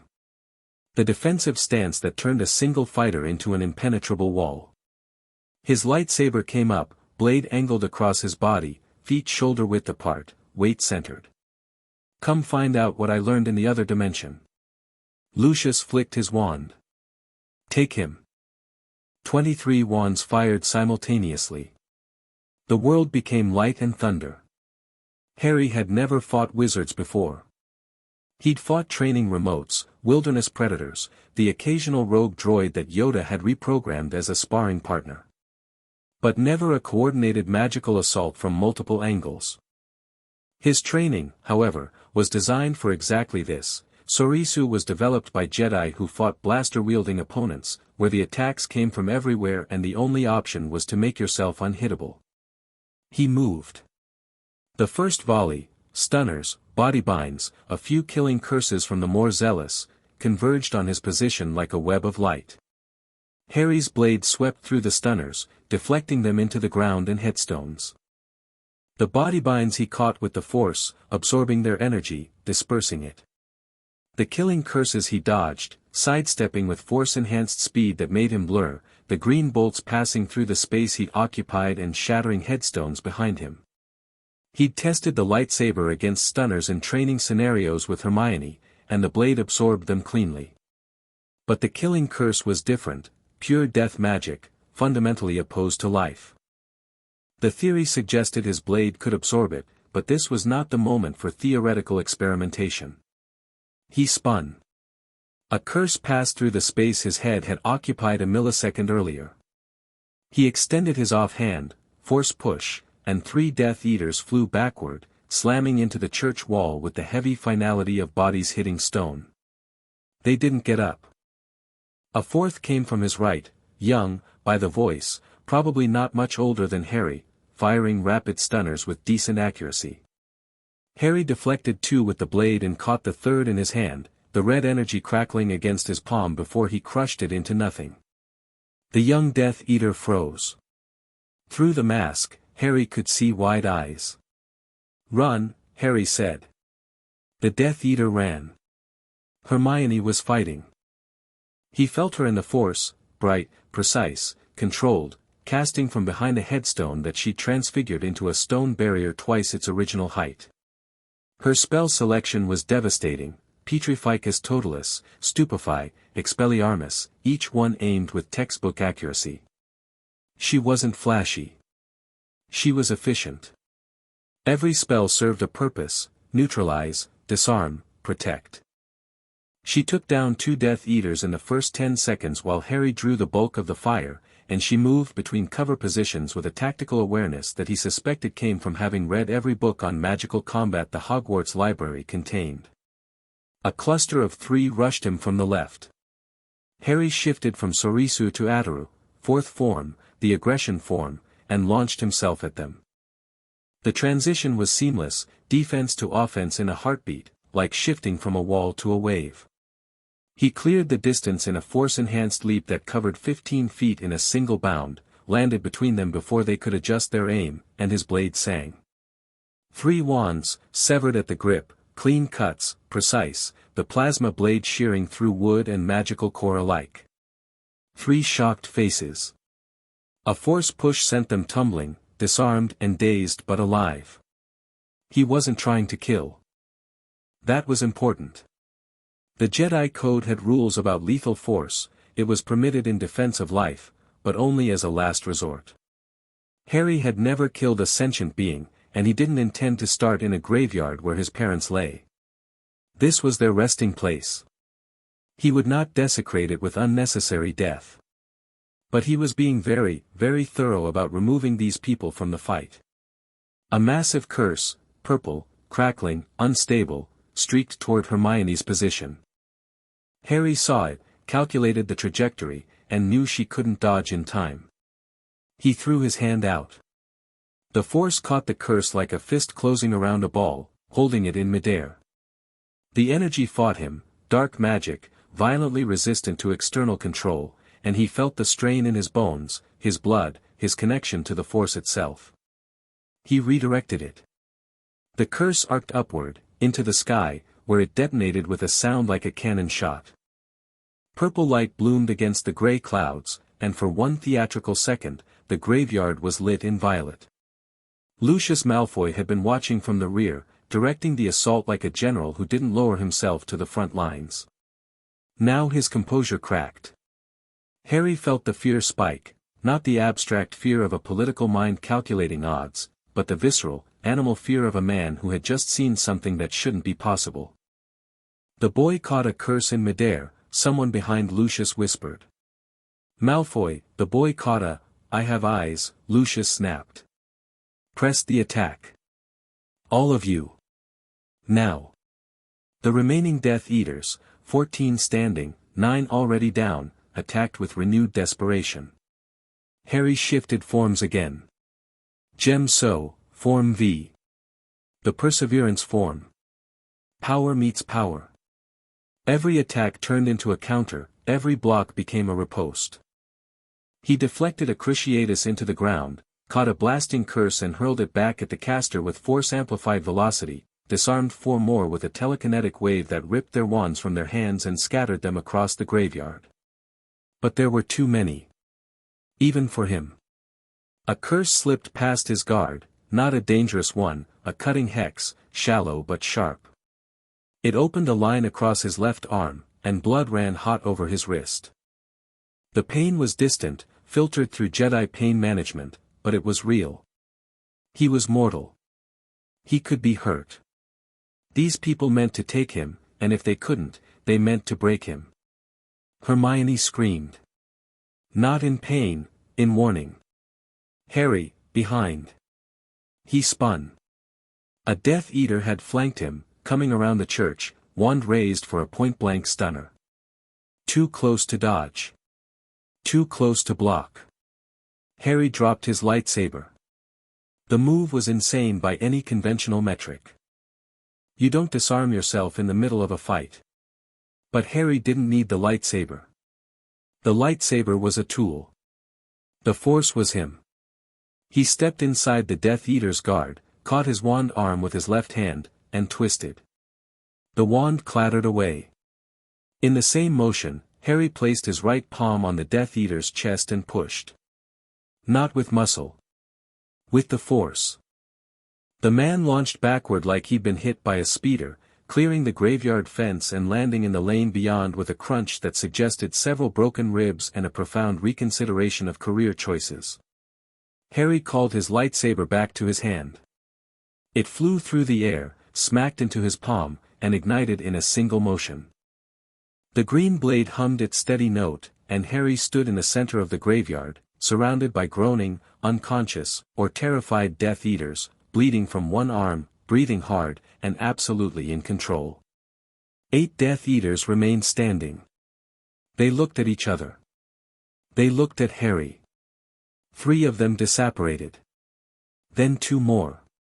Then 1 more. Lucius Malfoy and his last lieutenant stood alone. You should go, Harry said. He wasn't gloating. There was no triumph in his voice. Just the flat, pragmatic assessment of a fighter who had won and saw no value in extending the engagement. Tell Voldemort I'm not what he expected. Tell him the next time he sends people after me, I won't be this gentle. Lucius stared at him. The mask was gone, literally, knocked off during the battle. Beneath it, the face of Draco Malfoy's father was pale, sharp, and struggling to contain an emotion it had never been designed to hold. Fear. This isn't over, Potter. It never is. Lucius disapparated. His lieutenant followed a second later, and the graveyard went quiet. Harry deactivated his lightsaber. The silence rushed in to fill the space the combat had occupied. The bird was still singing, impossibly, as if it hadn't noticed the small war that had just occurred beneath its tree. Hermione was at his side in seconds. Your arm, shallow. It'll heal. Let me. She cast a healing charm, quick and sure, and the cut sealed itself. Warmth spread through his arm as the skin knitted. She held his wrist longer than strictly necessary, checking the seal, her fingers pressing against his pulse point as if confirming he was still alive through the most basic method available. Her hands were shaking. Not from fear, from the aftermath of adrenaline. The body's way of processing what the mind hadn't caught up to yet. You caught a curse, she said. In midair. You caught it and threw it into the sky. I redirected it. You redirected a dark curse with your mind. Harry, the magical energy required to, the theory doesn't even, that shouldn't, are you hurt? The question stopped her spiral. She blinked. Looked at herself. Checked for injuries with the methodical thoroughness of someone running a diagnostic, hands, arms, torso, legs, each section examined and cleared. No. I'm fine. I took down 3 of them, I think. Maybe 4. 4. I counted. She stared at him. Then, without warning, she laughed, a sharp, slightly hysterical sound that echoed through the graveyard and sent the early morning bird into offended silence. We just fought 23 Death Eaters. In a cemetery. Before breakfast. I know. This is my life now. Interdimensional Jedi Knights and graveyard battles before breakfast. I'm sorry. Don't be. I'm terrified and I've never felt more alive. Is that normal? For combat, yes. The adrenaline creates a heightened state of awareness that can feel like, Harry. Yes. Stop analyzing the neurochemistry and accept that I'm saying I'd follow you into another fight. He looked at her. Wind moved through the graveyard, stirring her hair, carrying the scent of damp grass and the fading ozone tang of spent spells. She was pale, shaking, marked with dust and spell residue, and she was the most certain thing in his field of vision. Not the most powerful. Not the most imposing. The most certain. She knew who she was and what she was willing to do, and that clarity blazed in the Force like a lighthouse. I know you would, he said. That's why I brought you. She held his gaze for a moment longer than the conversation required. Then she cleared her throat, pulled a chocolate bar from her bag, broke it in half, and handed him the larger piece. Eat. Chocolate helps after exposure to dark magic. It's in every textbook. Is there a textbook for graveyard battles? There will be after I write one. They left the graveyard. Walked through the village, past the Sword in the Stone where early risers were beginning to stir, past the post office and the village shop. The world was waking up around them, muggle and magical alike, unaware that a small war had been fought and won in their graveyard while they slept. And at the far end of the lane, they found the house. The Potter's cottage was a ruin. The roof had caved in on one side, the nursery side, Harry knew without being told, the Force mapping the damage to the event that caused it. The walls were blackened by magic fire, warped by the forces that had been unleashed that night. The entire structure was held together by enchantments that preserved it as a monument rather than a home, freezing the destruction in amber, turning a crime scene into a memorial. A sign had been placed at the gate, covered in messages from witches and wizards who had visited over the years. Words of thanks, of grief, of hope. Some were faded by weather, decades old. Some were fresh, the ink still dark. Thank you, James and Lily. We remember. The boy who lived will return. For Harry, wherever you are. Harry read them. Each one was a small weight, added to a burden he hadn't known he was carrying. An entire world's grief, pinned to a fence post in a village where two people had died for a baby who'd disappeared into another reality. Hermione stood beside him. She read the messages too, silently, her expression soft with something that wasn't pity, was deeper than pity. Comprehension. She understood what she was looking at, the weight that waited for Harry when the world learned he was back. The expectations. The hopes. The desperate, suffocating need for a hero that an entire generation had projected onto an infant. This is what you meant, she said quietly. When you told Dumbledore you weren't a weapon. This is what they want you to be. A symbol. A savior. Something to believe in. And what do you want to be? Harry looked at the ruined cottage. The nursery window, blown outward. The door, still hanging from one hinge after 14 years. Their son, he said. I just want to be their son. Hermione took his hand. Not dramatically. Not as a romantic gesture. She took it the way you take someone's hand to keep them from falling, firmly, practically, without asking permission, because the moment demanded it and she was not the kind of person who waited for permission when someone she cared about was in pain. Harry didn't pull away. The Jedi in him noted the physical contact, catalogued it, prepared to release the attachment. The human in him closed his fingers around hers and held on. They stood like that for a long moment. Then Harry let go, gently, and turned away from the house. He didn't go inside. The Force told him the house had nothing more to teach him.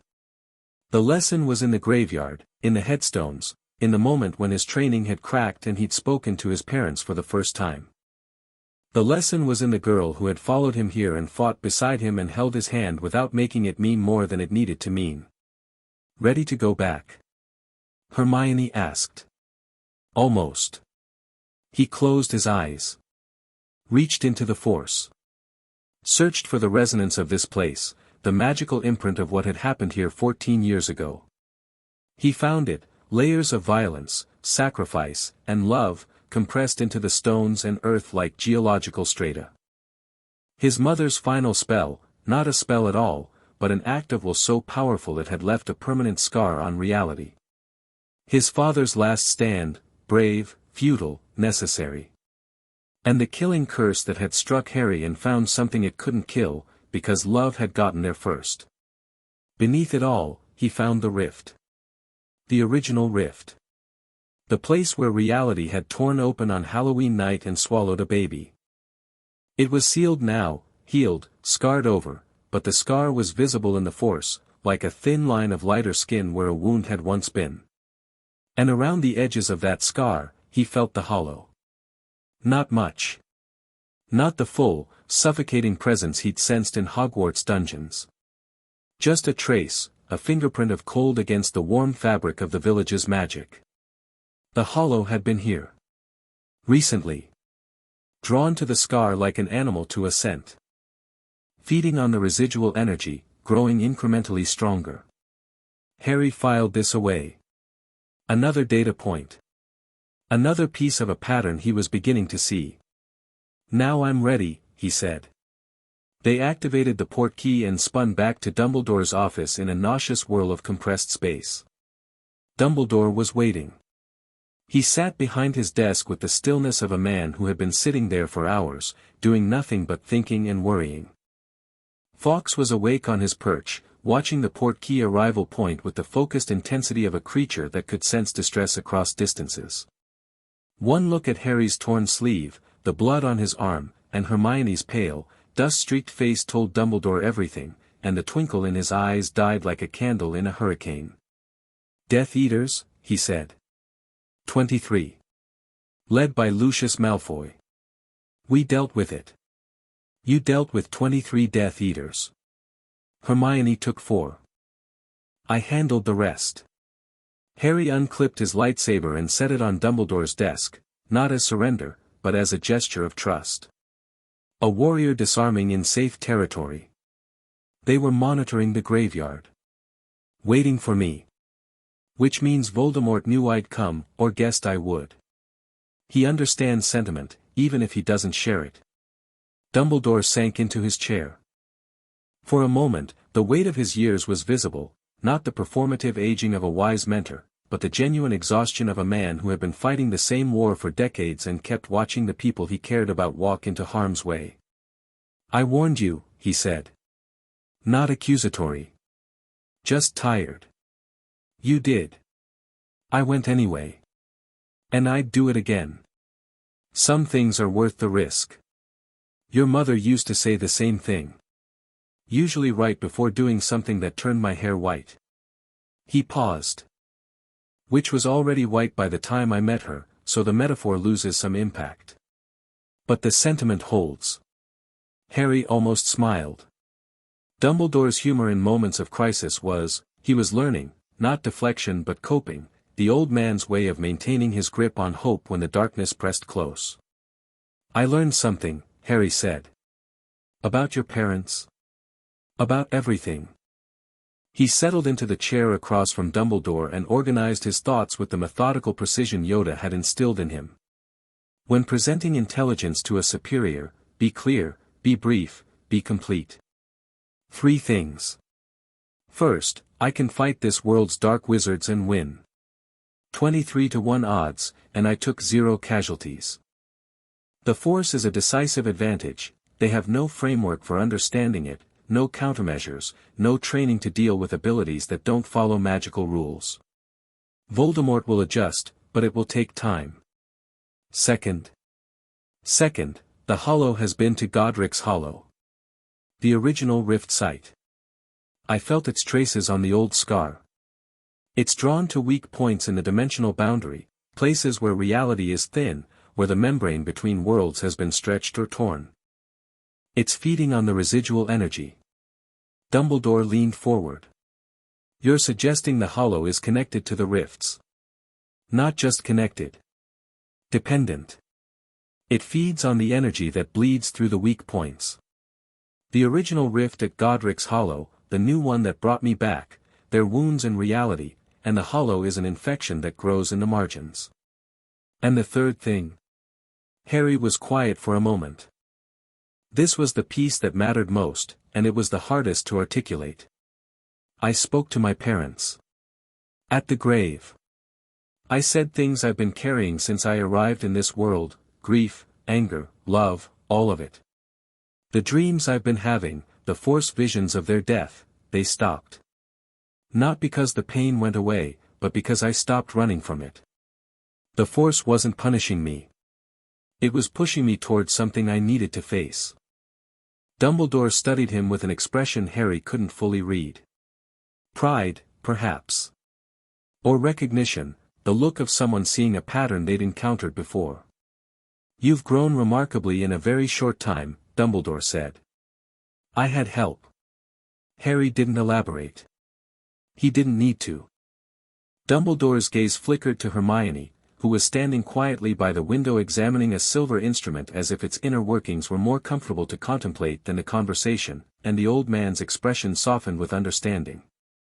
Now, Harry said, bringing the conversation back to strategy. The rifts. The Hollow. And the Horcruxes.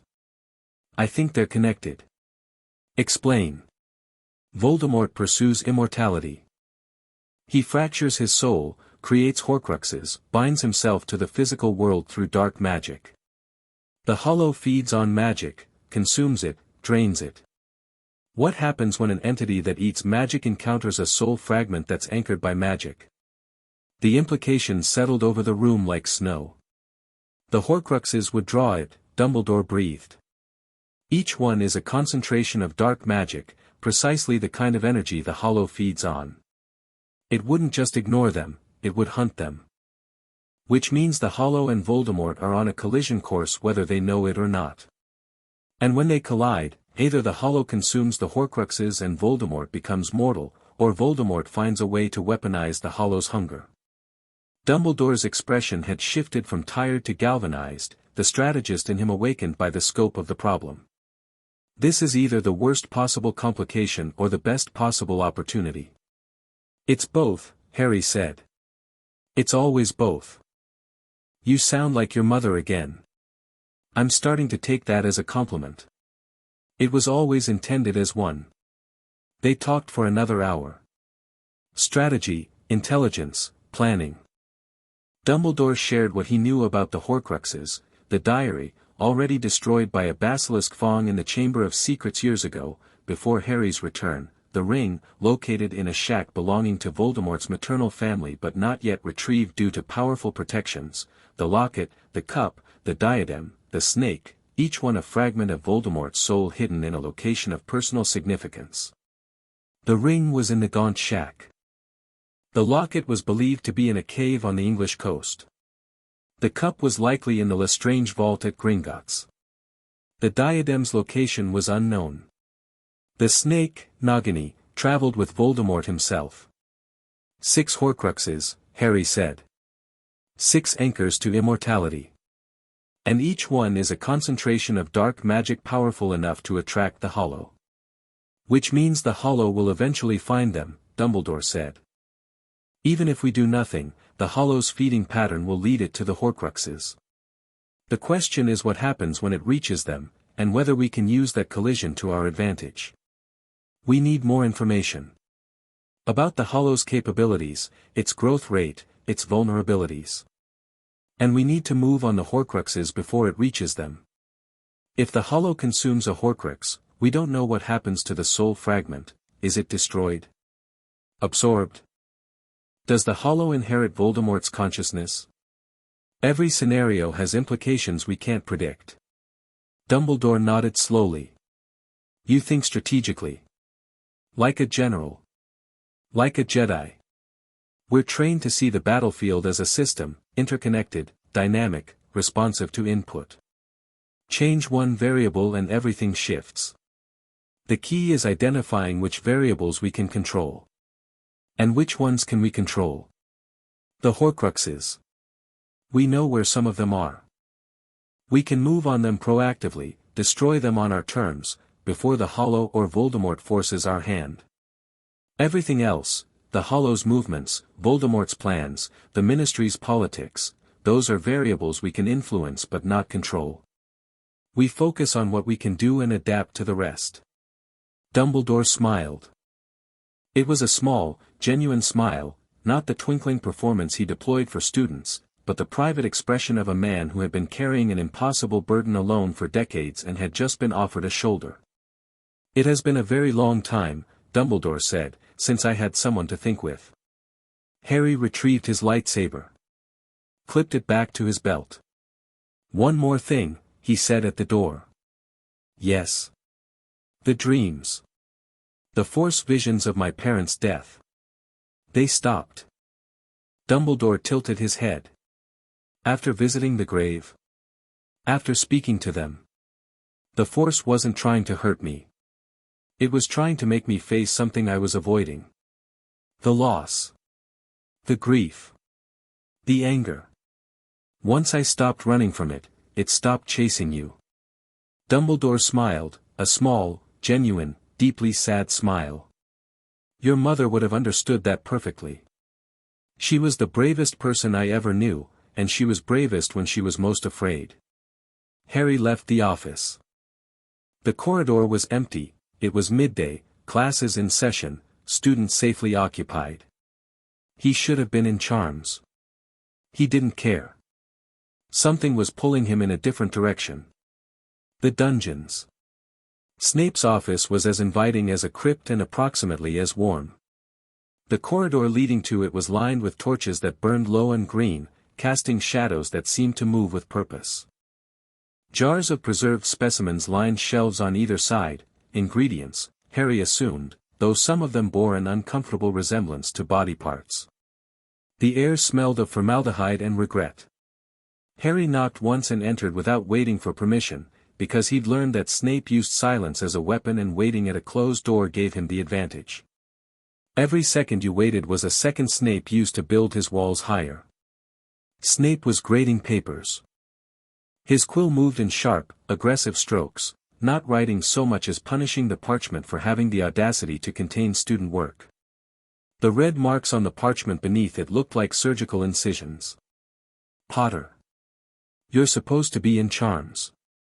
I was in Godric's Hollow this morning. 23 Death Eaters were waiting. I fought them off with help from Hermione Granger. Snape's quill made a small, involuntary mark on the parchment. A blot. He stared at it as if it had personally offended him. In the Force, Harry felt the controlled explosion of Snape's emotional response, shock, fury, fear, and something else, something deeper, that he quickly buried. Lucius Malfoy led them, Harry continued, standing in the doorway with his hands at his sides. No aggression. No challenge. Just facts. He was following Voldemort's orders. They wanted to take me alive. And instead. 9 unconscious. 5 injured. The rest retreated. 0 fatalities. On either side. How restrained of you. I don't kill unless there's no alternative. That's the code. Your code. Snape's voice was sharp. How comforting it must be, to have a rulebook for morality. To know exactly where the lines are so you never have to wrestle with the question yourself. The barb was precise and well aimed.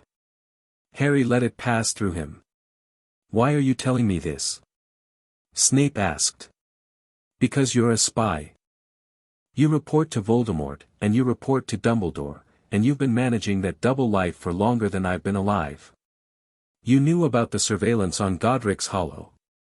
You might have even helped set it up, feeding Voldemort information about where I'd likely go, what my emotional vulnerabilities were, how to predict my movements. The temperature in the room dropped. Not metaphorically. Harry felt the actual thermal shift as Snape's magic responded to his emotional state, drawing heat from the air the way a stone draws warmth from a body. Be very careful, Potter. I'm not accusing you. I'm observing. You walk between 2 worlds, the Order and the Death Eaters. You manage that walk because you're brilliant, because you're disciplined, and because you have something to fight for that's bigger than either side. Something personal. Something that makes the danger worth it. Harry paused. Let the words land. I respect that. I don't fully understand it yet, but I respect it. Snape stood. His full height was imposing, taller than Harry by several inches, and he used every one of them. The black robes added to the silhouette, creating a figure that was part man, part shadow, entirely deliberate. This was a person who had built his appearance the way a fortress builder constructed walls, every element chosen to keep people out. You understand nothing about me. I understand grief. The words landed. Harry saw them land, felt the impact in the Force like a stone dropped into still water. I just knelt at my mother's grave and told her things I've never told anyone. I spoke to a headstone because the person I wanted to speak to has been dead for 14 years. And when I stood up, I felt, for the first time in my life, what it means to love someone you've lost. Not the Jedi version, where you release the attachment and find peace in the Force. The real version. The human version. Where it hurts, and keeps hurting, and the pain is the price of the love and you pay it because the alternative is to have never loved at all. Snape's face was a mask. But his eyes, his black, impenetrable eyes, were not. Something behind them had shifted, like tectonic plates moving deep underground. The walls in his mind, normally razor-sharp and impenetrable, had developed the faintest tremor. You know what I'm talking about, Harry said quietly. You know exactly what I'm talking about. Because you loved her too. The silence that followed was the loudest thing Harry had ever heard. It filled the office like water filling a well, rising, deepening, drowning everything else. The torches flickered. The jars on the shelves seemed to hold their breath. Snape didn't deny it. He didn't lash out, didn't dismiss, didn't retreat behind sarcasm or cruelty. He stood very still, and something behind his walls, something old and broken and desperately, impossibly alive, pressed against the surface like a hand against frosted glass. Harry could feel it in the force, the shape of a love that had survived the death of the beloved, the betrayal of the cause, the corruption of everything it once stood for. A love that had been beaten, buried, denied, and still, stubbornly, illogically, beautifully, refused to die. "Get out," Snape said. But the words had no force behind them. They were reflex, not intent. The habit of a man who had spent 20 years pushing people away because the one person he wanted to pull close was gone forever. Harry walked to the door. Stopped. Turned back. "I have her eyes," he said. "Everyone tells me that. I used to think it was just genetics, a coincidence of inherited pigmentation. But today, at the grave, I understood. It's not about the color. It's about what she saw with them. She saw the best in people. She saw potential where others saw failure. She saw the kid who nobody else bothered to look at, and she saw someone worth knowing." He met Snape's gaze. Green eyes into black. "She saw you, Professor. And whatever she saw was worth loving. I think she'd want you to know that someone else can see it too." He left. Behind him, in the cold office, Severus Snape sat down very slowly. Placed his hands flat on his desk. The quill lay abandoned. The red ink blot spread slowly across the parchment, blurring the grades, ruining the work, and Snape didn't notice because he was staring at nothing and seeing everything: a girl with red hair on a summer day, a boy in shabby clothes who didn't know he was a wizard yet, a friendship that became a love that became a tragedy that became a life spent paying for mistakes that could never be undone. And for the first time in 14 years, he allowed himself to feel something he had buried so deep he'd forgotten where the grave was. In the corridor outside, Harry walked toward the light. The castle hummed around him, warm, welcoming, alive. Students' voices echoed from distant classrooms. The smell of lunch drifted up from the kitchens. Life continued. The world turned. He was not healed. Healing implied an end point, a state of completion, and Harry understood now that grief didn't work that way. It wasn't a wound that closed. It was a companion that walked beside you, sometimes quiet, sometimes loud, always present. The Jedi code said to release it. Harry chose to carry it instead. That evening, in the Gryffindor common room, Hermione sat beside him on the couch by the fire. Ron was across from them, losing spectacularly at wizard chess against Neville, who had an unexpected talent for strategic thinking that emerged only when he wasn't being watched too closely. "Your knight's been standing there for 3 turns doing nothing," Ron muttered. "He's waiting," Neville said mildly.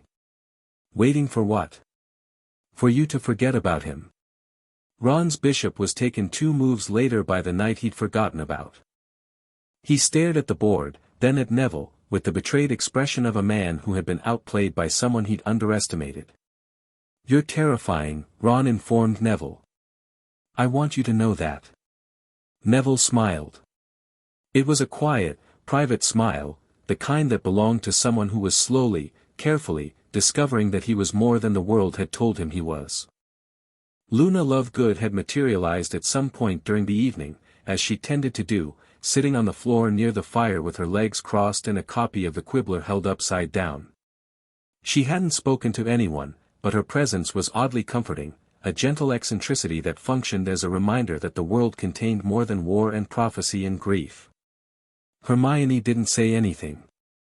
She opened a book, settled into the cushion beside Harry, and began to read. Her shoulder was 2 inches from his.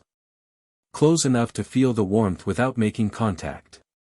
Close enough to close the gap if either of them chose to. Neither of them did. But neither of them moved away. Harry meditated. But for the first time, he didn't close his eyes. He watched the fire, and the chess game, and the students doing homework and talking and laughing and being 15 in a castle full of magic. He watched Ron's frustration and Neville's quiet confidence and Luna's serene otherness. He watched the girl beside him who had followed him into a graveyard battle and brought him a sandwich in a library and held his hand in front of a ruined house and seen him break and hadn't flinched and hadn't tried to fix him and hadn't treated his grief as a problem to be solved. The force flowed through all of it. Warm. Connected. Alive. Not the distant, austere energy of Dagoba's swamps. This was messy, chaotic, saturated with emotion and conflict and the beautiful, terrible complexity of human beings existing in proximity to each other. It was louder than anything he'd felt on Dagoba. More complicated. More painful. More real. This was what Yoda had tried to tell him. The last lesson. The one that wasn't about the Force at all, but about the person wielding it. Love that holds on and lets go at the same time. Attachment that accepts impermanence. Connection that doesn't become possession. Harry hadn't understood it on Dagoba, where the only connection he had was with an 800-year-old alien who expressed affection through increasingly difficult training exercises. He was beginning to understand it now. In a common room in a castle in Scotland, surrounded by people who were nothing like him and exactly like him, with a girl reading a book 2 inches from his shoulder and a war brewing outside the windows and something ancient and hungry growing in the dark below. He was beginning to understand.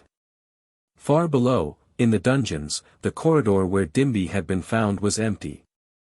The house elves avoided it now. They'd reassigned the cleaning rotation, a fact that had required extensive internal debate among a species that did not abandon duties lightly.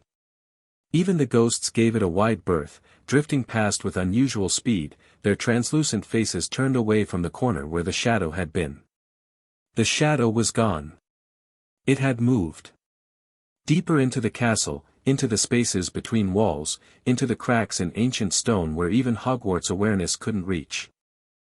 The castle's consciousness was vast, but it had gaps, centuries-old sections of architecture that predated the founders, spaces where the wards didn't fully penetrate, forgotten rooms sealed so long ago that the memory of their existence had eroded from the castle's mind. The Hollow had found these gaps and nested in them, pressing into the dark like a tongue into a cavity. It was larger now. The Death Eater battle at Godric's Hollow had fed it, all that dark magic, all that violent intent, the fear and hatred and killing curses pouring into the ground above the old rift scar. The Hollow had drunk deep, absorbing not just the energy but the flavor of it. Dark magic tasted different from light. Sharper. Richer. More satisfying. It was beginning to develop preferences. And for the first time, it had a shape. Not a form, not yet, not a body or a face or anything that could be perceived by ordinary senses, but a direction. A purpose. An understanding of what it needed. The boy. The convergence. The bridge between realities. It could feel him above, 7 floors up, blazing with twin energies, force and magic, intertwined in a pattern the Hollow had never tasted. The boy was unique in all of existence. The only being alive who carried both powers in a single body, balanced and complementary, each one making the other stronger. If the Hollow consumed him, consumed that convergence, it would become something new. Something that existed in both realities simultaneously. Something with no limits, no boundaries, no weakness. Something that could feed forever. It pressed against the castle's wards. The wards pushed back, ancient, powerful, layered by 4 founders and 1,000 years of magical reinforcement. Gryffindor's courage. Ravenclaw's wisdom. Hufflepuff's loyalty. Slytherin's cunning. 4 philosophies, woven into a single barrier, 1,000 years of accumulated protection. But the wards flickered. Just for a second. Just in one place. A hairline fracture where the Hollow's patient feeding had weakened the stone's magical saturation, draining the energy that held the enchantment together. A crack so small that no wizard alive would notice it. Not Dumbledore, with all his power. Not Voldemort, with all his ambition. Not Harry, with all his Force sensitivity. But the Hollow noticed. The Hollow always noticed. It settled against the crack, patient and cold, and began to feed. Chapter 3 End.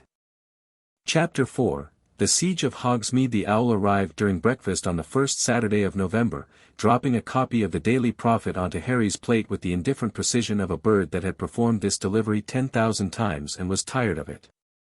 Harry unfolded the paper. Hermione, sitting beside him, leaned over to read.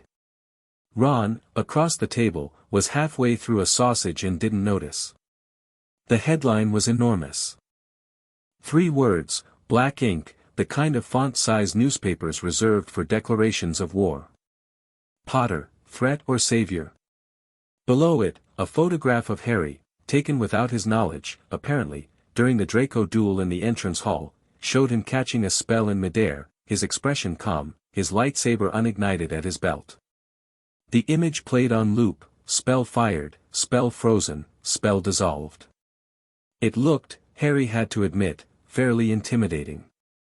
The article beneath was worse. Hermione read faster than he did. Her jaw tightened with each paragraph, the muscles working beneath the skin as she processed language specifically designed to transform fact into fear. By the time she finished, her knuckles were white around her fork. Umbridge, she said. Harry scanned the key passages. The article cited unnamed ministry sources, transparent code for Umbridge's office, describing Harry as an unregistered magical entity of unknown origin, wielding abilities that fall outside all established magical classification. It referenced the Godric's Hollow fight, reframing it not as a Death Eater ambush but as a violent incident involving Potter and unidentified wizards, currently under ministry investigation. It questioned Dumbledore's judgment in harboring an individual whose loyalties, capabilities, and dimensional origin remain unverified. The final paragraph was the knife. In these uncertain times, the wizarding public has a right to ask, is Harry Potter a returning hero, or an interdimensional threat that Albus Dumbledore has invited into the heart of our most cherished institution? Ron had stopped eating. He'd read the headline over Harry's shoulder and his face had gone the particular shade of red that preceded either an explosion or an extremely creative string of profanity. That's rubbish, Ron said. That's complete and total, it's politics, Harry said. He folded the paper and set it aside. Umbridge can't come after me directly, Dumbledore's blocking her legally. So she's building a case in public opinion. Make me the threat. Make Dumbledore the reckless enabler. When the pressure gets high enough, the ministry moves and it looks like the public's will, not Umbridge's. Hermione nodded. She's been doing this to Dumbledore for months. Discrediting him in the press, questioning his decisions, positioning herself as the voice of reason. You've just given her a new angle. I exist. That's all the angle she needs. Down the table, Neville was reading his own copy of the Prophet. His round face was tight with an anger that looked unfamiliar on his usually gentle features. My gran says the Prophet's been unreliable since Fudge got his hooks in the editorial board. She cancelled her subscription last year. Your gran sounds like a smart woman, Hermione said. She's terrifying. But yeah, smart too. Harry looked across the Great Hall. At the staff table, Dumbledore was reading the same article. His expression hadn't changed, the grandfatherly calm was firmly in place, but in the Force, Harry felt the old man's anger. Cold, controlled, and razor-sharp. Dumbledore wasn't worried about the article. He was worried about what it foreshadowed. Snape, beside Dumbledore, wasn't reading the Prophet at all. He was watching Harry with an expression that was, for once, not hostile. If Harry had to name it, he'd call it, calculating. As if Snape were reassessing a variable in a very long equation. At the Slytherin table, Draco Malfoy was staring at the photograph of Harry catching the spell. His face was unreadable.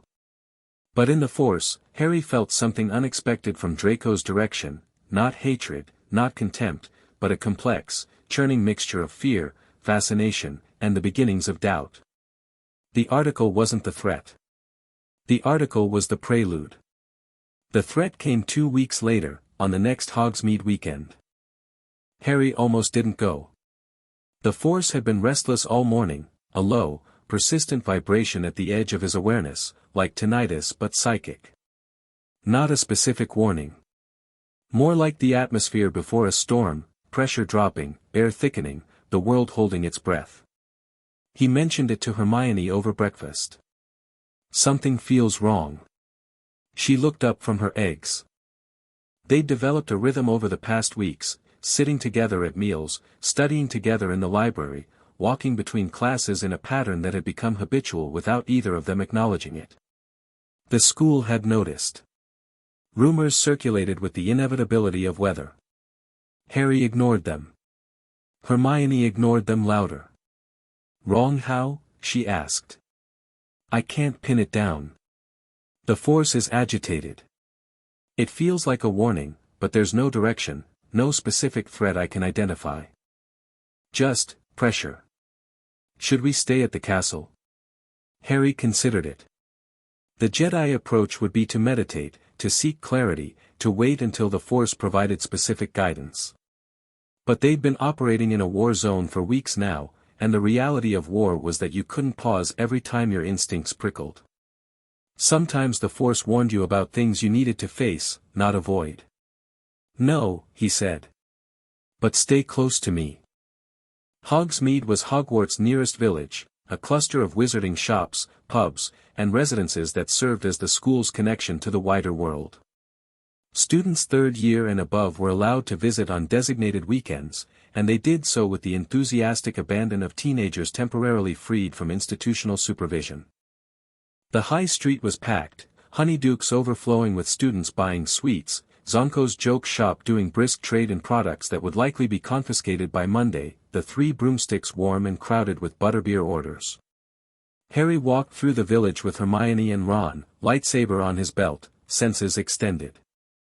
The Force spread outward from him like ripples in a pond, touching every person, every building, every shadow.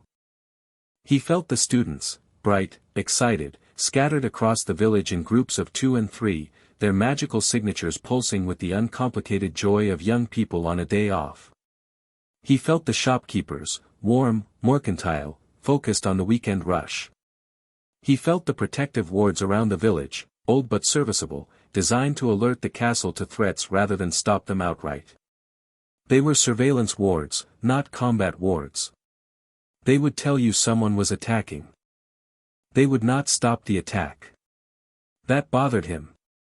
He'd raised it with McGonagall, who had explained that Hogsmeade's wards had been sufficient for centuries because attacks on wizarding villages were extraordinarily rare. History's most dangerous precedent was also its most misleading. The absence of previous attacks created a false sense of security that was, in itself, a vulnerability. He felt Neville and Luna at Honeydukes, debating the merits of sugar quills versus fizzing whizbees with the intensity of two people who took confectionery very seriously. He felt Ron's brothers, Fred and George, in a side alley doing something that the Force categorized as technically legal but ethically flexible, probably testing new joke products on unsuspecting passers-by. He felt Draco Malfoy on the high street, flanked by Crabbe and Goyle, maintaining a careful distance from Harry's group while watching them with poorly concealed intensity. Since the Hogsmeade weekend announcement, Draco had been more subdued than usual. The entrance hall confrontation had left marks that weren't physical. Ron was holding forth on the topic of Chudley Cannon's chances in the upcoming league season, a subject about which he held passionate opinions unsupported by any statistical evidence. Hermione was humming noncommittally, which was her standard response to Quidditch discussions. Harry let their voices wash over him, comfortable, domestic, normal. The ordinary texture of friendship, which was still new enough to feel extraordinary. "You're doing the thing again," Hermione said. "What thing?" "The thing where you extend your Force senses through the entire village and scan for threats while pretending to listen to Ron talk about Quidditch." "I'm multitasking." "You're being paranoid." "Constant vigilance," Harry said, borrowing Moody's phrase. "Don't quote Moody at me." He's the most paranoid person alive, and it's not a healthy model. He's alive. That suggests the model works. She gave him a look that communicated, in a single expression, that she found him simultaneously frustrating and endearing. It was a look she'd been deploying with increasing frequency. And beneath it all, building like a wave that hadn't crested yet, the wrongness grew. Harry's smile faded. He stopped walking. The force was tightening around him like a fist closing, pressure, urgency, warning. Not a specific threat. Not a voice in his ear saying, "Duck." Something larger. Something approaching. Harry. Hermione had noticed. She always noticed. Something's coming. Ron stopped mid-sentence about the cannon's new seeker. Coming? What kind of something? I don't know. But we need to get everyone. At 2:30, the sky went dark. Not clouded. Dark. As if someone had drawn a curtain across the sun, the light dying in a single, impossible second. The temperature plummeted. Frost crawled across the cobblestones, across the shop windows, across the skin of every person in the village. Harry's lightsaber was in his hand before the first scream. "Dementors," Hermione whispered. Her breath fogged. Her face had gone white. "Oh God, Harry, Dementors." He felt them. Not one or two, dozens. Maybe 100. They descended on Hogsmeade from every direction, sweeping over the rooftops like a black tide, and the despair they radiated hit the village like a psychic bomb. Students collapsed. Shopkeepers dropped behind their counters. The joy, the light, the warmth of a Saturday afternoon, all of it devoured in seconds. Harry had never encountered Dementors before, but Yoda had taught him about the dark side's capacity to generate despair. These creatures were similar, concentrations of negative energy that fed on happiness, on hope, on the will to resist. In the Force, they registered as voids, not empty, but actively emptying. Holes in the fabric of the living force that consumed everything they touched. The despair hit him. He felt it, cold, seeping, a voice in the back of his mind that whispered of Dagoboa's loneliness, of parents he'd never known, of a life spent between worlds where he belonged to neither. The Dementors found his pain and amplified it, turning it back on him like a mirror reflecting darkness. Harry closed his eyes. Breathed. And the Force answered. Not with anger. Not with aggression. With light. With warmth. With the memory of Yoda's hand on his cheek, and Hermione's voice in the library, and Molly Weasley's fierce embrace, and the moment at his parents' grave when he'd chosen to carry love instead of releasing it. The Force gathered inside him, every positive connection, every moment of warmth, every act of kindness he'd witnessed or received in this new world, and he let it out. The Force blazed through him, a wave of pure, positive energy that radiated outward in all directions like a shockwave made of sunlight. The Dementors nearest to him recoiled. Literally recoiled, their ragged forms shuddering and drawing back from the light the way cockroaches fled from a lamp. The despair field fractured around Harry like glass, and in the bubble of warmth he created, students gasped and straightened and remembered how to breathe. It wasn't a Patronus, he couldn't cast one without a wand. It was something else. Something the Force had never been asked to do before, because no Jedi had ever faced creatures that fed on joy. The Force was life, and the Dementors were the opposite of life, and when the two met, life won. Not easily. Not without effort. But decisively. Hermione, Harry said, his voice carrying through the unnatural cold with Force-enhanced clarity. Patronus. Now. Get everyone who can cast one. She was already moving. Her wand slashed the air and a silver otter burst from its tip, corporeal, gleaming, radiating the same warm energy Harry was pouring into the Force. It circled them once and then streaked toward the nearest cluster of Dementors, scattering them like crows from a field. Around the village, other Patronuses appeared, a terrier from Ron, ghostly but determined, a hare from Luna Lovegood, who had emerged from honeydukes with chocolate on her fingers and absolute calm on her face, a fox from an older Hufflepuff Harry didn't know. The Dementors retreated, driven back by the combined light, but they didn't leave. They circled at the village's edge, a ring of cold and despair waiting for the light to falter. Because the Dementors were a distraction. Harry knew at the moment the first explosion hit. The 3 broomsticks detonated. Not the whole building, the front wall, blown inward by a coordinated volley of blasting curses that sent brick and glass and burning timber spraying across the high street. Through the hole poured Death Eaters, 10, 15, 20, masks on, wands firing, spreading through the village in a tactical formation that spoke of military planning, not mob violence. And behind them, larger, slower, devastating, 3 giants. 20 feet tall, club-wielding, eyes glazed with enchantment. They crashed through the buildings like wrecking balls, stone and wood shattering beneath their fists, and the sound of their destruction was the sound of a village dying. This wasn't a raid. This was a siege. Harry ignited his lightsaber and the green blade cut through the darkness like a flare. Ron! Harry's voice carried force-enhanced authority that cut through the panic. Get the younger students to the Shrieking Shack, it's outside the engagement zone. Neville, you're with Ron. Protect them. Ron, to his credit, didn't hesitate. He grabbed 2 third-years by their collars and started moving, Neville falling in beside him with his wand out and his jaw set. Hermione, with me. Harry started toward the nearest concentration of Death Eaters. We pushed toward the 3 broomsticks. There are people trapped inside. The battle for Hogsmeade unfolded in stages. Stage 1 was chaos.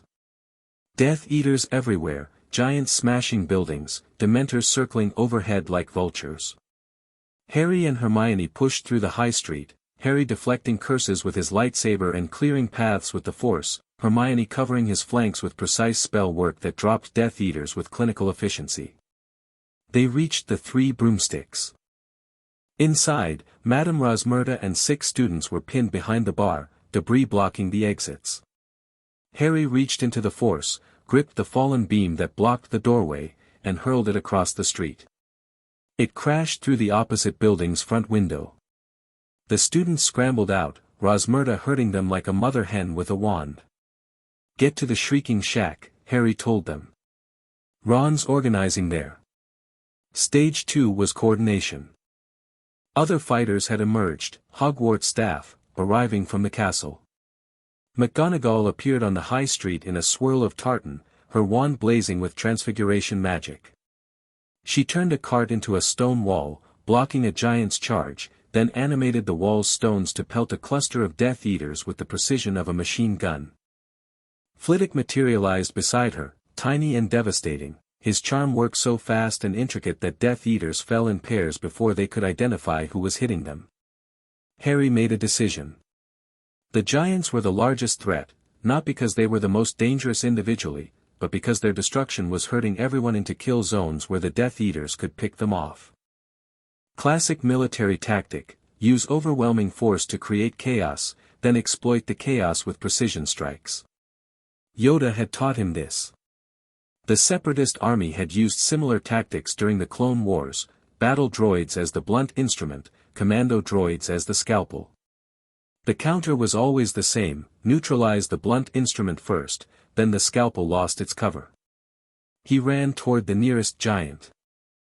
The creature was enormous, 22 feet of muscle, bone, and enchanted rage, swinging a stone club the size of a telephone booth. It had already demolished the post office and was working on the joke shop with the methodical enthusiasm of something that had been pointed at a target and told to break it. Each swing sent debris flying, stone fragments, wooden beams, the occasional shelf of merchandise that arced through the air trailing sparks of residual joke magic.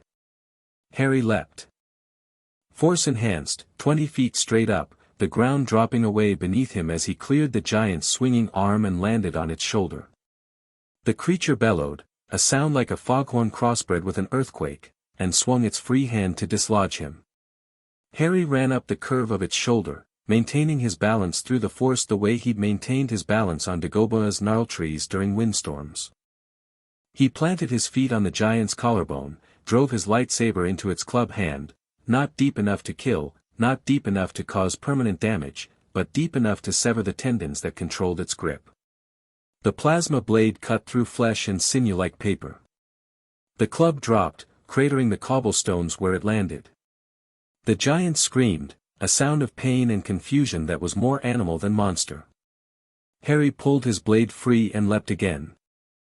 This time he landed on the giant's head and placed both hands flat against its skull.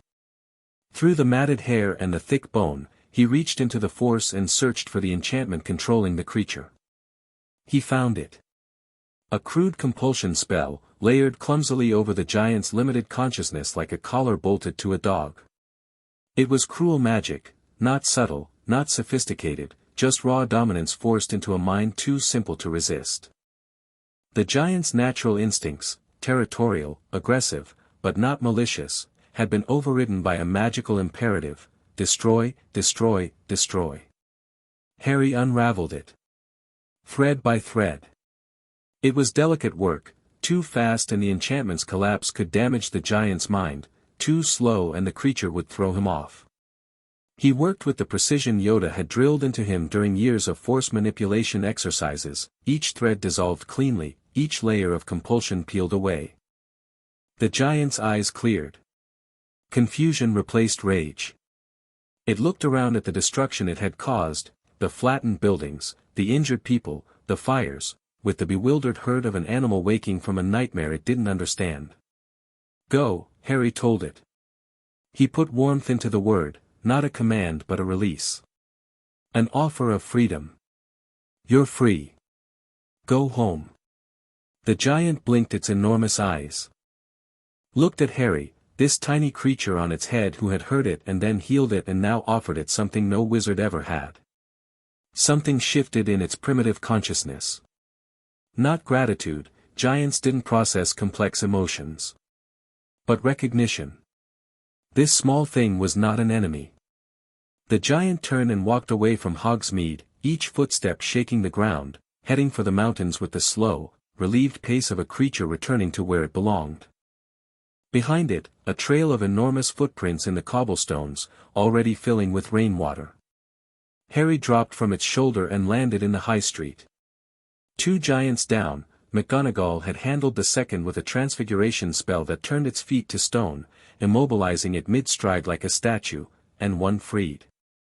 The Death Eaters, deprived of their heavy weapons, were losing ground. The Hogwarts staff were magnificent.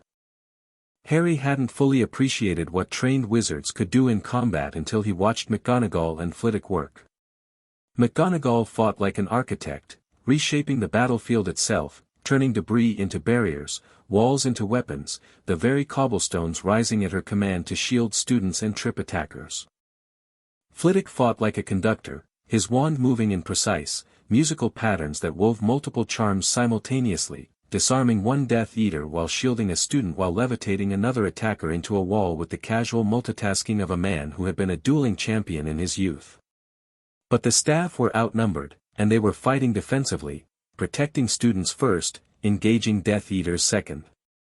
The Death Eaters knew this and exploited it, using the students' presence as a shield, forcing the staff to hold back their most powerful spells for fear of collateral damage. Harry felt no such restriction. He waded into the remaining Death Eaters with a combination of force techniques and lightsaber work that was, by any measure, devastating. A force push that scattered 5 attackers into the walls of the Hog's Head. A telekinetic catch of 3 simultaneous stunners, held in midair for a frozen moment before being redirected back at their casters. A lightsaber combination, gem so into Makashi, that disarmed 4 Death Eaters in as many seconds, their wands spinning away in clean arcs. Through it all, Hermione anchored his left flank. She had positioned herself behind an overturned cart and was casting with a rhythm that Harry found deeply impressive, 3 spells per second, each one targeted, each one effective, her wand arm moving with the mechanical precision of someone who had practiced until the magic was muscle memory. She took down 2 more Death Eaters during Harry's giant engagement, bringing her personal count to 6. The brightest witch of her age, people called her. They underestimated her. She wasn't just bright. She was lethal when she needed to be, and she needed to be now. Stage 3 was the moment everything changed. The air split. Not with apparition, with something worse. A pressure, a cold, a presence that made the Dementors feel like mild annoyances by comparison. Every magical being in Hogsmeade felt it, a weight settling over the village like a funeral shroud. Voldemort appeared. He didn't apparate. He simply materialized, as if the air had decided to stop being air and start being him. Tall, skeletally thin, with a face that was barely human, no nose, red eyes with vertical pupils, skin so white it was translucent. His robes were black and moved without wind. His wand, bone white, 13.5 inches, rested in his fingers with the casual intimacy of a limb. The Death Eaters fell back. Not in retreat, in deference. They cleared a path, a corridor of empty space, and at the end of it stood Harry. 70 feet apart. The Dark Lord and the boy he'd failed to kill. The prophecy made flesh. Harry Potter, Voldemort said. His voice was wrong. Not loud, not aggressive, conversational, almost pleasant, carrying the same silk-over-glass quality Harry had heard in his mother's death dream. But beneath the pleasantry was something alien.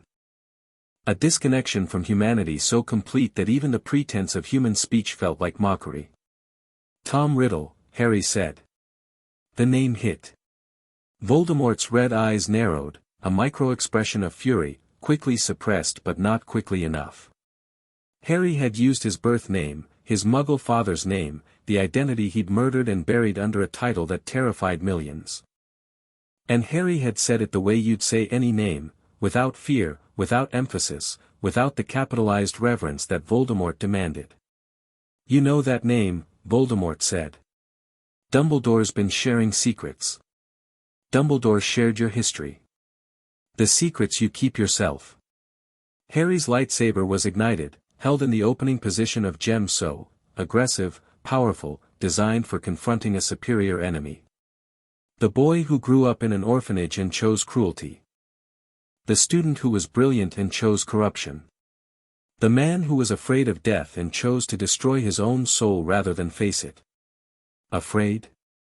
The word came out with a flicker of genuine amusement. Is that what they told you?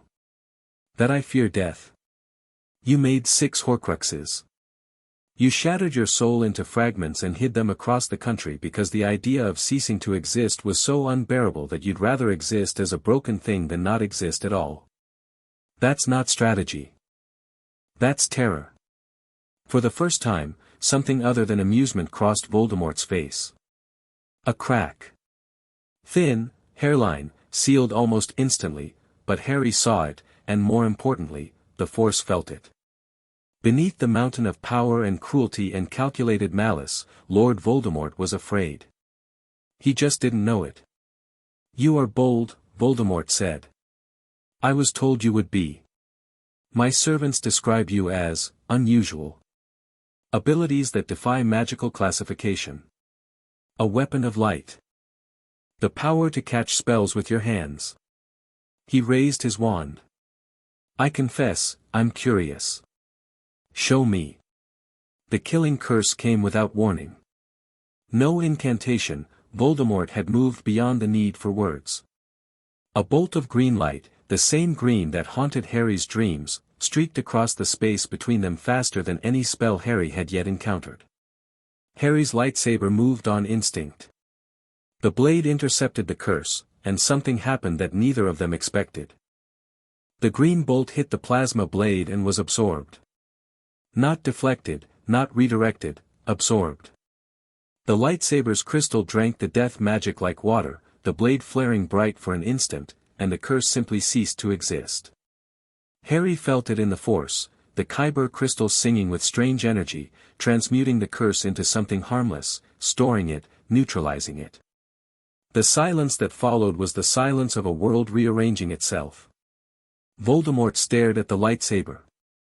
His red eyes were wide, not with shock, not exactly. With something Harry recognized from Dumbledore's office, from Umbridge's visit, from Draco's duel. The look of a powerful being encountering something completely outside their framework of understanding. Impossible, Voldemort breathed. Not impossible. Just unfamiliar. Voldemort attacked. Properly this time. Not a single curse but a cascade, killing curses alternating with Cruciatus, with Fiendfire, with spells Harry didn't have names for but could feel in the Force as distinct flavors of malice. The air between them became a corridor of lethal light, each spell arriving faster than the last, Voldemort's casting speed inhuman, his power enormous, his technique flawless. He wasn't just powerful, he was precise. Every spell was aimed to kill, to maim, or to drive Harry into a position where the next spell would finish the job. Harry deflected, dodged, absorbed. The lightsaber sang in his hands, a green hymn of defiance against the rainbow of curses, catching killing curses and turning them to nothing, deflecting stunners and body binds into the cobblestones, redirecting a bone-breaking hex into an already destroyed wall. The Force wrapped around him like armor, enhancing his speed, sharpening his reflexes, showing him the trajectory of each spell a fraction of a second before it arrived. Precognition, Yoda called it, the ability to sense the immediate future through the Force's connection to all things. He gave ground, 5 feet, 10, 15, not from weakness but from tactical necessity. Sorisu. Defense. Make yourself unhittable and let the attacker exhaust their resources. It was the form Obi-Wan Kenobi had mastered, the form designed for situations exactly like this, a single defender against overwhelming offensive power. Wait. Absorb. Endure. Let the tide break against the rock. But Voldemort didn't exhaust. His power was a bottomless well. Each spell hit harder than the last, as if the act of casting fueled rather than depleted him. The dark magic seemed to regenerate in the gaps between spells, the ambient magical energy of Hogsmeade itself being drawn into his wand like water into a vortex. He was feeding on the battlefield, the fear, the death, the concentrated dark magic of his own curse work, and converting it back into power. The Fiendfire was the worst. A massive serpent of cursed flame, 20 feet long, intelligent and hungry, that lunged at Harry with the coordination of a living predator. Fiendfire couldn't be blocked by lightsaber, it wasn't a single spell but a sustained conjuration, a creature of pure cursed fire that would burn until its caster dismissed it or until it consumed everything in its path. Harry reached into the Force with everything he had, every ounce of telekinetic power, every thread of energy he could draw from the living world around him, and shoved the serpent sideways. The burning creature crashed through an empty shop, reducing it to cinders in seconds, the heat so intense that the cobblestones cracked in a 10-foot radius. Voldemort pressed. Harry gave more ground. The Death Eaters watched in stunned silence, their master dueling this boy, this nobody, this child from another dimension who should have been dead 14 years ago and who was instead standing in the middle of a burning village deflecting the most powerful dark wizard in history. The Hogwarts staff had frozen, McGonagall, Flitwick, the others, recognizing that this was a duel beyond their ability to influence. Interfering would more likely kill Harry than help him. Harry shifted. Enough defense. He wasn't going to win this fight, Voldemort's reserves were too deep, his experience too vast. But he didn't need to win. He needed information. He needed to know what Voldemort was capable of, what his patterns were, where his weaknesses hid. Every duel was a conversation, Yoda had taught him. Every exchange of blows was an exchange of information. The question was whether you were listening. Harry was listening. He counterattacked. Force push, a wall of invisible energy that Voldemort deflected with a shield charm, the two forces colliding in a shockwave that cracked the cobblestones in a spiderweb pattern and knocked both combatants back a step. Harry followed with a telekinetic barrage, stones, debris, an entire door ripped from its hinges, hurled at Voldemort with the precision of guided missiles. Voldemort destroyed them mid-flight, each piece disintegrating in flashes of light, his wand moving so fast it blurred. But the barrage served its purpose, it forced Voldemort to defend, and defending revealed his patterns. He shielded from the center out. He favored his right side. He dismissed small threats with contempt, which meant large threats could be packaged inside small ones. Harry filed everything away. For next time. Then Harry did something Voldemort wasn't prepared for. He reached for the Dark Lord's mind. Not legilimency, Harry couldn't perform wizard magic. But the Force could probe a consciousness, could reach across the space between two beings and touch the surface of a mind. Harry reached. And hit a wall. But not the kind he expected. Not the disciplined shields of an Occlumens or the smooth fortress of a trained telepath. Voldemort's mind was protected by something worse, by its own brokenness. The soul-splitting that had created the Horcruxes had fractured his consciousness into a jagged, unstable mess. Trying to read his mind was like trying to read a mirror that had been shattered and reassembled by someone who didn't care if the pieces fit. The reflection was there, but distorted, kaleidoscopic, dangerous. Harry withdrew. But he'd learned something. In that fraction of a second of contact, he'd felt what Voldemort felt. Fear. Not of Harry. Not of the lightsaber or the Force or the prophecy. Voldemort was afraid of something else, something he'd recently discovered, something that had shaken even his colossal arrogance. A presence he couldn't identify. A hunger he couldn't understand. Something cold, something formless, something that existed in the margins of reality and was growing stronger. The hollow. Voldemort had felt the hollow. Harry broke the engagement. A massive force push, the strongest he'd ever generated, drawing on everything Yoda had taught him about channeling kinetic energy, that sent Voldemort sliding backward 20 feet. Not hurt. Not even unbalanced. But separated. Space restored between them. "You're strong," Voldemort said. He wasn't breathing hard. His robes weren't even ruffled.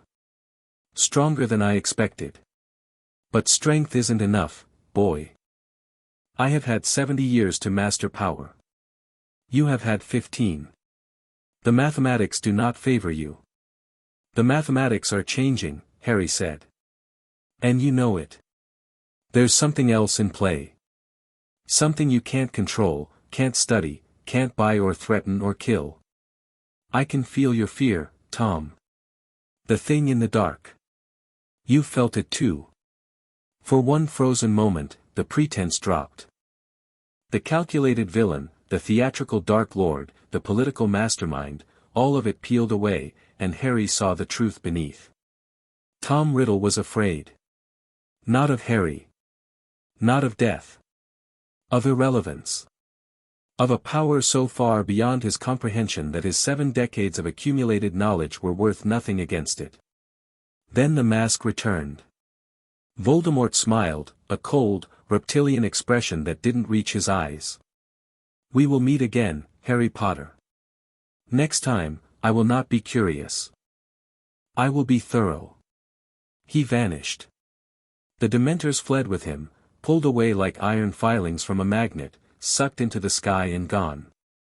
The remaining Death Eaters disapparated in a ragged cascade of cracks, leaving behind their unconscious companions and the smoking ruins of half of Hogsmeade. Harry deactivated his lightsaber. His hands were shaking. Not from fear, from expenditure. He'd pushed the Force harder than ever before, and his body was paying the cost. Every muscle ached. His vision swam. The cut on his arm from Godric's hollow, weeks healed, throbbed as if remembering what it felt like to be open. Hermione was beside him. Of course she was. She put a hand on his arm, steadying, practical, warm. "I'm fine." "The students." "How many?" "Ron got most of them to the Shrieking Shack. The staff handled the rest." "But Harry." Her voice caught. "There were casualties." The word hit him like a physical blow. He'd known, somewhere in the battle's chaos, he'd felt it. Bright signatures dimming. Lives ending. But he'd been too deep in the fighting to process it. How many? I don't know yet. At least one student. A Hufflepuff. Third year. She was in the 3 broomsticks when the wall came in. Harry's knees didn't buckle. His breath didn't catch. His face didn't change. 15 years of Jedi training held him upright, held him together, held the grief in a container strong enough to bear it. But the container cracked. A 13-year-old girl. In a sweet shop village on a Saturday afternoon, buying candy and drinking butterbeer, and a wall fell on her because a megalomaniac with a fear of death decided to make a point. Harry had been 10 feet from the 3 broomsticks when it exploded. If he'd been faster, if he'd sensed the attack sooner, if he'd extended the force further, if he'd been better, don't, Hermione said. She'd read his face despite the Jedi mask. She always could. Don't do that to yourself. I was right there. You saved 6 people from inside that building. You freed a giant from enchantment instead of killing it. You fought Voldemort to a standstill and he retreated. You are one person, Harry. One. You cannot save everyone. The Jedi Code says, I don't care what the code says.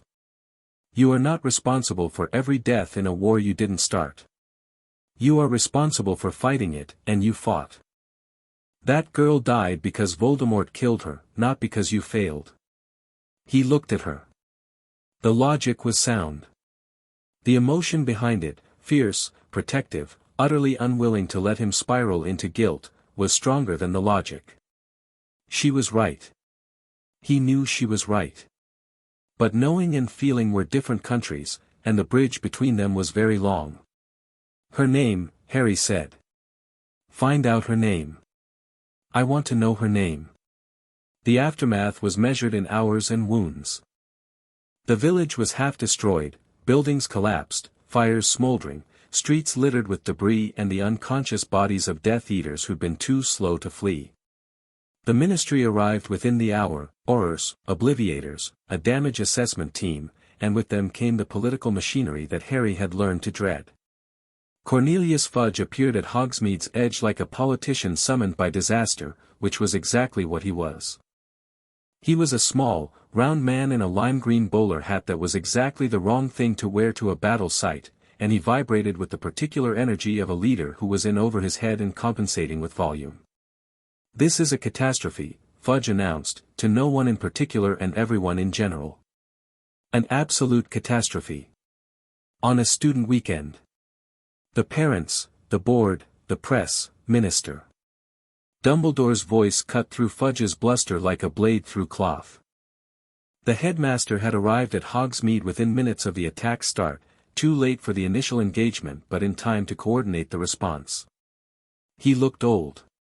Genuinely old, in a way Harry hadn't seen before. This attack was conducted by Lord Voldemort, in person, with Death Eaters, giants, and Dementors. It was a coordinated military assault on a civilian population. I suggest we focus on the response rather than the optics. Don't tell me what to focus on, Dumbledore. Fudge's face was puce. The fear behind his bluster was naked in the Force, a small man confronting a large reality and choosing anger because anger felt bigger than terror. I've been saying for months that your pet project, he jabbed a finger at Harry, was going to provoke exactly this kind of response. And here we are.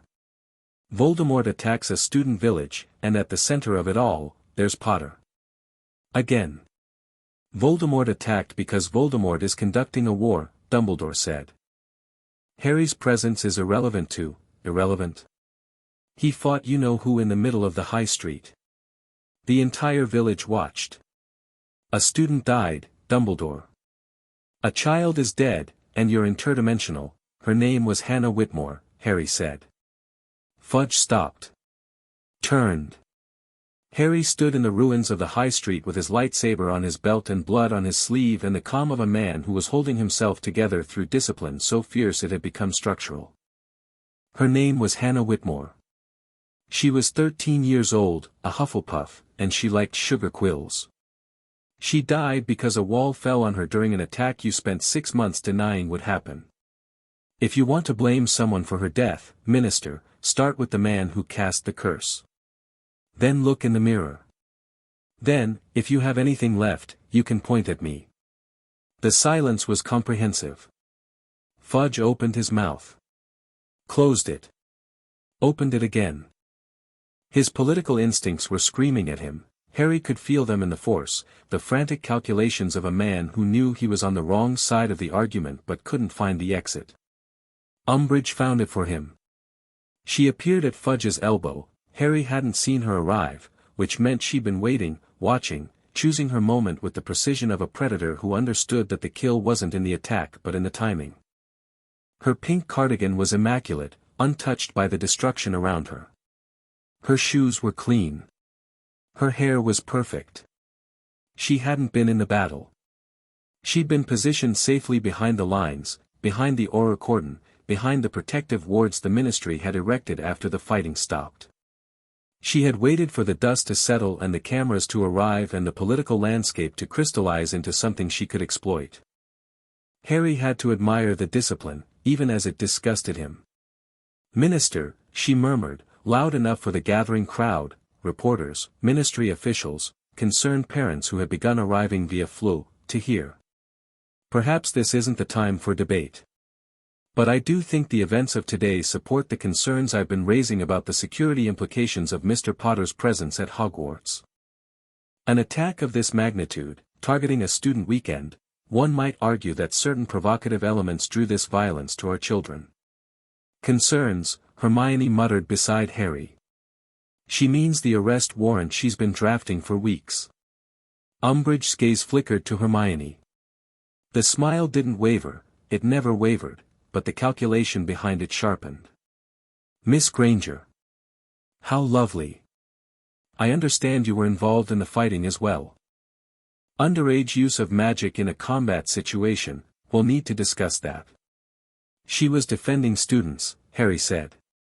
"Under Article 7 of the International Statute of, I'm well aware of the statute, Mr. Potter. I wrote the Ministry's operational guidelines for it." Umbridge's smile was a weapon, sweet, patient, and absolutely poisonous. A weapon specifically designed to look like anything but a weapon. But guidelines require interpretation, and interpretation is the Ministry's purview. Not yours. Not Dumbledore's. The Ministry's. She turned back to Fudge. The movement was choreographed, a stage direction, positioning herself as the advisor, the rational voice, the person with the plan when everyone else was drowning in chaos. "Minister, I'm formally recommending that Mr. Potter be taken into protective custody pending a full investigation into today's events. For his own safety, of course." "Of course," Fudge echoed. The relief on his face was pathetic, a drowning man who'd been thrown a line and didn't care that the line was a noose.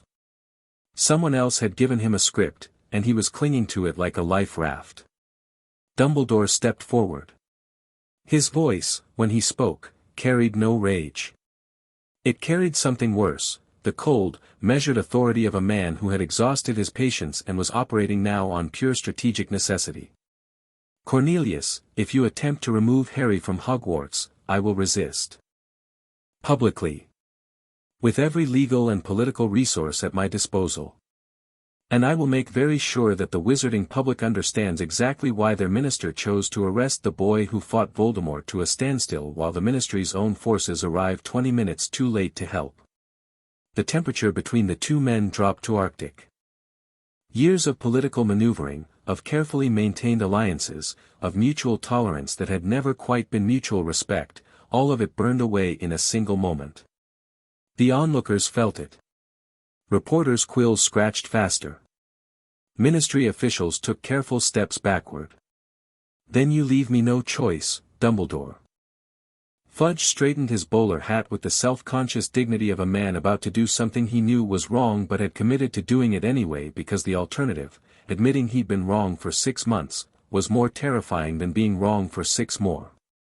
"As Minister for Magic, I am exercising my authority under Educational Decree 23. You are removed as headmaster of Hogwarts, effective immediately. Dolores Umbridge will serve as your replacement." The words detonated. Not loudly, quietly, the way truly catastrophic things always happened. A bomb you didn't hear until after it had destroyed the building. McGonagall made a sound like a teakettle reaching boil.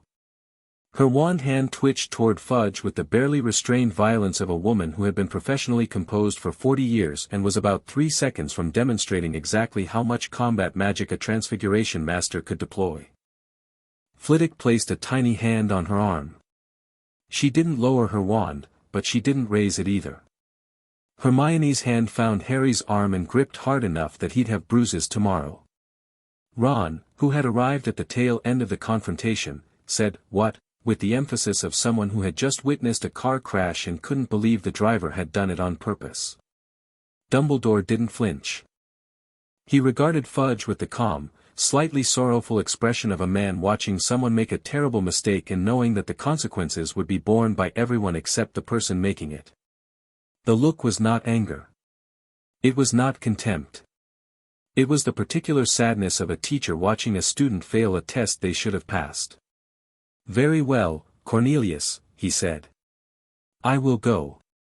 But I want you to remember this moment. When the war you denied comes to your doorstep, and it will, it is coming, it is already here, remember that you removed the one person trying to prepare for it, because preparing was politically inconvenient." He turned to Harry. Their eyes met. In the Force, Harry felt Dumbledore's message, not words, not even thoughts, but intent, purpose, direction. "I'm not leaving you. I'm changing position. The game continues on a different board. The pieces are still in play. Trust the plan." Harry nodded. "Barely. Enough." Dumbledore vanished. Not apparition, something smoother, quieter, more dignified. One moment he was there, the next, the air held only the faintest impression of power, like perfume lingering in an empty room. No crack of displaced air. No theatrical flash. Just, absence. The most powerful wizard in Britain, gone. Umbridge's smile widened by precisely 1 millimeter. It was the most terrifying thing Harry had seen all day, and he'd dueled Voldemort. "Well," she said brightly, surveying the smoking ruins of Hogsmeade, the injured students, the destroyed buildings, the body of a 13-year-old girl being carried from the wreckage of the 3 broomsticks. "I think we all have work to do." The walk back to Hogwarts was the longest of Harry's life. Students moved in clusters, shell-shocked, some crying, some silent, some radiating the dull numbness that follows exposure to violence. Teachers flanked them, protective, grim, processing their own shock while projecting calm for the children.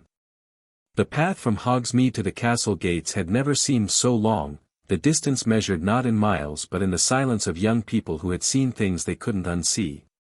A second-year girl walked in circles until McGonagall gently steered her into a group. A seventh-year boy carried a younger student who had been hit by debris and couldn't walk, his face set in the particular blankness of someone who was functioning on autopilot and would break down later, in private, when no one needed him to be strong. Madame Pomfrey moved through the crowd with her medical bag, casting diagnostic charms, dispensing calming drafts, triaging with the brisk efficiency of someone who had done this before and had hoped she'd never have to do it again. Harry walked with Hermione, Ron, and Neville. None of them spoke. There was nothing to say that wouldn't sound inadequate against the scale of what had happened. Ron's hands were shoved deep in his pockets, clenched into fists he thought no one could see. Neville walked with a straight back and a set jaw, his Force signature radiating a quiet, fierce resolve that Harry recognized, the look of someone who had found, in the worst possible circumstances, a reason to fight. Hermione walked close to Harry.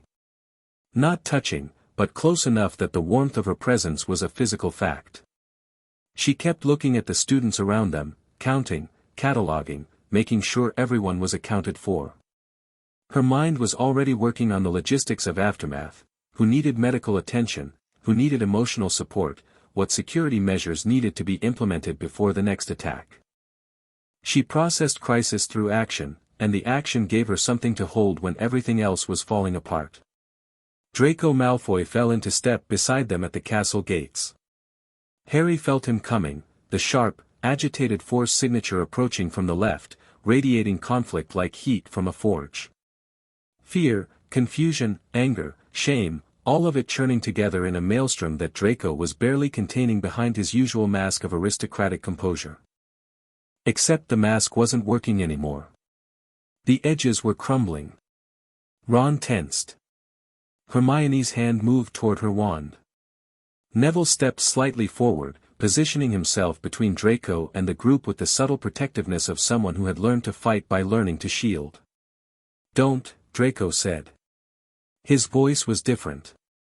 Stripped of the usual sneer, the aristocratic contempt, the performance that had defined him since first year. He sounded young.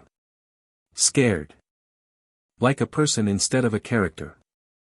I'm not here to fight." "Then what are you here for?"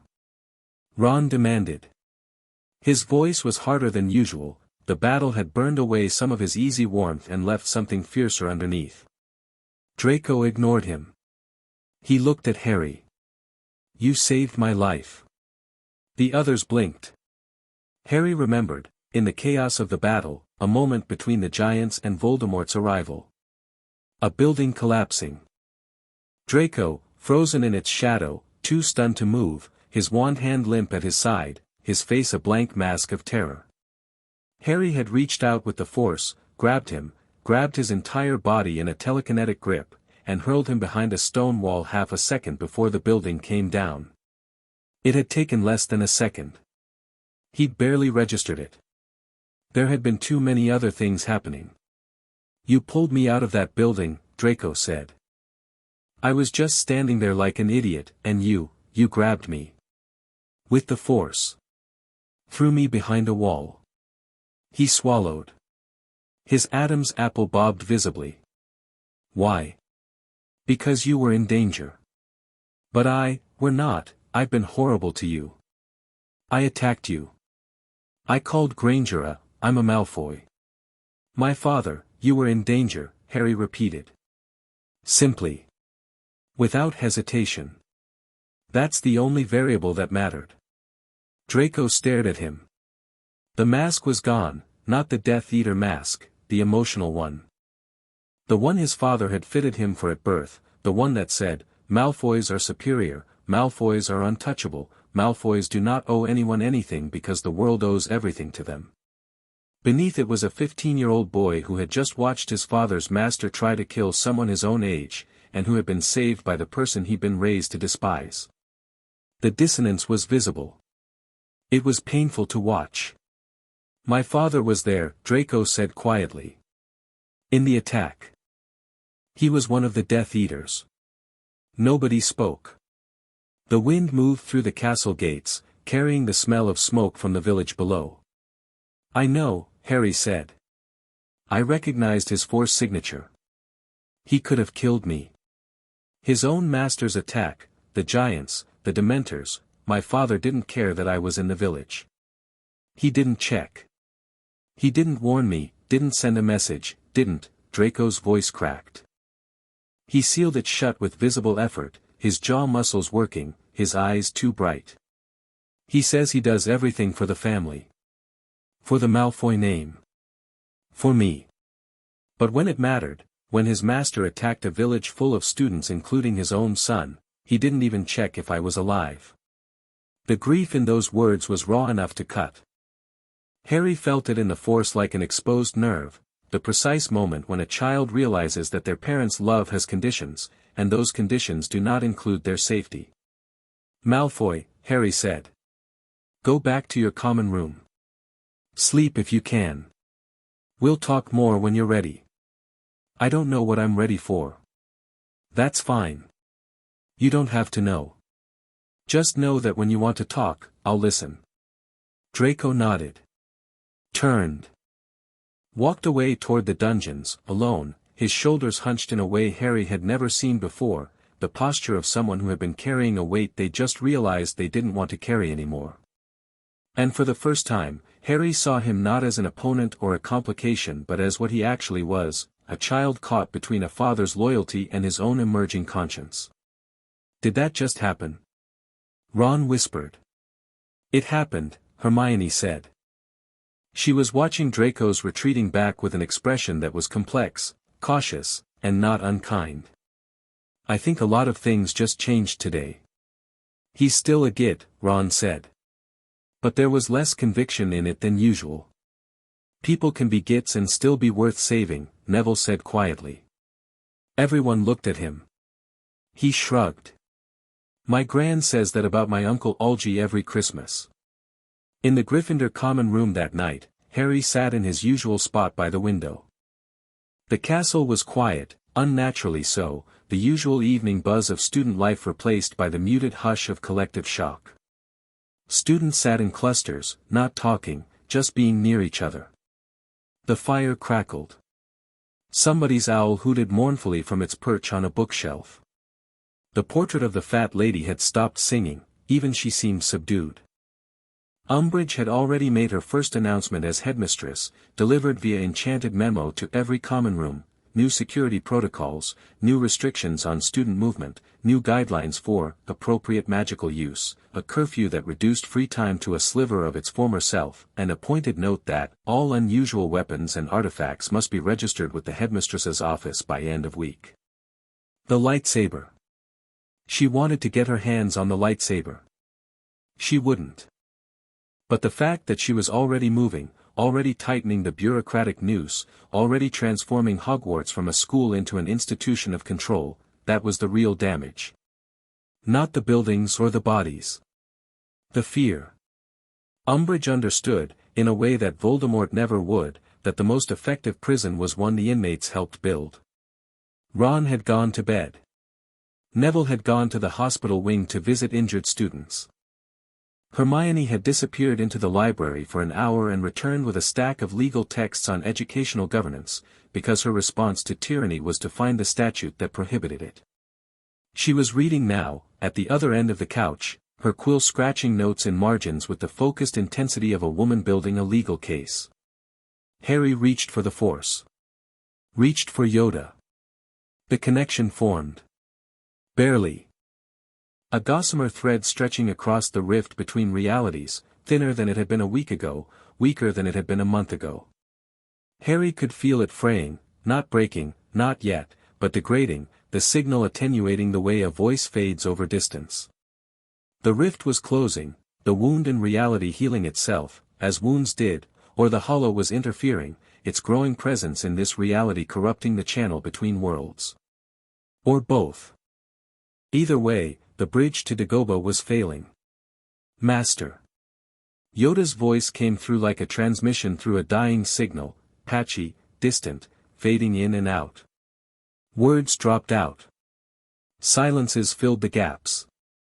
The warmth was still there, that familiar presence, ancient and loving and impossibly far away, but it was dimmer.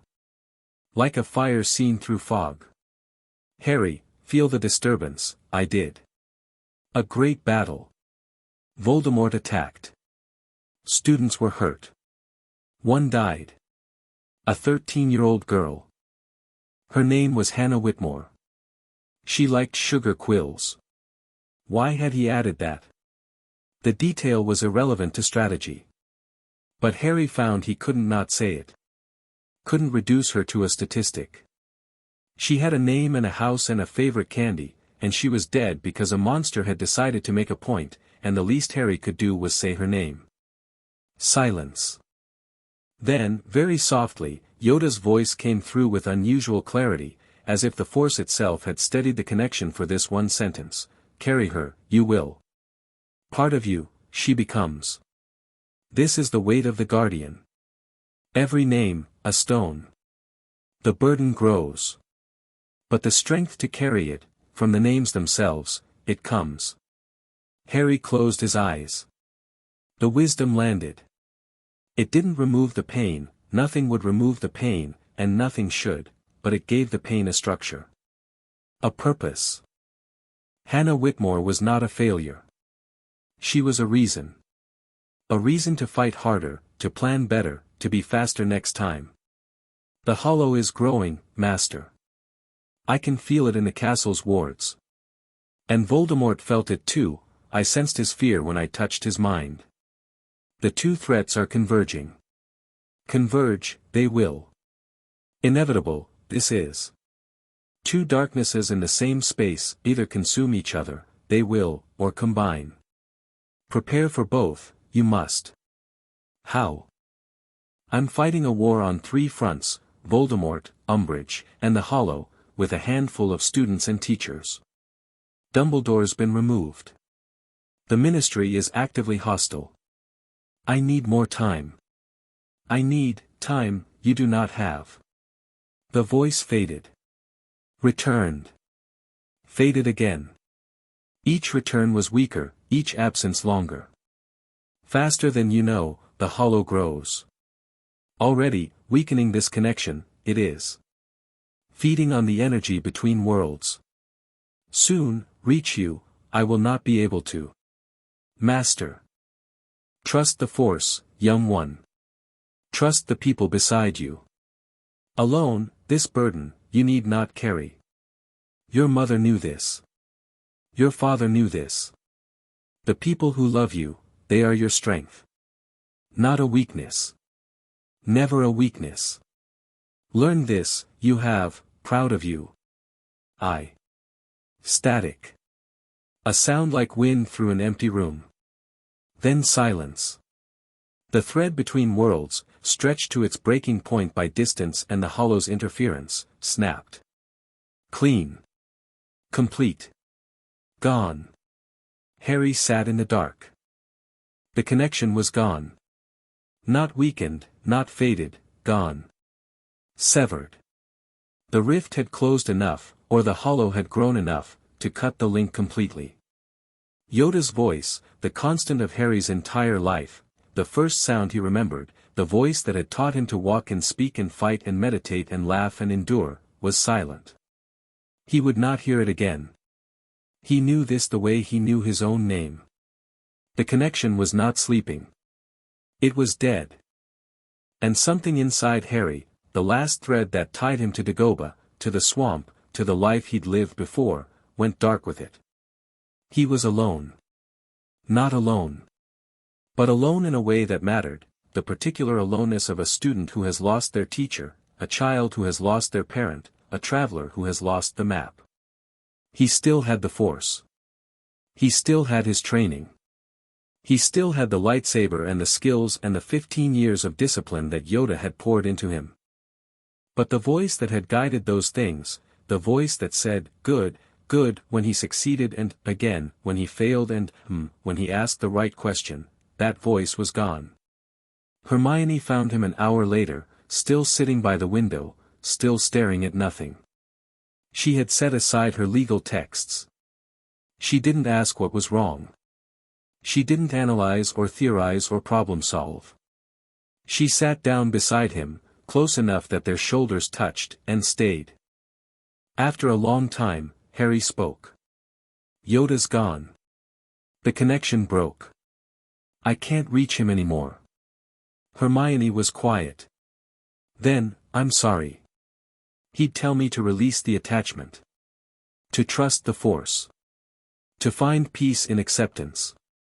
And what would you tell yourself? Harry turned his head. Looked at her. She was exhausted, dark circles under her eyes, a smudge of soot on her cheek from the battle that she'd forgotten to clean, her hair even more chaotic than usual, a quill tucked behind one ear like a bookmark. She was the most real thing in his world. I'd tell myself that I'm not alone, he said. Because I'm not. She leaned her head against his shoulder. He let her. They sat like that until the fire burned down to embers and the castle settled into its wounded sleep, two people choosing to carry each other's weight in a world that kept getting heavier. Tomorrow, Umbridge would begin reshaping Hogwarts in her image. Tomorrow, the political war would intensify. Tomorrow, the Hollow would be stronger, the wards would be weaker, and Voldemort would be planning his next move with the new knowledge that Harry Potter was dangerous, was powerful, was afraid of nothing Voldemort had to offer, and was afraid of the same thing Voldemort was afraid of. But tonight, there was this. A shoulder. A silence. A choice to not be alone. Hannah Whitmore. 13 years old. Hufflepuff. Sugar quills. Harry carried the name. He would carry it forever. And it would make him stronger, not weaker, because that was the lesson Yoda couldn't teach him and this world could, that love was not the enemy of strength. Love was the reason strength existed. It was enough. It had to be enough. Chapter 4 End. Chapter 5, The Enemy of My Enemy. Umbridge lasted 11 days before Harry stopped cooperating. Not that he'd ever truly cooperated. He'd attended her mandatory assemblies with Jedi stillness, listened to her new educational decrees with polite detachment, and submitted to her security interviews, weekly interrogations disguised as pastoral conversations, with the impenetrable calm of someone who had been trained to resist telepathic intrusion by an 800-year-old alien. Umbridge's techniques were rudimentary by comparison. She asked leading questions. She implied threats. She smiled. Harry said nothing useful and let her exhaust herself against his silence. But the lightsaber decree was the line. Educational Decree 29, all non-standard magical implements, weapons, and artifacts possessed by students must be surrendered to the headmistress's office for cataloging, evaluation, and potential confiscation. Failure to comply would result in immediate suspension. The decree was written for one person. Everyone knew it. Harry read the notice on the common room board, then walked to the room of requirement. He discovered the room during his second week at Hogwarts, a space that appeared on the 7th floor when you needed it, configuring itself to match whatever the occupant required. For Harry, it had become a training hall, a war room, and increasingly, a headquarters. The room recognized him now. When he approached the blank stretch of wall and thought about what he needed, the door appeared before he'd finished the thought. Inside, the room had configured itself as a combination of Jedi meditation chamber and tactical operations center. One wall displayed a map of Hogwarts that Harry had constructed through force mapping, every corridor, every hidden passage, every weakness in the ward structure.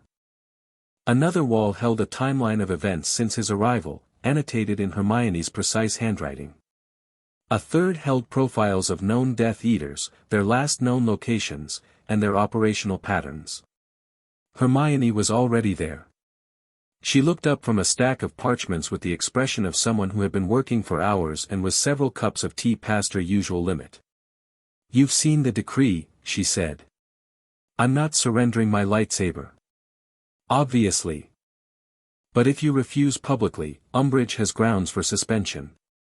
And once you're suspended, she can petition the Ministry to take you into custody.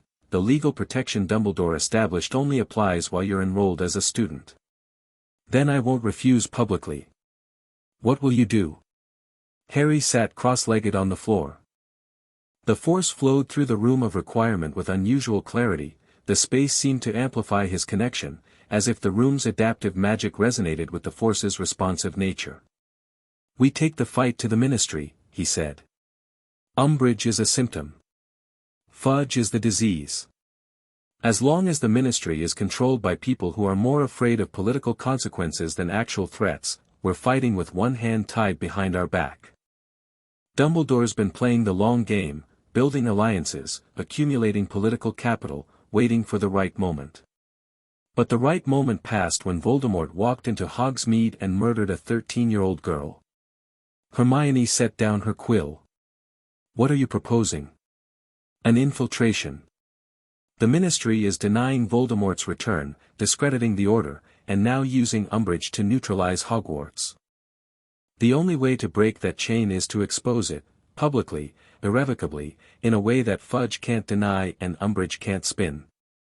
And how do you plan to infiltrate the most heavily warded government building in magical Britain?" "I'm a Jedi. We're good at getting into places we're not supposed to be. Harry, I also have something Fudge doesn't know I have." He paused. Evidence. The evidence had come from an unlikely source. 2 days after Hogsmeade, Draco Malfoy had knocked on the door of the room of requirement. Harry had felt him approaching, the familiar sharp signature, still agitated but different now. Cleaner. As if a filter had been removed and the signal was coming through unobstructed for the first time. Harry opened the door. Draco stood in the corridor, alone, without his usual entourage. He looked like he hadn't slept since the attack, dark circles under his grey eyes, his platinum hair actually disordered, his robes slightly wrinkled. For Draco Malfoy, wrinkled robes were the equivalent of a complete emotional breakdown. "Can I come in?" Draco asked. Harry stepped aside. Draco entered the room and looked around at the tactical displays, the maps, the profiles of Death Eaters that included his own father's face and known associates. "You've been busy," Draco said. "War doesn't wait for permission." Draco was quiet for a long moment. Then he reached into his robes and pulled out a leather folio, expensive, monogrammed with the Malfoy crest, the kind of thing that held documents too important for ordinary storage. "My father keeps a study at Malfoy Manor," Draco said. "Warded, locked, charmed against unauthorized entry. I've been inside 3 times in my life, twice by accident, once because he wanted to show me something he thought would impress me." He set the folio on the table. His correspondence with the Ministry. Going back 6 years. Letters between Lucius Malfoy and Cornelius Fudge, campaign donations, policy requests, arranged appointments, favors exchanged. Everything that proves Fudge has been in my father's pocket since before Voldemort returned. Harry opened the folio. The letters were damning. Specific amounts of gold exchanged for specific policy decisions. Appointments of sympathetic officials to key positions. Systematic dismantling of security protocols that might have detected Voldemort's return sooner. And, most critically, a letter from Fudge himself, dated 3 weeks after Voldemort's regeneration, acknowledging the intelligence about the Dark Lord's return and explicitly choosing to suppress it. "This ends Fudge's career," Harry said. "That's the idea." "Why?" Draco didn't answer immediately. He stood by the wall with his father's profile, staring at the photograph, Lucius Malfoy, aristocratic and composed, the image of pure-blood power. The image of everything Draco had been raised to become. "Because my father chose Voldemort over me." The words came out flat. Rehearsed.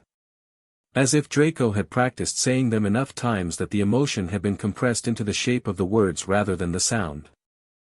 "He chose a master who would have killed me as collateral damage over a son who trusted him completely. And the ministry that's supposed to protect people like me, students, children, is run by men my father bought with gold." He turned from the wall. His eyes were dry. His jaw was set. "I'm not doing this for you, Potter. Or for the Order. I'm doing this because the world my father built is a lie, and I'd rather burn it down than keep pretending it's a house." Harry held Draco's gaze for a long time. In the Force, the boy's resolve was genuine, not the temporary courage of anger, which faded when the anger cooled, but the structural resolve of someone who had examined the foundations of their identity and found them rotten. Draco Malfoy wasn't defecting. He was rebuilding. "Sit down," Harry said. "We have a lot to discuss." The planning took a week. Harry, Hermione, Ron, Neville, Luna, and Draco, the most unlikely war council in Hogwarts history, gathered in the room of requirement every evening after curfew, which Umbridge had moved to 8 p.m. as part of her control architecture. The room hid them perfectly. Umbridge's inquisitorial squad, a group of student enforcers she'd assembled from the more authoritarian corners of Slytherin House, had searched for illegal gatherings 3 times without finding the room's entrance. The room, it seemed, had its own opinions about Umbridge's regime. Each member brought something essential to the operation. Hermione brought strategy and legal expertise.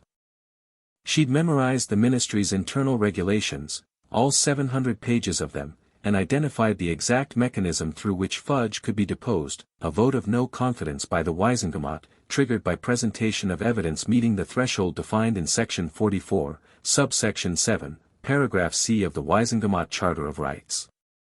She'd also identified the legal distinction between leaked evidence, inadmissible, grounds for prosecution of the leaker, and properly filed documentation, admissible, protected under government transparency provisions. The difference was procedural. Procedure, Hermione argued, was the weapon the Ministry used against everyone else. It was time to use it against the Ministry. Ron brought tactical instinct. A lifetime of wizard chess had given him an intuitive understanding of multi-stage operations that surprised everyone, himself included. He mapped the Ministry's internal layout on the room's wall, using Draco's intelligence, and overlaid it with patrol routes, timing windows, and escape paths. His analysis was systematic, thorough, and displayed a strategic sophistication that made Hermione look at him with an expression he'd never noticed but Harry found unmistakable. "We've got a 3-minute window between the shift change on level 9 and the guard's first pass through the detention corridor," Ron said, drawing a line on the map. "If we hit the cells at 9:47 exactly, we've got 12 minutes before anyone checks. That's enough time to break 5 suppression wards and extract 5 prisoners." "How do you know the ward breaking time?" Hermione asked. "Because you told me. 3 days ago. In the library. You said standard Ministry suppression wards take between 90 seconds and 2 minutes to break with a skilled caster.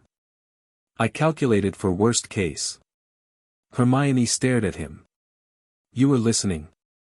I always listen to you. I just don't always show it." A beat of silence. Luna hummed softly. Neville became very interested in his shoes. Neville brought quiet determination and an encyclopedic knowledge of hidden architecture. His grandmother had been a member of the original Order of the Phoenix, and she told him stories about the Ministry's secret passages, routes that had been built during the First Wizarding War for emergency evacuation and had never been officially documented. Neville had verified 3 of them using a map Augusta Longbottom kept in her study. Luna brought Luna. Which was to say, she brought an unconventional perspective that occasionally produced insights of startling clarity, disguised beneath layers of apparent whimsy. When the group was debating how to get the evidence to the Daily Prophet without being traced, Luna had suggested simply walking in and handing it to them. "That's insane," Ron said. "It's also the one thing nobody would expect," Hermione admitted. "The Ministry's detection systems are designed to catch magical concealment. They have no protocol for someone who isn't hiding because they don't think they're doing anything wrong." "I never think I'm doing anything wrong," Luna said serenely. "It simplifies things enormously." And Draco brought intelligence, not just the folio, but detailed knowledge of the Ministry's internal culture, its hierarchies of influence, its pressure points and fault lines. He knew which officials owed favors to his father, which ones secretly hated him, and which ones would turn on Fudge the moment they sensed the wind changing. More importantly, he knew the building. Every floor, every office, every shortcut and maintenance corridor and emergency exit. The Malfoy family had been walking those halls for generations, and the knowledge was embedded in Draco's memory like a map tattooed on his bones. "The minister's safe is warded with a blood lock," Draco said during one planning session. "Keyed to Fudge specifically. No one else can open it." "I can," Hermione said. "Bloodlocks are a subcategory of biological authentication. They read the magical signature in the blood, not the blood itself. If I can replicate the signature, you can't replicate a magical signature. They're unique. You can't replicate them magically. But theoretically, if you could create a resonance field that mimicked the signature's frequency, that's theoretical. It's never been done. Everything that's been done was theoretical first." Hermione pulled out a notebook. "I've been working on this since Tuesday. Give me 2 more days." Draco looked at Harry. "Is she always like this?" "Yes." "How do you function?" "I stay out of her way and provide tactical support." "Wise." Each member brought something essential. Together, they were more than the sum of their parts, a Jedi, a genius, a strategist, a botanist warrior, a seer of invisible things, and a defected prince. Hogwarts had never produced a stranger team, and it would never produce a more effective one. The atrium is the main entry point, Draco said, pointing to a floor plan he'd sketched from memory. Security checkpoint here, wand registration, identity verification. Beyond that, the lifts access all levels. The Minister's office is on level 1. The Department of Magical Law Enforcement is on level 2. The Wizengamot chambers are on level 10.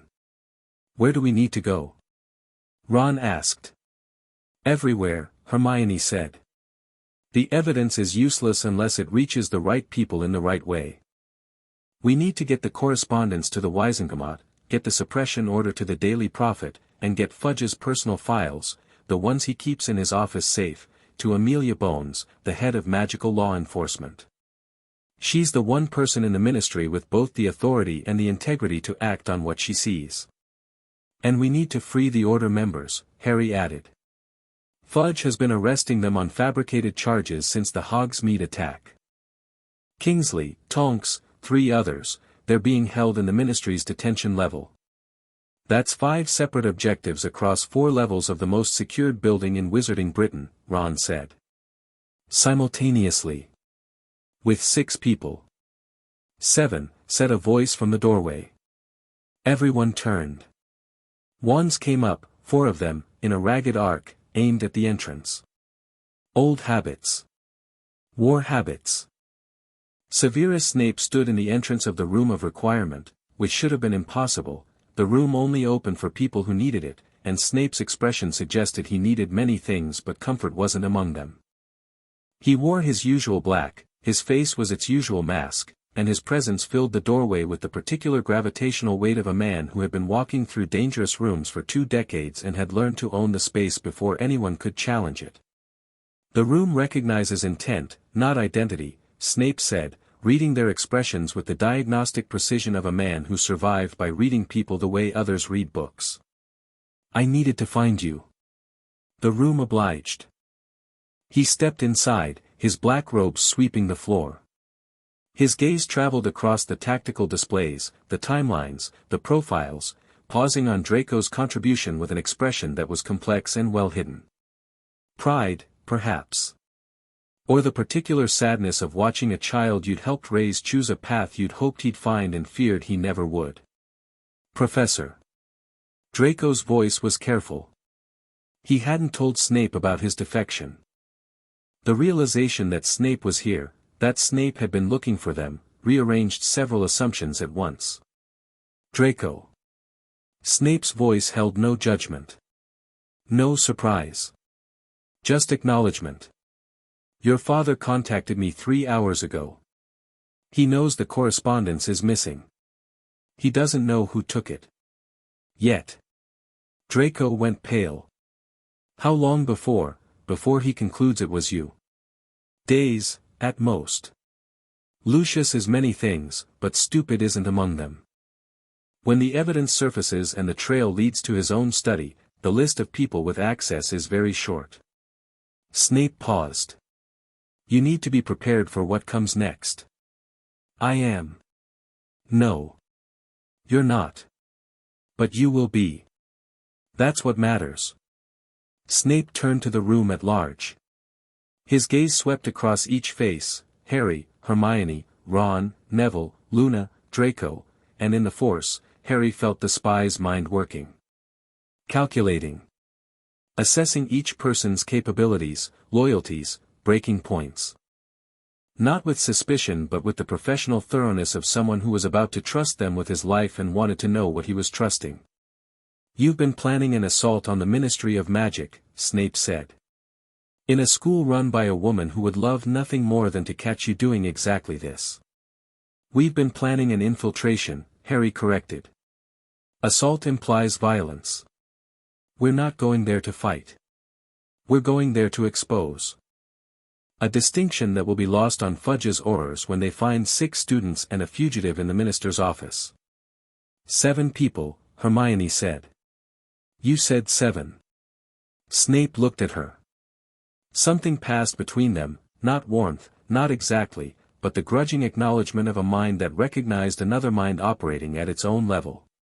In 4 years of potions classes, Snape had never once complimented Hermione's work. But he had also never been able to find genuine fault with it, which, from Snape, was the highest form of respect. "I have been a spy for Albus Dumbledore for 16 years, Snape said. He didn't raise his voice. He didn't need to. The words carried their own weight, each one selected, each one placed, each one load-bearing. I have walked into the Dark Lord's presence, looked into his eyes, lied to his face, and walked out alive. I have managed a double life that would have destroyed a lesser mind, and I have done it because there are things in this world worth protecting, even if the world never knows you protected them." He turned to Harry.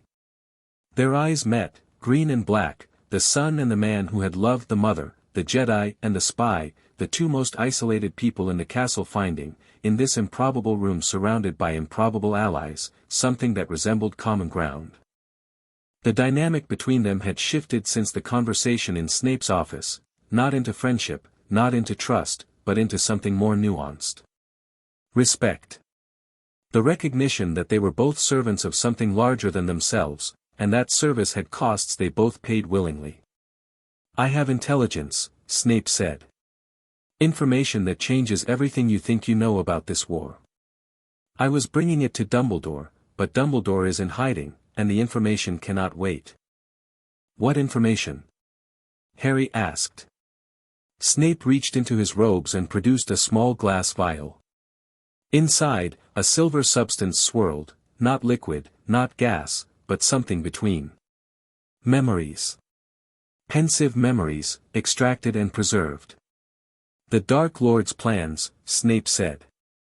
"The locations of 3 Horcruxes. And the truth about the night your parents died."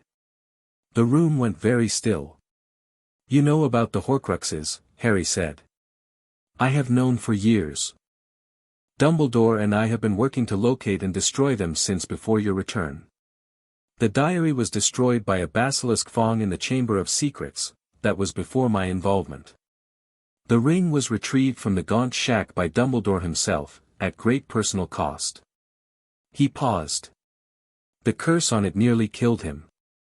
His hand, you've noticed the blackened fingers. That is the ring's price." Harry had noticed. Dumbledore's right hand, darkened and withered. He'd assumed it was age. The reality was worse. "The remaining Horcruxes," Snape continued. "The locket is in a cave on the coast, I have the location. The cup is in the Lestrange vault at Gringotts, Bellatrix guards it with the paranoia of the truly devoted. The diadem," he paused. Looked around the room of requirement. "The diadem is here. In this castle. It has been here for 50 years, hidden by Voldemort himself during a visit to Hogwarts long before any of you were born." "And the snake?" Harry asked. "Nagini travels with the Dark Lord at all times. She will be the last, and the most difficult." Harry absorbed this. The strategic implications were enormous. 3 accessible Horcruxes, plus 1 in a heavily guarded bank vault, plus 1 attached to the most dangerous wizard alive. A clear sequence of operations, each one harder than the last. "You said there was something about my parents," Harry said. "About the night they died." Snape's mask didn't slip. But behind it, in the Force, Harry felt the earthquake. The thing Snape had been carrying for 16 years, the weight that had bent his spine and blackened his heart and turned him into a weapon of grief disguised as a man. "View the memories," Snape said. "There is a pensieve in the headmistress's office. Umbridge uses it as a paperweight, having no appreciation for its function. The memories will show you what I cannot say." "Tell me," Harry said. "Don't make me watch it secondhand. Tell me." Snape was quiet for a long time. The room was silent. 6 students watched a man struggle with a truth he had never spoken aloud. "I loved your mother," Snape said. The words fell like stones into water. "I loved her from the day I met her. We were 9 years old, playing in a park near our homes. I was the strange boy in ragged clothes who could make things move without touching them. She was the bright girl with the red hair who could make flowers bloom in her palm. We were magic before we knew the word for it. His voice had changed. The cold precision, the weaponized sarcasm, the calculated cruelty, all of it stripped away, revealing something beneath that was raw and unprotected and aching with a pain that 16 years had done nothing to diminish. We went to Hogwarts together. She was sorted into Gryffindor. I was sorted into Slytherin. The house divide was the first crack.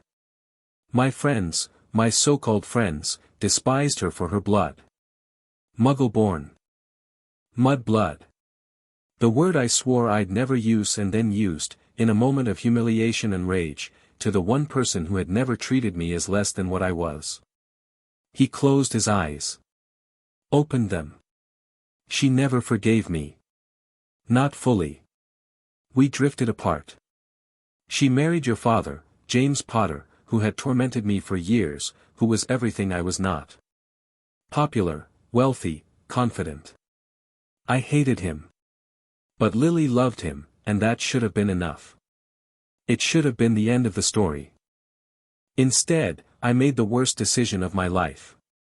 You joined Voldemort, Harry said. I joined the Death Eaters because I was angry and broken and stupid, and because power seemed like a substitute for the love I'd lost. And then I heard something, a fragment of a prophecy, spoken in a pub, overheard by accident. The prophecy about you. About the child who would defeat the Dark Lord. The room was absolutely still. I brought that prophecy to Voldemort. I handed him the weapon he used to find your parents. I am the reason he went to Godric's Hollow that night. The silence that followed was not empty. It was full of horror, full of understanding, full of the particular devastation that comes from watching someone confess to the thing that destroyed them. Harry's hands were steady. His breathing was even. But the force inside him was a storm, grief and anger and compassion colliding in patterns that had no name. You got them killed, Harry said. Yes. And then you spent 16 years trying to undo it. Yes. For her. For her. For the fact that my stupidity destroyed the only person who ever mattered. For the knowledge that I handed your mother's death to the man who delivered it, and nothing I do, nothing, will ever be enough to balance that equation. Snape's voice cracked on the last word. One crack. That was all he allowed himself. Then the walls rebuilt, the mask returned, the cold precision clicked back into place like armor being strapped on. But Harry had seen beneath. And what he'd seen was not a villain or a hero or a spy. It was a man who had made a catastrophic mistake at 20 years old and had spent every day since then paying for it with every breath. I should hate you, Harry said. You should. I don't. Not because what you did was forgivable, I don't have the right to forgive it. Only she could, and she's gone. But I don't hate you because hatred is a cage, and you've been in one long enough. Something happened to Snape's face. Something that wasn't an expression because expressions were voluntary and this was not. A shift, tectonic, involuntary, the kind of thing that happens when a weight you've been carrying for 16 years suddenly becomes 1 gram lighter. Draco was staring at Snape with an expression of total shock. He'd known Snape his entire life, his godfather, his head of house, the cold, controlled presence that had guided him through 5 years of Hogwarts. He'd never seen this. Professor, Draco said quietly. You were in love with a Muggle-born. Yes. My father, the ideology, the purity, was always a lie. Every word of it. Blood means nothing, Draco. Power means nothing.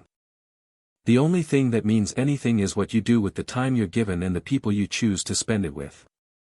The words landed on Draco like a hammer on glass. Harry felt the impact in the force, 16 years of indoctrination meeting a single sentence of truth, and the truth winning not because it was louder but because it was real. Right, Ron said, breaking the emotional tension with the pragmatic bluntness that was his superpower. So. Snape's with us. Horcruxes have locations. The Ministry needs infiltrating. Are we doing this or are we going to sit here crying all night? Harry almost smiled. We're doing this. Tomorrow night. The Ministry infiltration was executed with a precision that would have made Yoda proud. They left Hogwarts at 9 p.m. through the Whomping Willow Passage, one of the secret exits Neville had mapped. It led to the Shrieking Shack in Hogsmeade, and from there they apparat to London in a chain, Hermione taking Harry, Snape taking Draco, Ron side-along with Neville, and Luna, who had somehow obtained her apparition license at 14 through means she declined to explain. The Ministry of Magic's visitor entrance was a decommissioned telephone box on a London street corner, red, battered, and entirely unremarkable. It descended into the Ministry's atrium when you dialed 62442 on the rotary phone. Draco knew the code. He also knew the shift rotation for the security checkpoint, the blind spots in the surveillance charms, and the 3-minute window between guard changes when the atrium was effectively unwatched. Shift change at 9:45, Draco said, checking the Muggle watch Hermione had given him. He was still adjusting to the concept of non-magical timekeeping. The night shift is 2 guards, Dawlish and Williamson. Dawlish is competent but lazy. Williamson is thorough but slow. There's a blind spot in the surveillance web between the fountain and the lifts. 30 seconds of cover, no more. 30 seconds is plenty, Harry said. They descended. The atrium was vast, a cathedral-sized hall with a polished dark floor, a golden fountain at its center depicting magical creatures in poses of adoration around a witch and wizard, and walls lined with fireplaces for floor access. During the day, it would be packed with hundreds of Ministry employees. At night, it was a cavern of shadows and echoes, lit by the faint glow of maintenance enchantments. Harry went first. He moved through the atrium in force-enhanced stealth, not invisible, but actively unremarkable, projecting a low-level suggestion through the force that made anyone who glanced his way immediately forget they'd seen him. It was the Jedi mind trick, adapted for a magical environment, not a compulsion, not a command, just a gentle nudge that said nothing interesting here, move along. The enchantments lining the Ministry's walls resisted slightly. They were designed to detect concealment charms, invisibility cloaks, polyjuice potion, and every other form of magical disguise the wizarding world had ever invented. But Harry's stealth wasn't magical. It was psychic. The wards had no framework for recognizing it, no category for it, no alarm to trigger. He passed through them like water through a net designed to catch fish. The security desk was empty. Dawlish had gone to the bathroom. Draco had predicted this with the bored confidence of someone who had watched the man's habits over years of Ministry visits.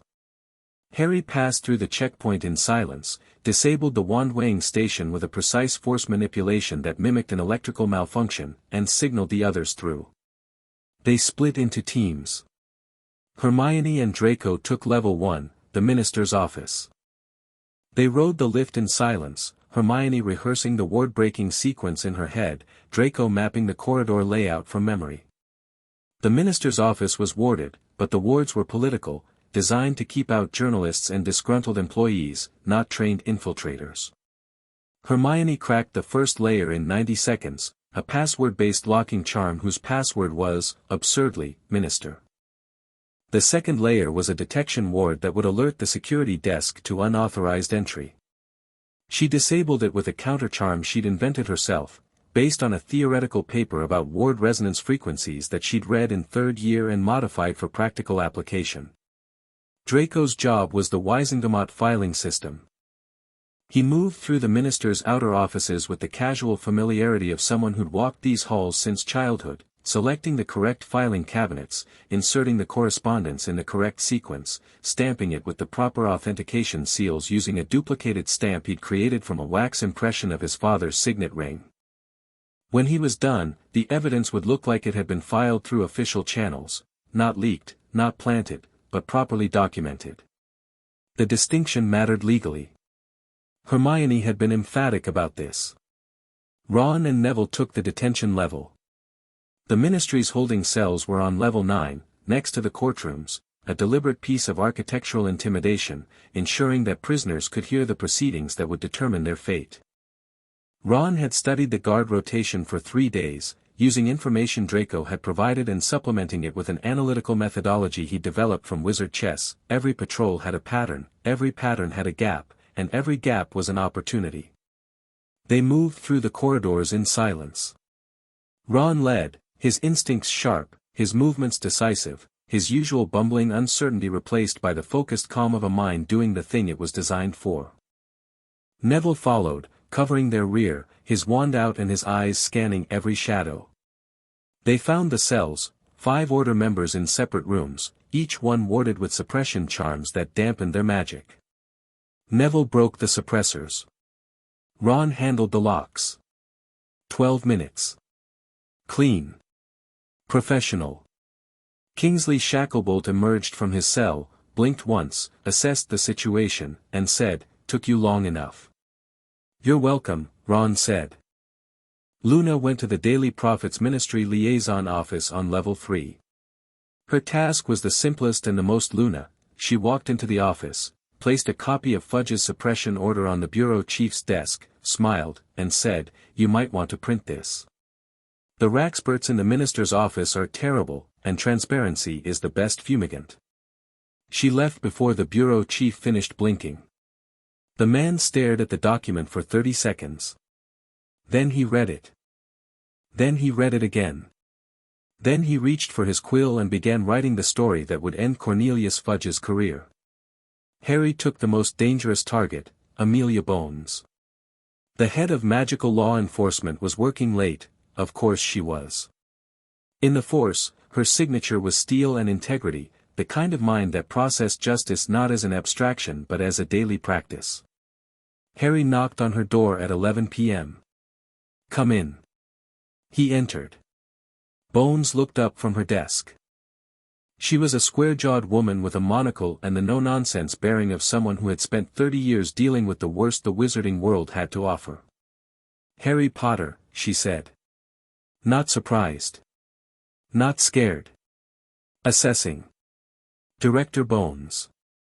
I have evidence that the Minister for Magic has been accepting bribes from a known Death Eater, suppressing intelligence about Voldemort's return, and orchestrating the arrest of innocent Order members on fabricated charges." He placed the folio, the correspondence, and a signed statement from Kingsley Shacklebolt on her desk. "I also have testimony from a member of Voldemort's inner circle confirming the specifics." Bones looked at the documents. Opened the folio. "Read the first letter."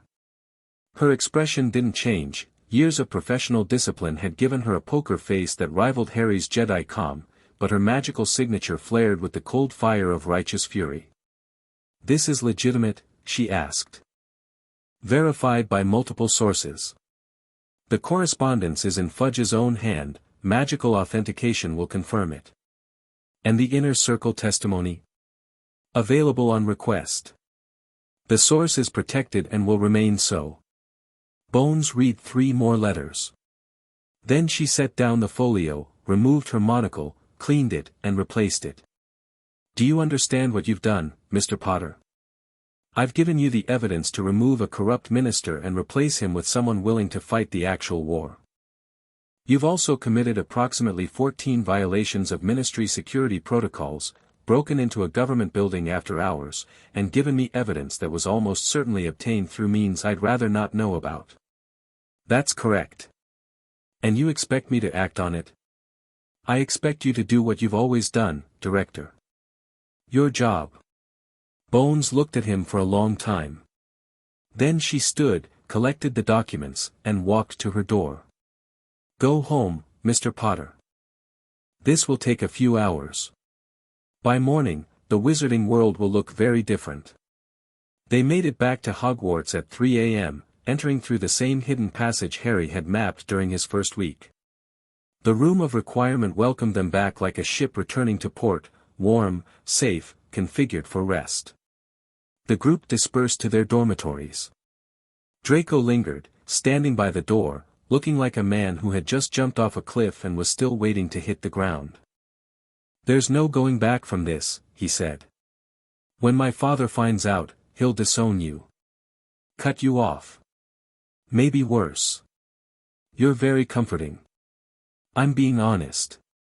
Which is more than your father ever was. Harry paused. If it helps, I'll protect your family if I can. When this is over. My family tried to kill you. Your family is your family. You didn't choose them. But you chose to be here, and that's the part that matters. Draco nodded. Something in his face settled, not resolution, exactly, but acceptance. The acceptance of someone who had burned a bridge and was learning to swim. He left. Harry was alone in the room of requirement. Not alone. Hermione was still there, sitting on the floor with her back against the wall, her legal text spread around her like a paper fortress. She'd taken off her shoes. Her hair was escaping its tie in every direction. She was reading a subsection of the Wisengamot's procedural guidelines with the fierce concentration of someone for whom legal procedure was a form of combat. You should sleep, Harry said. So should you. I don't sleep much. Neither do I. Not anymore. She set down the book and looked up at him.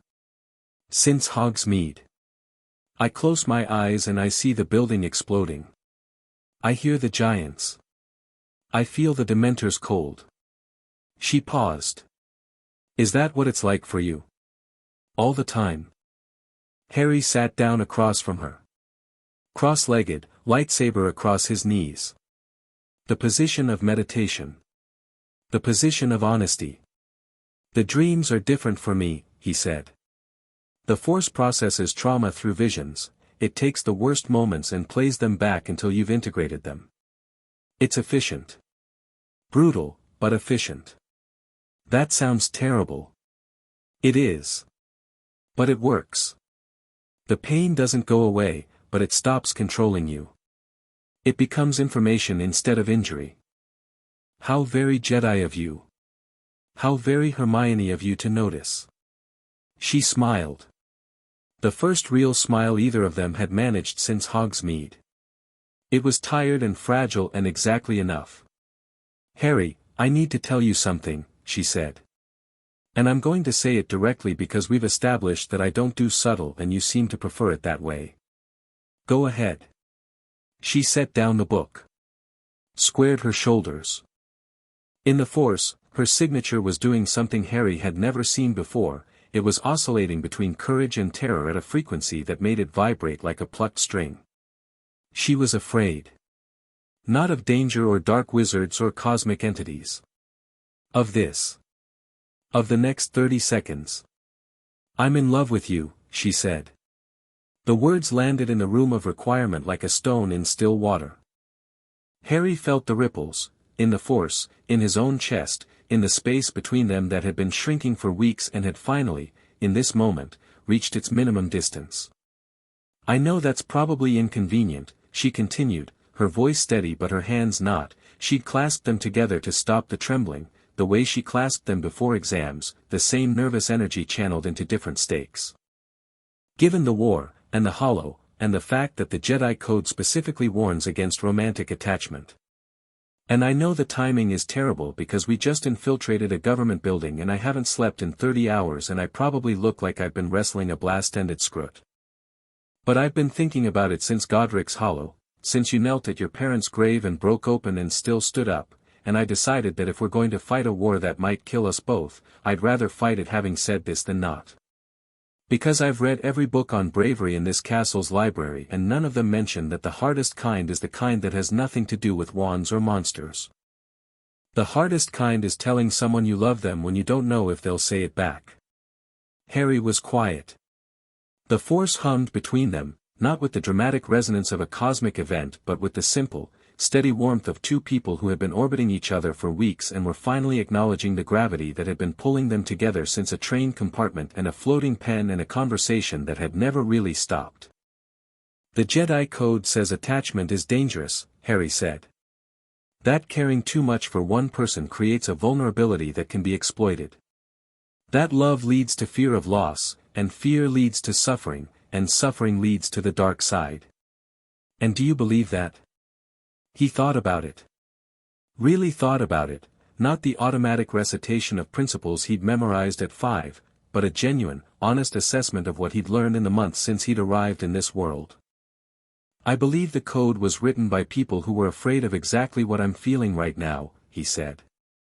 And I believe my master's last lesson, that the code is incomplete. That love isn't the enemy. That the willingness to be hurt for someone is what makes protection meaningful. He reached across the space between them and took her hand. Her fingers interlaced with his, warm, real, shaking slightly. I've never done this before, he said. Any of it. Jedi don't, we're not supposed to, the training doesn't cover, Harry. Yes. Stop talking about the training. He stopped. She leaned forward. The distance between them, which had been 2 feet and then 1 foot and then 6 inches, became nothing. They kissed. It wasn't fireworks. It wasn't orchestral swells or cosmic alignment or the Force singing in 4-part harmony. It was 2 exhausted, terrified, determined people choosing each other in the middle of a war, a conscious decision, made with open eyes and full knowledge of the cost. It tasted like tea and dust and the particular sweetness of honesty. When they separated, Hermione's eyes were bright and her cheeks were flushed and her hair was even more chaotic than usual, which Harry hadn't thought was physically possible. That was, she started. Yes. I mean, it was, yes. You don't even know what I was going to say. It doesn't matter. The answer is yes. She laughed. A real laugh, warm and unguarded, echoing off the room of requirement's stone walls. Harry felt it in the Force like sunlight through clouds, not dramatic, not earth-shaking, but clarifying. Illuminating. This was what Yoda had tried to tell him. This was the lesson that couldn't be taught on Dagobah. Not because Yoda didn't understand it, but because some truths could only be learned by living them. Love wasn't a weakness to be managed or a risk to be calculated. It was a choice, the bravest choice a person could make. To care about someone fully, knowing that caring meant the possibility of loss, and to choose it anyway. His mother had made that choice. Standing between the crib and the dark, choosing love over survival. And it had saved his life. Not metaphorically. Literally. Her love had rewritten the laws of reality. We should sleep, Hermione said. She hadn't let go of his hand. We should. Neither of them moved. 5 more minutes, she said. 5 more minutes, he agreed. They sat together in the room of requirement, hand in hand, while the castle slept and the war waited and the world outside continued its inexorable march toward a crisis that would consume everything if they let it. The room dimmed its lights, responding to their need with the gentle attentiveness of a space that understood rest. The tactical displays faded to a soft glow. The maps and timelines retreated into the shadows. For 5 minutes, exactly 5, because Hermione had cast a silent timer charm, because she was incapable of leaving even a metaphorical statement imprecise, the war didn't exist. There was only this room, and these 2 people, and the quiet understanding that whatever came next, they would face it together. The timer chimed. Soft. Barely audible. That was fast, Harry said. That's how 5 minutes work. They're exactly as long as 5 minutes. She stood. Pulled him to his feet. Didn't let go of his hand. Walk me to Gryffindor Tower. Yes. They walked through the sleeping castle, hand in hand, through corridors lit by moonlight and ancient enchantment. The portraits whispered as they passed, not disapprovingly, but with the soft, knowing murmurs of paintings that had watched 1,000 years of students fall in love in these halls and never got tired of seeing it. At the entrance to Gryffindor Tower, Hermione stopped. Turned. Kissed him once more, quick, certain, a promise rather than a question. Good night, Harry. Good night, Hermione. She disappeared through the portrait hole. Harry stood in the corridor for a moment, alone with the fat lady's sleeping snores and the moonlight and the feeling of something new and fragile and absolutely worth protecting settling into the center of his chest. Then he went to meditate. Because war didn't pause for love, but love was the reason you fought the war. They didn't let it. Not yet. Morning brought revolution. The Daily Prophet's front page was a masterpiece of controlled demolition. The headline read, Minister Fudge implicated in corruption scandal, evidence of bribery, suppression, and conspiracy with known Death Eater. Beneath it, a reproduction of the key correspondence, authenticated by the Prophet's own magical verification team. The suppression order. The bribery receipts. Fudge's own handwriting, damning him in ink that could not be denied. The wizarding world detonated. Fudge's resignation came at noon. Not voluntarily, the Wisengamot, presented with evidence that could not be ignored or spun, voted unanimously to remove him. Amelia Bones was appointed interim minister by 3 p.m. By 4 p.m., she had rescinded every educational decree Umbridge had enacted, revoked Umbridge's appointment as headmistress, and issued an arrest warrant for Umbridge on charges of abuse of authority, obstruction of justice, and the wrongful imprisonment of 5 order members. Umbridge was arrested in her office at Hogwarts at 4:30. She went quietly, not from acceptance, but from the cold calculation that resistance would look bad in the Prophet. Even in defeat, she was managing her image. She packed her kitten plates and her pink quills and her framed photographs of Fudge with the methodical precision of someone who fully intended to return. Harry watched from the corridor as 2 Aurors escorted her out. She passed him without looking at him directly, but at the last moment, just before she reached the castle's entrance, she stopped. The Aurors waited. "This isn't over, Mr. Potter," she said. Not with anger. With the patient certainty of a woman who understood that power was not a position but a practice, and practices could be resumed. "It never is," Harry said. "But the next round will be on a level playing field, and I suspect that bothers you." Her smile flickered. Not gone, diminished. The smile of someone who had been told something true and didn't appreciate it. She left. The castle doors closed behind her. And in the corridors of Hogwarts, something happened that Harry had never experienced: applause. Students emerged from doorways and staircases and common rooms, clapping and cheering, the sound building until it filled the castle from dungeons to towers. Not for Harry specifically, for the fact that the woman who had turned their school into a prison was gone, and the world had tilted back towards something resembling justice. Fred and George Weasley set off fireworks in the entrance hall. Nobody stopped them. McGonagall walked past the explosion of color and sparks with a pinched expression that was trying very hard to be disapproving and failing spectacularly. Dumbledore returned at sunset. He walked through the castle gates with the unhurried pace of a man who had planned every step of his absence and was right on schedule. The students lined the corridors as he passed, not cheering, exactly, but radiating a relief so palpable that the force carried it like heat from a fire. Dumbledore accepted the attention with his usual grace, but Harry noticed his eyes. They were brighter than before, and the exhaustion that had lined his face since Hogsmeade had eased. Not vanished. Eased. As if something that had been pulling him down had loosened its grip. He found Harry in the room of requirement. "Nicely done," Dumbledore said. "It wasn't just me. I know. That's what makes it remarkable. You built a team, Potter, from Gryffindors and Slytherins and Ravenclaws and whatever Luna Lovegood is. You turned a school into a resistance cell and a resistance cell into a government intervention. Your mother would have been insufferably proud. You knew about the plan. I knew about the broad strokes. Severus kept me informed. The details were yours, and they were considerably more elegant than what I would have devised. I tend toward the dramatic. You tend toward the surgical. It's a useful compliment." Dumbledore's eyes twinkled, genuinely, for the first time since Hogsmeade.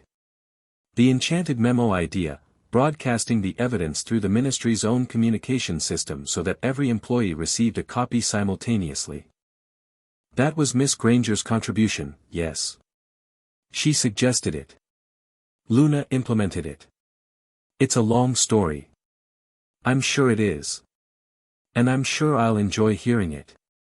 Miss Lovegood has a talent for making the improbable seem inevitable. Dumbledore settled into a chair that the room had provided, comfortable, high-backed, precisely the kind of chair an old wizard would appreciate. The room was learning its occupants. But first, Severus tells me he shared certain information with you. About himself. About the prophecy. About the night your parents died. He told me he loved my mother. That he carried the prophecy to Voldemort. That he's been paying for it ever since. Dumbledore nodded. The twinkle faded. In its place, something more honest, the expression of a man who had carried this secret for 16 years and was relieved that someone else finally knew, even as he dreaded the conversation that knowledge required. And how do you feel about that? I feel like I understand him. Which is different from forgiving him, but more useful.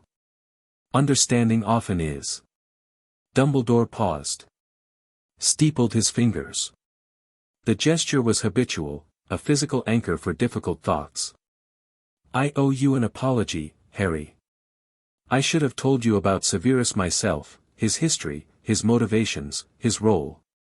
I kept it from you because I was protecting his cover, but also because I was protecting myself. From the conversation we would have had.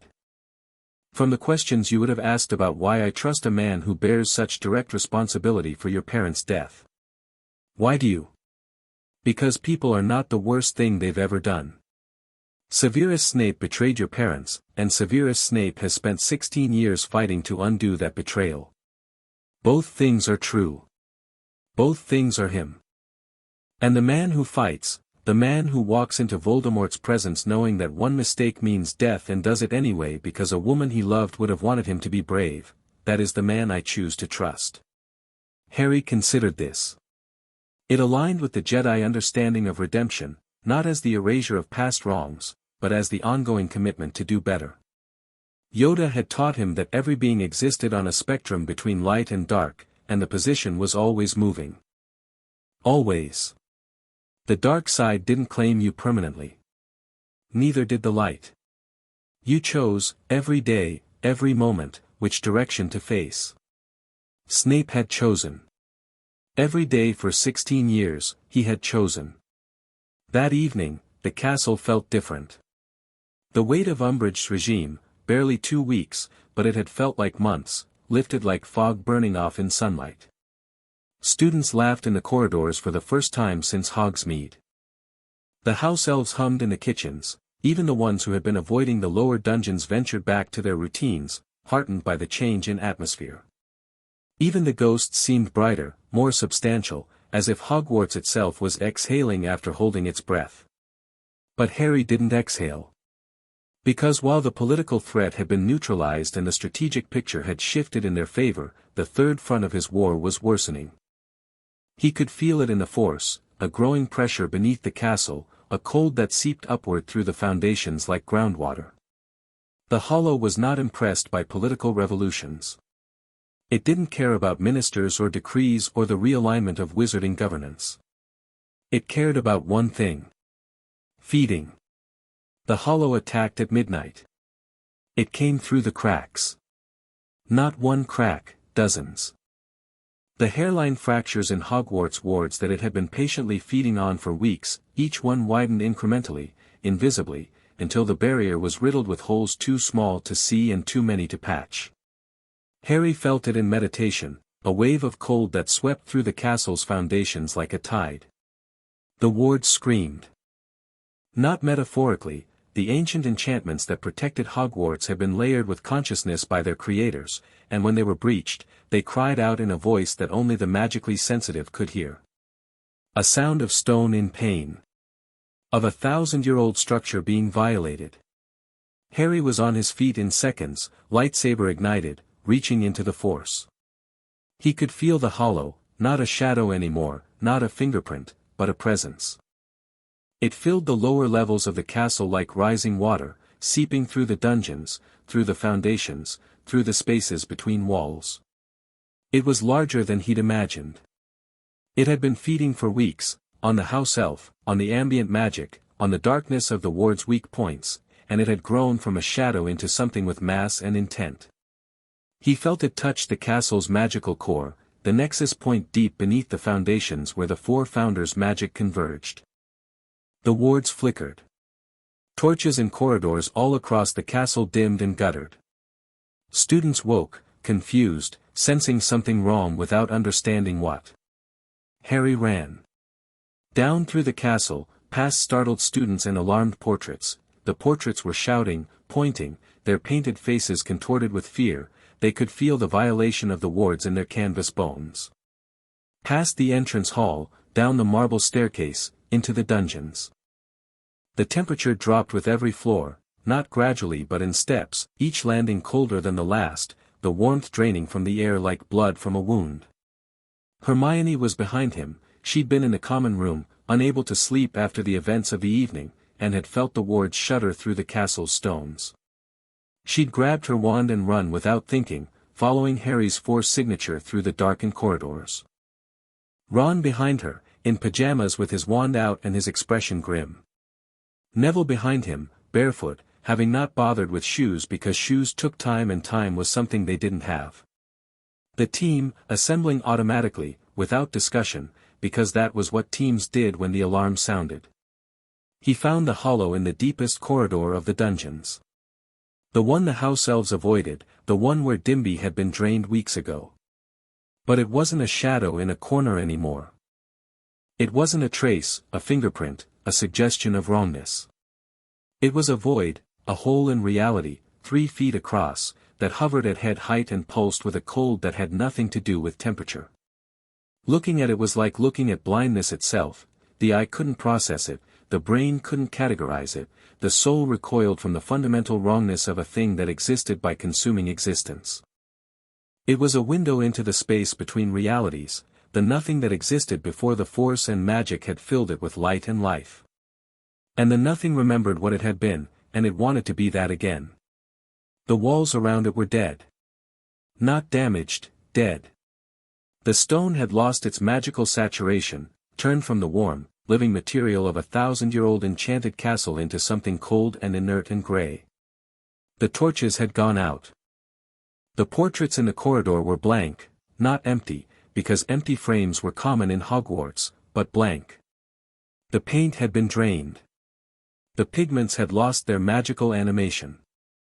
The subjects had fled into neighboring paintings, and the canvases they'd left behind were pale, bleached, as if someone had washed the color out of them. Harry approached with his lightsaber raised. The green blade's glow dimmed as he got closer, the hollow ate light the way it ate magic, reducing the blade's output, feeding on the Kyber crystal's energy. He could feel the crystal resisting. The Kyber was alive in its own way, connected to the Force, and it fought the drain with the stubborn tenacity of a living thing. But the hollow was stronger than one crystal. Stronger than one blade. He stopped 10 feet from the void. Reached into the Force. And the hollow spoke to him. Not in words. In visions. In the same language the Force used, experience, memory, impression. But where the Force showed truth, the hollow showed hunger. It showed him what it would become. A being that existed in both realities, force and magic, simultaneously. A god with no boundaries, no limits, no weakness.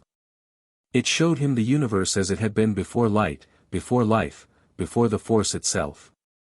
The hollow remembered. It remembered being everything. And it wanted to be everything again. It offered him a choice. Merge willingly. Surrender the convergence, the unique intersection of force and magic that existed only in Harry, and the hollow would stop feeding. It would leave this world.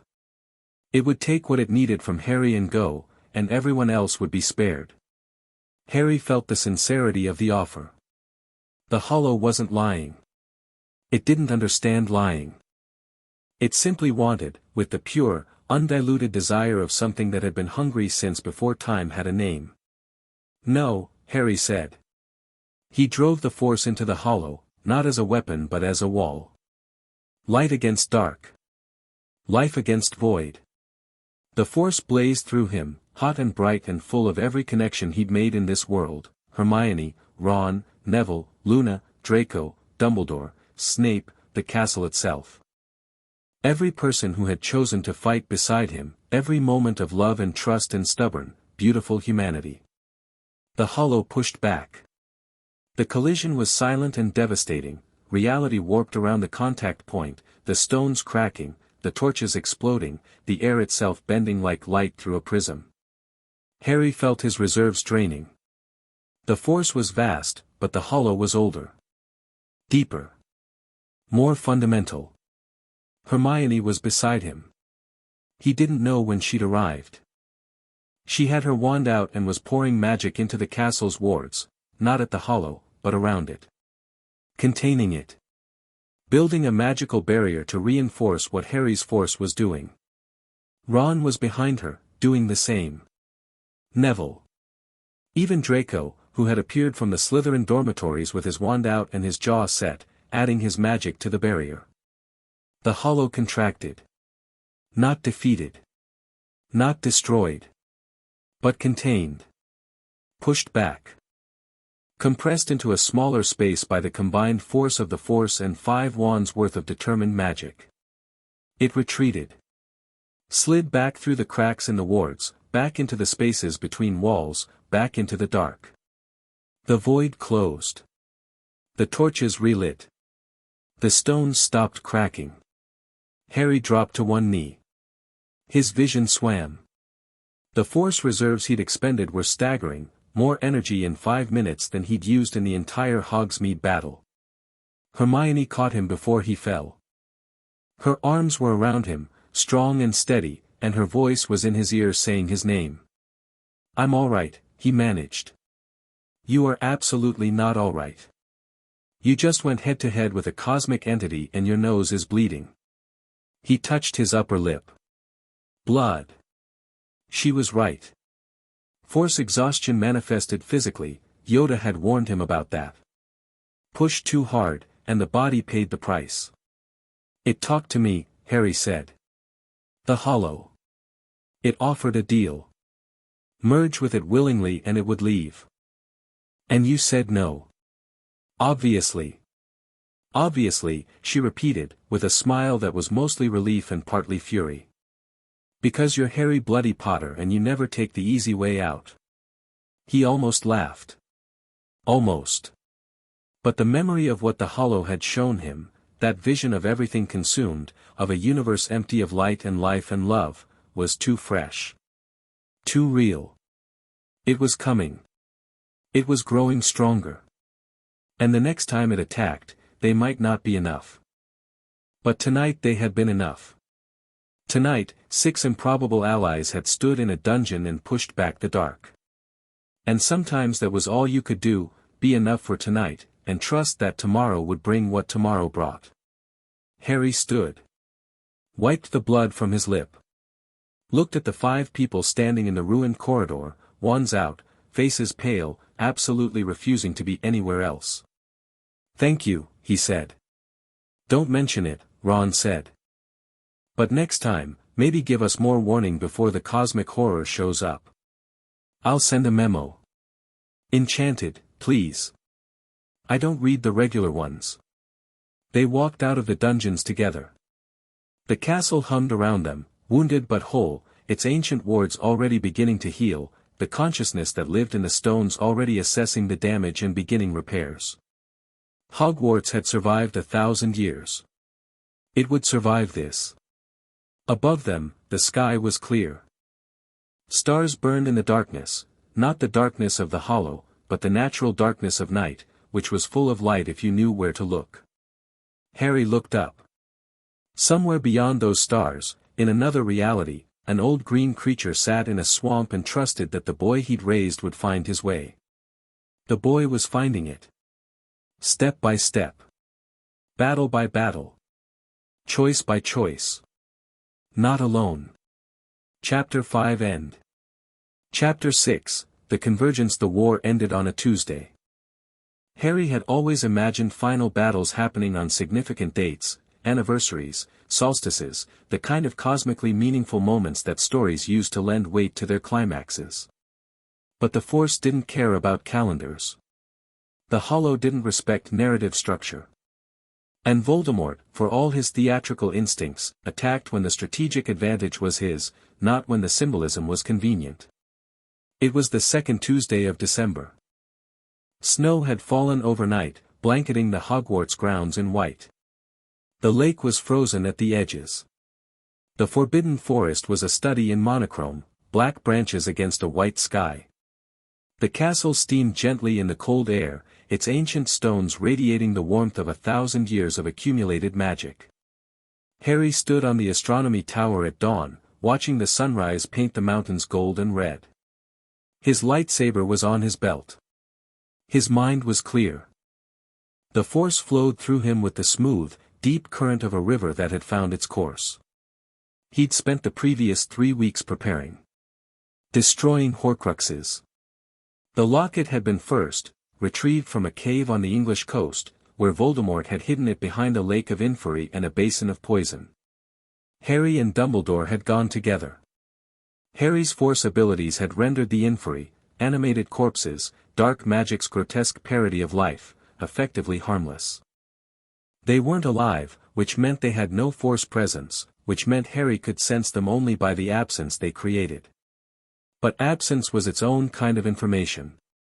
He'd pulled the inferi from the lake with telekinetic waves that hurled them against the cave walls while Dumbledore retrieved the locket and drained the poison into a conjured basin. The poison had almost killed Dumbledore anyway. He'd insisted on drinking it, the basin's enchantment required it, and the liquid had reduced the most powerful wizard in Britain to a screaming, hallucinating wreck. Harry had held him upright, poured the poison down his throat, and carried him out of the cave while fighting off inferi with one hand and supporting Dumbledore with the other.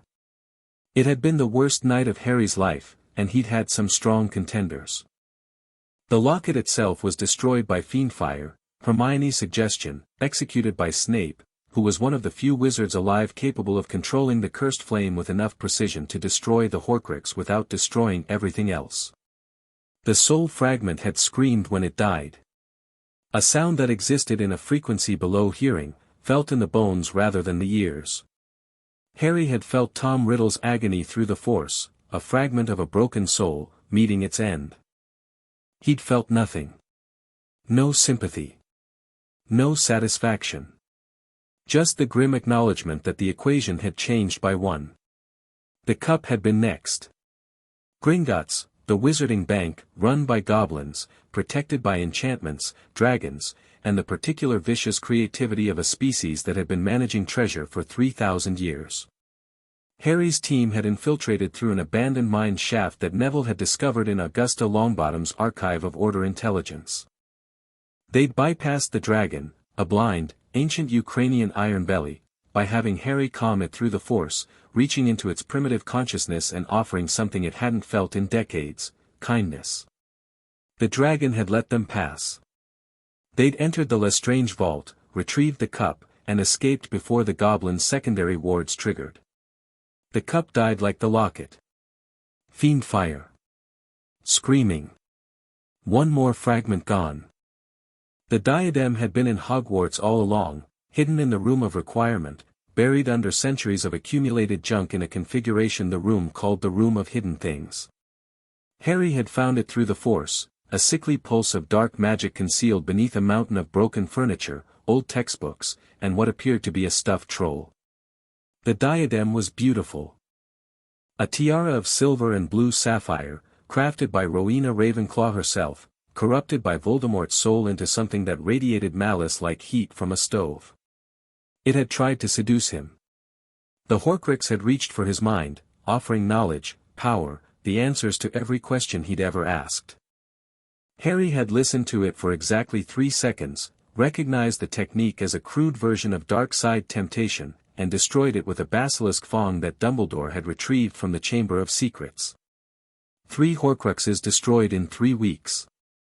The ring had been destroyed before Harry's arrival. The diary before that. 5 of 7, gone. Each destruction had cost something. Not just the physical danger, though that was real. The Inferi cave had left Dumbledore weakened for days, and the Gringotts' infiltration had nearly ended in disaster when the Goblins' alarm triggered a cascade of security measures that only Harry's Force abilities had allowed them to escape. The cost was subtler and more personal. Each Horcrux, when it died, released a psychic shockwave that Harry felt through the Force, a burst of corrupted consciousness, a fragment of Tom Riddle's personality compressed into a single moment of agonized awareness. The locket had shown him despair. The cup had shown him rage. The diadem had shown him ambition so consuming it had eaten its host alive. Harry absorbed each one and let it pass through him. He did not suppress the visions. He did not fight them. He observed, acknowledged, and released, the way Yoda had taught him, the way you'd watch a storm from shelter, respecting its power without being destroyed by it. But each one left a mark. Not on his body, on his understanding. With every Horcrux destroyed, Harry understood Voldemort a little better. Understood the boy who had been alone in an orphanage, who had discovered power and mistaken it for worth, who had feared death so completely that he'd chosen to destroy his own soul rather than face the possibility of ending. Voldemort was not a monster. He was a tragedy, a human being who had been failed by every system that should have caught him and healed him, and who had responded to that failure by becoming the thing that everyone feared he was. Understanding was not forgiveness. Harry was clear about that. Understanding was intelligence. And intelligence was the foundation of strategy. 2 Horcruxes remained. Nagini, the snake, Voldemort's constant companion, a living vessel that traveled with the Dark Lord and was protected by his full power. And the fragment inside Harry himself. Dumbledore had told him about the 7th Horcrux on a December evening, in the headmaster's office, with the snow falling outside the windows and Fawkes singing softly on his perch. The office was warm, fire crackling, silver instruments whirring, the portraits of previous headmasters pretending to sleep while eavesdropping with varying degrees of subtlety. Dumbledore had poured 2 glasses of mead, handed one to Harry, and spoken with a voice that was gentle, steady, and completely honest. The night Voldemort tried to kill you, his soul was so unstable from the previous splits that the killing curse created an unintended fragment. That fragment latched onto the only living thing in the room, you. You carry a piece of Voldemort's soul, Harry. You have since you were 15 months old. Harry had set down the mead. He hadn't drunk it. Jedi training included a wariness of substances that dulled perception, but the gesture of receiving it had been important. Dumbledore offered mead the way other people offered handshakes, as a signal of good faith. The information should have been devastating. Harry had sat with it for a long time, in the silence of the headmaster's office, turning it over in his mind the way he'd turn over a stone in his hand, examining it from every angle, testing its weight, feeling for the sharp edges. A piece of Voldemort. Inside him. For 15 years. Through his entire childhood on Dagobah, through every meditation, every training session, every quiet evening watching the stars through Dagobah's canopy, Voldemort had been there. A passenger. A parasite. A fragment of the mind that had murdered his parents, living inside the skull of their son. Does it need to be destroyed? He'd asked. The conventional wisdom says yes. A Horcrux can only be destroyed by destroying its container. Which means killing me. Conventional wisdom, Harry. I have spent the past 6 months watching you do things that conventional wisdom says are impossible. Dumbledore had leaned forward, his blue eyes burning with something that was not quite hope and not quite certainty but something fiercer than both. You carry the Force and magic simultaneously. You exist at the intersection of 2 power systems that have never coexisted before. If anyone can find a way to destroy a Horcrux fragment without destroying its host, it is you. And if I can't, then we will face that together. But I believe, and I say this not as a strategist but as a man who has watched you grow, that the universe did not send you across dimensions to die in a castle in Scotland. You are here for a reason. And the reason is not sacrifice. Your mother already made that sacrifice. She paid the price so that you would live. Asking you to die would not honor her, it would waste her. The words had landed with the precision of a spell and the warmth of an embrace. Harry had nodded. Filed it away. Added it to the equation. He'd told Hermione that night, in the room of requirement, sitting together on the floor with their backs against the wall and their shoulders touching. She had listened without interrupting, a feat of self-control that Harry recognized as a measure of how seriously she was taking the information. "A Horcrux inside you," she'd said when he finished. Her voice was steady. Her hand, finding his, was not. All this time. All this time. And the conventional solution is, not an option. No. It's not. She'd squeezed his hand with a ferocity that made her position very clear. "We'll find another way. I will find another way. This is a problem, Harry, and I solve problems. It's what I do. I know. I'm going to need the library. All of it. Every section, including restricted. And Dumbledore's personal collection. And possibly some books from other countries. And time. We might not have much time. Then I'll read faster." She had 3 days of research, no sleep, sustained by tea and determination and the particular kind of fury that Hermione directed at problems that threatened the people she loved. She'd read everything the wizarding world had ever written about Horcruxes, about soul magic, about the relationship between consciousness and magical containers. She'd consulted Snape, who had his own expertise in the dark arts. She'd consulted Dumbledore, who had been researching the problem for months. And she'd consulted Harry's own understanding of the Force, the way it connected all living things, the way it distinguished between the pattern of a consciousness and the substance of a body. On the third day, she'd come to him with a theory. Not a solution, a theory. But theories, in Hermione Granger's hands, had a way of becoming facts. The Horcrux is a soul fragment. Your body is the container. But the Force doesn't see containers, it sees patterns. In the Force, you and the Horcrux are two distinct patterns occupying the same space. If you can use the convergence of Force and magic to separate the patterns, the Horcrux dies. I survive. In theory. Theory is what we have. Theory is where everything starts, she'd said. And she'd kissed him, because some conversations could only be ended properly with a kiss. Now, standing on the astronomy tower, watching the sun rise over a world that might not survive the day, he felt the Horcrux fragment inside him. A cold splinter behind his scar, nestled in the architecture of his consciousness like a thorn in a lion's paw. It had been there his entire life, 15 years on Dagobah, months at Hogwarts, and he'd never known. But now that he knew, he could feel it. Small. Malicious. Afraid. Voldemort's fear, living inside Harry's head. The irony was not lost on him. Hermione found him on the tower. She climbed the stairs in silence and stood beside him, looking out at the white world below. They'd been together for 3 weeks, together in the way that mattered, the way that included holding hands in the library and kissing in the room of requirement and falling asleep on the couch with her head on his shoulder and waking to find that someone had draped a blanket over both of them, probably Ron, who pretended not to notice but smiled more than usual. Today, she said. It wasn't a question. The Force has been building to something all night.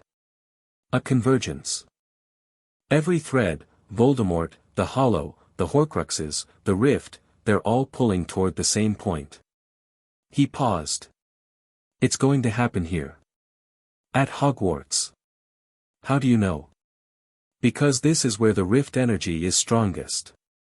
Where the Hollow has been feeding. Where Voldemort's remaining Horcrux lives, in me. Every force in play is drawn to this castle. The convergence was always going to happen here. She took his hand. Her fingers were cold from the tower's wind. What do you need? Everyone. Dumbledore, Snape, the Order, our team. And the students, not to fight. To anchor. What I'm planning. I'll need an enormous amount of energy. More than I can generate alone. You're going to merge them, Hermione said. Not guessing, understanding. She'd been working toward this conclusion for weeks, her theoretical models of force-magic interaction finally crystallizing into a unified framework. The Force and magic. You're going to bring them together. They've been separate systems existing in the same universe.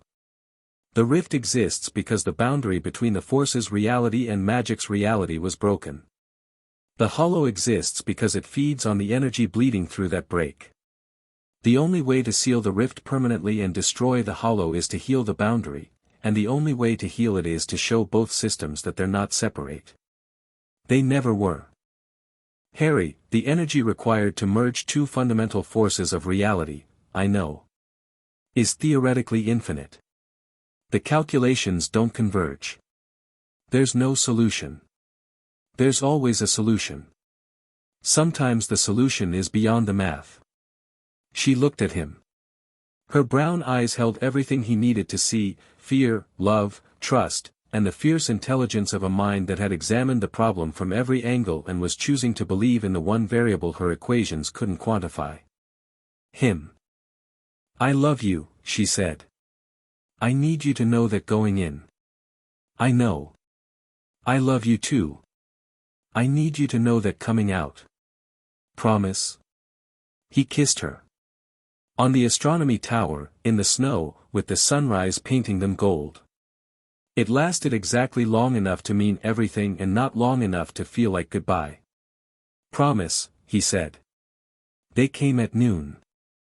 The sky darkened first, not the sudden blackout of Dementors but a gradual dimming, as if the sun were being dialed down. The temperature dropped. Snow began to fall, thick and fast, driven by a wind that came from no natural direction. Then the rift opened. It appeared above the forbidden forest, a tear in the sky, wound in reality that bled light from both sides. On one side, the blue-white energy of the Force. On the other, the golden shimmer of concentrated magic.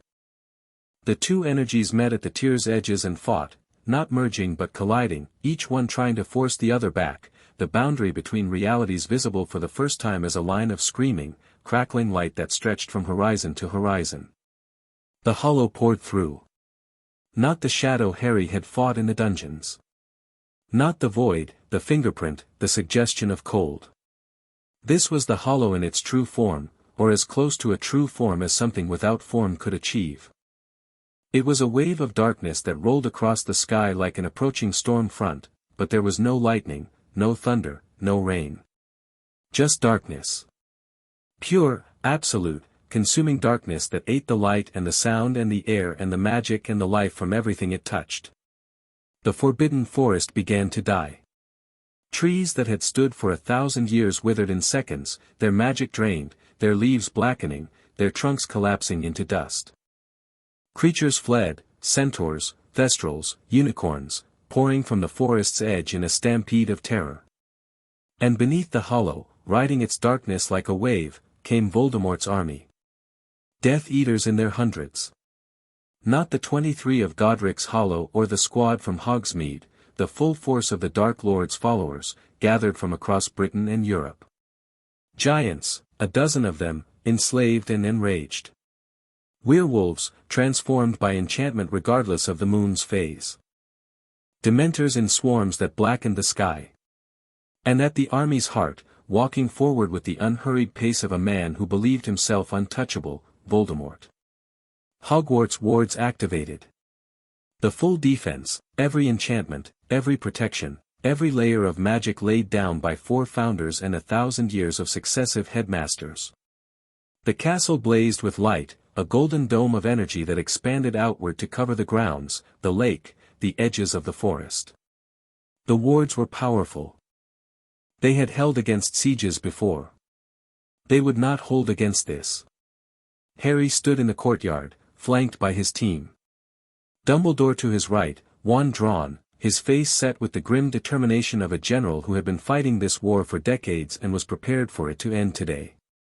Snape to his left, black robes billowing, his wand in one hand and a vial of something volatile in the other, his own invention, he'd said, designed for worst-case scenarios.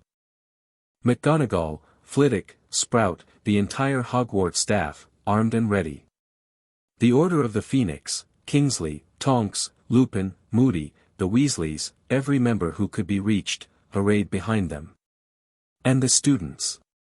Not fighting, Dumbledore had been absolute about that. But present. Arranged in the Great Hall, behind the castle's innermost wards, linked by a spell Hermione had designed, a network charm that connected their magical cores into a single reservoir. A battery. Hundreds of young witches and wizards, their raw magical potential pooled into a resource that Harry could draw on when the moment came. Neville stood at the Great Hall's center, coordinating. His quiet authority had grown in the weeks since Hogsmeade. The round-faced boy who'd fumbled through 5 years of marginal adequacy had found, in the crucible of war, the person he'd always been beneath the self-doubt. He held the students together not through charisma but through steadiness. They trusted him because he was trustworthy. It was that simple and that rare. Ron stood with the Order's tactical wing, coordinating defensive positions with a clarity that made experienced Aurors defer to his judgment.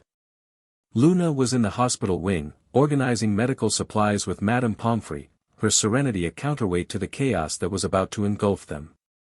Draco stood with the Hogwarts defenders. Not with Slytherin, not with the Order, with the people he'd chosen. His wand was steady. His face was pale but composed.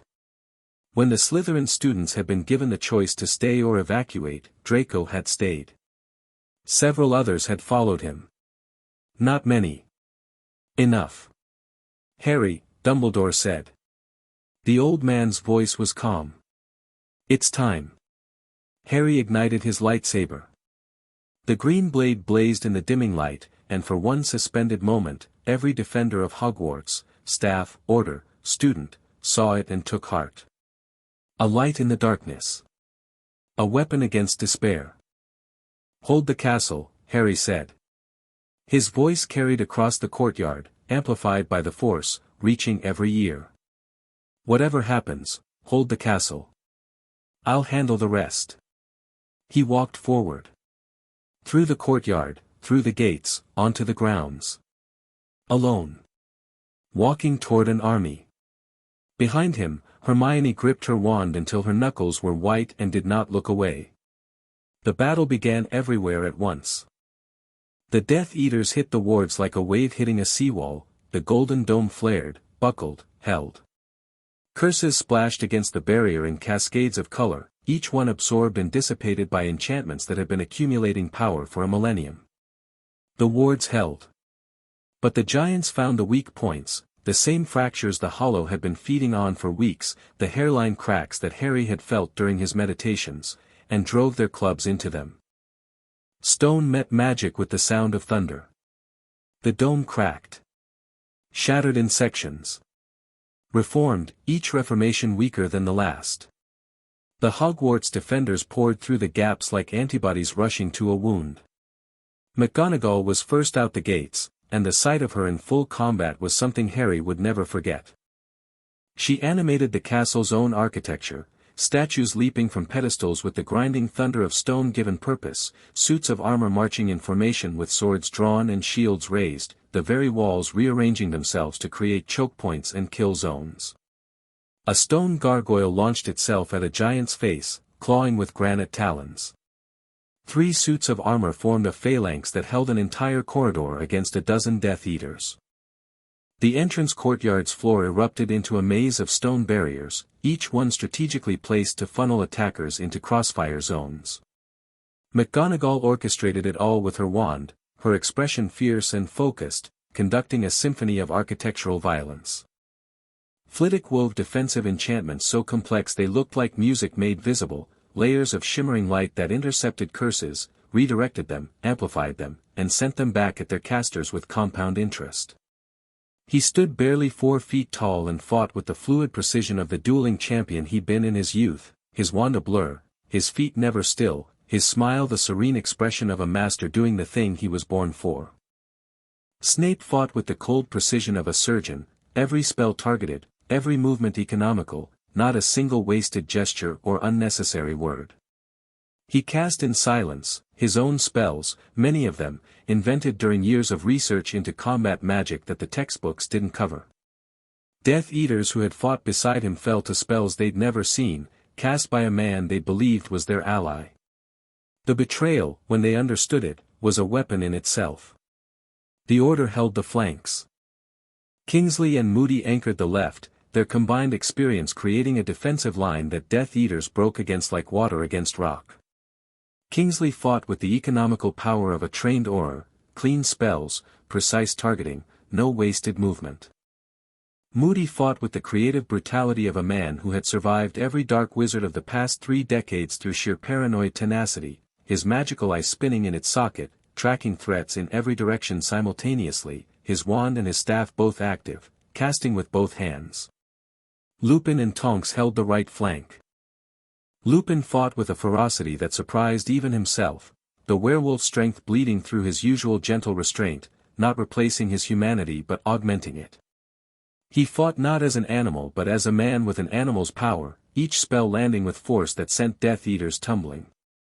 Tonks matched him, her metamorphmagus abilities making her almost impossible to target, her form shifting and flowing between shapes as she ducked and weaved through the battle. The Weasleys, Arthur, Molly, Fred, George, Bill, Charlie, formed a unit that fought with the terrifying coordination of a family that had practiced everything together, including, apparently, combat.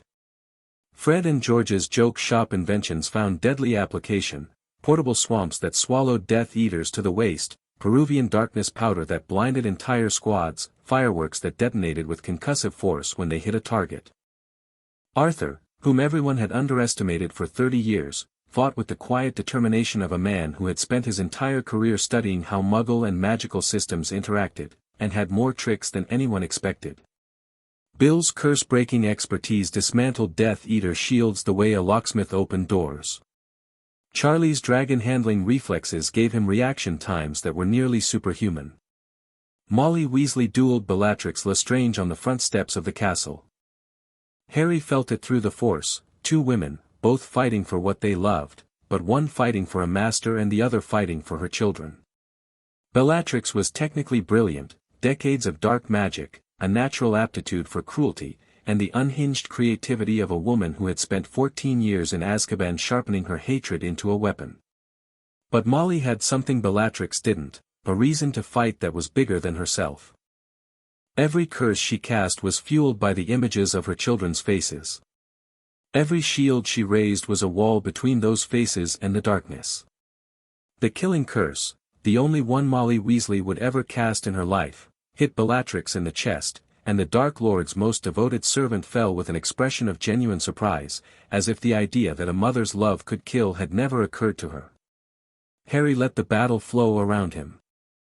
He was a fixed point in the chaos, walking forward through the storm of spells and the thunder of giants and the shrieking of dementors with the measured pace of someone who had somewhere to be and was not going to be delayed. Death Eaters turned to engage him. Harry didn't slow down. His lightsaber deflected curses with mechanical efficiency, his free hand catching and redirecting the ones the blade missed. A force push cleared his path.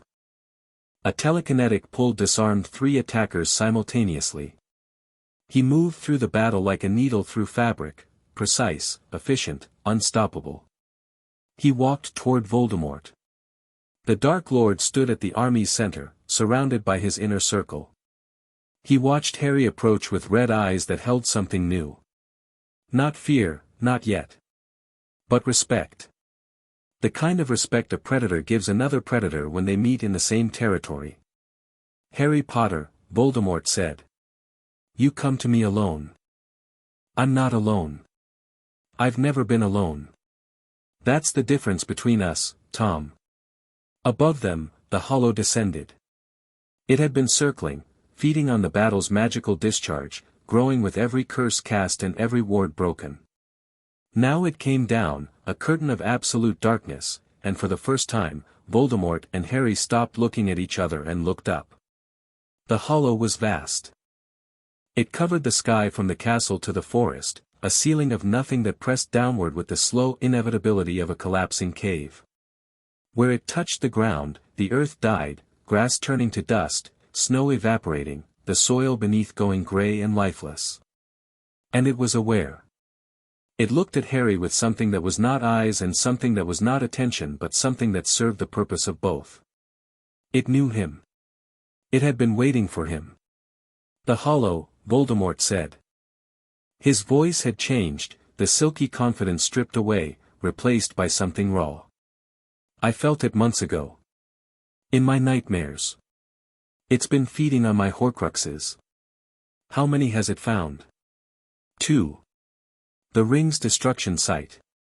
The diaries. The residual dark magic, it fed on the echoes." Voldemort's red eyes were wide. "It grows every time dark magic is used. Every curse, every unforgivable, it feeds. This battle is a feast." "Stop the fighting," Harry said. "Now. Tell your army to stop." Voldemort stared at him. The red eyes were calculating, always calculating, even in extremity. The Dark Lord's mind was a machine, and the machine was processing new variables faster than most people could process simple sentences. "You're asking me to disarm myself in the middle of a battle," Voldemort said. "On the word of a 15-year-old boy. I'm asking you to look up." Harry pointed at the hollow. It was lower now, 20 feet above the ground, pressing downward, the darkness so dense that it had weight. Beneath it, the ground was dying in real time, stone cracking, grass disintegrating, the very earth losing its magical cohesion. "Every curse your Death Eaters cast makes it stronger. Every moment this battle continues, it grows. I've fought it twice. I know what it does. If it reaches critical mass, it consumes everything, your army, my defenders, the castle, you, me, everything. There will be nothing left. Not death, Tom. Nothing. No afterlife, no legacy, no memory. Just absence. As if none of us ever existed. You expect me to trust you. I expect you to do math. You're the most intelligent dark wizard in history. Calculate the odds. The Hollow doesn't care about your immortality or your ideology or your army. It cares about magic, all magic, dark and light, good and evil. You are a walking concentration of magical energy, 6 Horcruxes worth of dark magic, decades of accumulated power, a body reconstructed through ritual. To the Hollow, you are a banquet.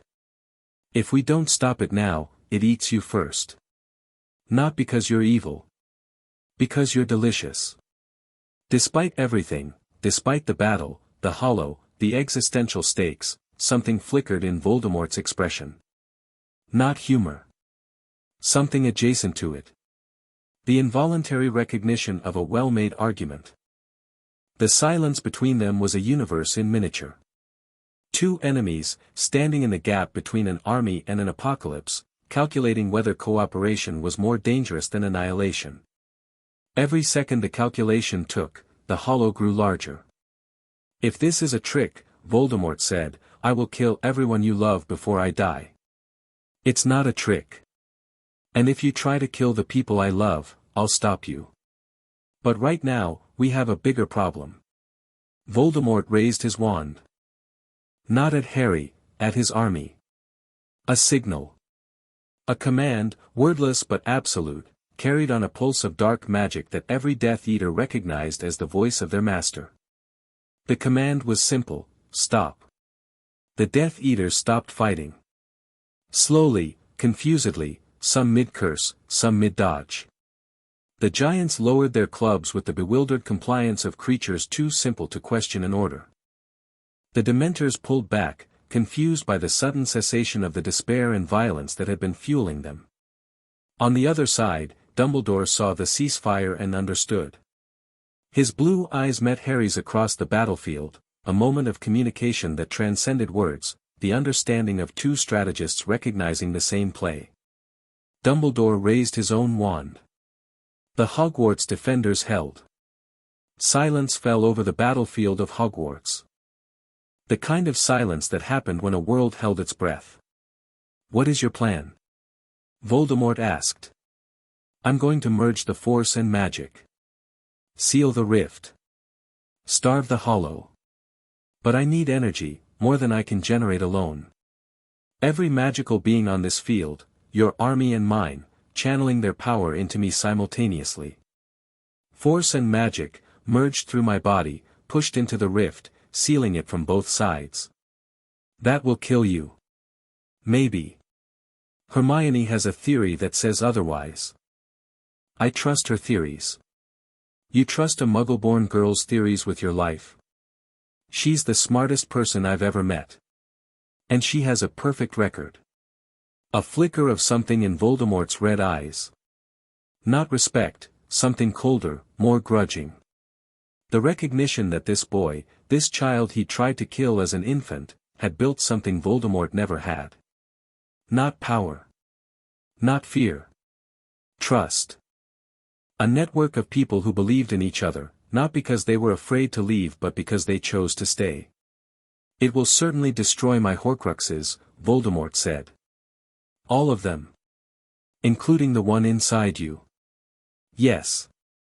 Including Nagini. Yes. Voldemort looked at the snake coiled at his feet. Nagini, the last living vessel of his soul, the creature he was closer to than any human being, the companion who had shared his exile and his resurrection and his war.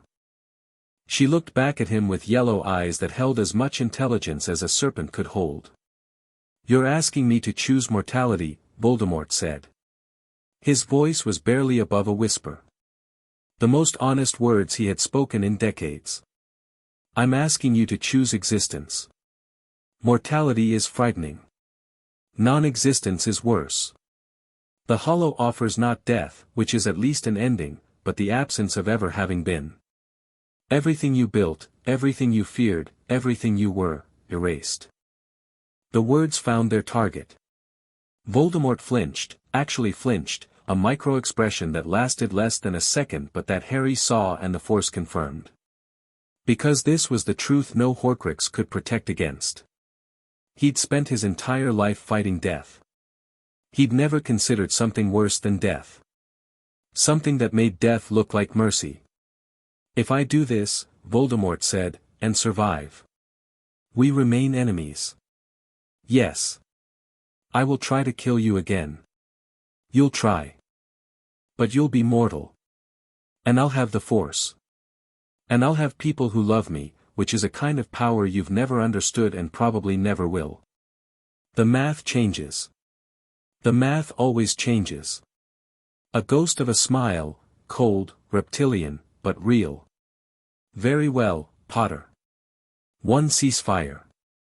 One collaboration. And then the war resumes. Agreed. Harry walked to the center of the field. Exactly between the two armies. Exactly beneath the Hollow. He planted his lightsaber in the ground, blade ignited, green light pointing upward like a beacon. Then he sat down. Cross-legged. The meditation posture. The posture of absolute openness. He closed his eyes. Everyone, he said, and the Force carried his voice to every mind on the field. I need your help. All of you. Give me your strength. He reached into the Force. Further than he'd ever reached. Past Hogwarts, past Britain, past the membrane between realities. He reached for Dagobah. For the Force in its purest form. And on the other side of the rift, impossibly distant, impossibly faint, he felt Yoda. Not speaking. Not present in any way that could be called conscious.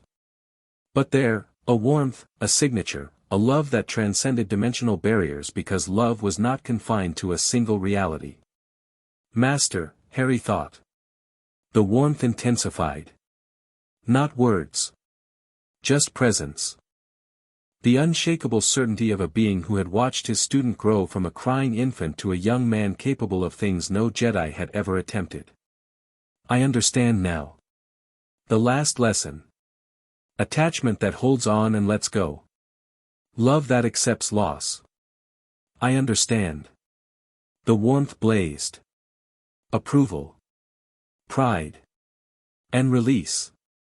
Go. Be what you were always meant to be. Harry opened himself. He opened his force connection as wide as it could go, not a channel but a floodgate. The force poured into him from the rift's other side, raw, pure, the fundamental energy of existence. At the same time, he opened himself to this world's magic, and the magic answered. Hermione was first. Her magical energy, bright and fierce, flowed into him through the network charm. Behind her, Ron. Neville. Luna. Draco. Dumbledore. His power was immense, a river that made everything before it feel like tributaries. Snape, controlled, intense. McGonagall, Flitwick, Sprout. The students in the Great Hall, hundreds of them, their raw potential pooling into a current that grew wider with every mind that joined. The Order. The Weasleys. Kingsley. Tonks. Lupin. Moody. And then, the Death Eaters. Not all. Not willingly. But Voldemort had given the command, and the command was absolute. One by one, dark witches and wizards poured their power into the boy who represented everything they opposed. Voldemort was last. He approached Harry, wand raised. Their eyes met. Green and red. This changes nothing between us, Voldemort said. I know. Voldemort placed his wand against Harry's forehead. Against the scar. Against the Horcrux. And he pushed his power into Harry, the full, devastating force of the most powerful dark wizard in history. Harry screamed. Not from pain, from magnitude. Force and magic, light and dark, love and fear, all of it pouring into a single point, a single person, a 15-year-old boy sitting in the snow with the weight of two realities on his shoulders. The Horcrux in his scar ignited. The fragment of Voldemort's soul, trapped for 15 years, caught between two converging forces. The force pushed from one side. The magic pushed from the other. The fragment twisted, screamed. And then, something miraculous. The fragment didn't destroy Harry. It couldn't. Because Harry was the convergence point, the place where force and magic met, and at that intersection, the rules were different. The Horcrux could not survive the merger. But its container could. Because the container was not the scar or the skull. The container was the pattern, the unique intersection of two forces in a single consciousness. And patterns could not be destroyed by the forces that created them. The Horcrux burned. Not Harry. The soul fragment was caught between force and magic and ground into nothing, returned to the void Voldemort had torn it from. Gone. Forever. Voldemort felt it. The severing. The destruction. He staggered. For one instant, raw mortality crashed over him. But there was no time for his crisis. The energy had reached critical mass. Harry stood. The force and magic converged inside him, two rivers becoming one, two systems recognizing each other as parts of the same whole. They weren't opposites. They weren't parallels. They were complementary frequencies of the same fundamental energy, the energy of existence itself, expressed in two forms because existence was vast enough to contain multitudes. The force was connection. Magic was intention. Together, they were creation. Harry raised his hands. The lightsaber rose with them, floating, its blade blazing with light that had transcended plasma. The Kyber crystal sang, a clear, high note that resonated with the castle's stones, the snow, the air, the hearts of every person on the field. He pushed the merged energy upward. Into the rift. Into the wound between realities. The hollow resisted. It threw itself against the energy stream, all its accumulated power, all its ancient hunger, and for one terrible moment, Harry felt himself being consumed. The hollow was old. Older than the force. Older than magic. It had existed in the nothing before existence, and it wanted to return to that nothing. Harry pushed harder. The combined power of Hogwarts defenders and Voldemort's army flowed through him, a torrent that burned his nerves and blazed through his veins. Harry. Hermione's voice, through the network, through the force. You're burning out. I know. Let me help, it has to be one person. One point. One convergence. Trust me. He reached for the one thing the Hollow couldn't consume. Not power. Not magic. Not the Force. Love. His mother's sacrifice. His father's last stand. Yoda's hand on his cheek. Hermione's laughter. Ron's loyalty. Neville's courage. Luna's certainty. Draco's choice to be better. Snape's 16 years of grief transmuted into service. Dumbledore's hope, broken and rebuilt 1,000 times. Every act of love he'd witnessed. Every connection he'd forged. The Hollow couldn't consume love. Not because love was too powerful, it was, but because love wasn't energy. Love was meaning. And nothing, by definition, couldn't contain meaning. You couldn't eat a relationship any more than you could eat the number 7. Harry poured love into the Hollow. Not as a weapon. As a truth. And the truth was this: existence meant something. The connections between people were not accidents. They were the point. The reason the universe bothered to exist at all. The Hollow shattered. Like ice in sunlight.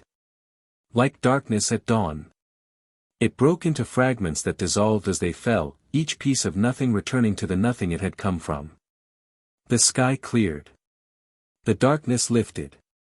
Sunlight, real, warm, golden sunlight, poured through the healing rift. The rift sealed. The boundary between realities, broken for 15 years, mended.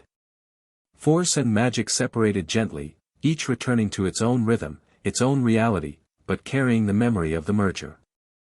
They would never be fully separate again.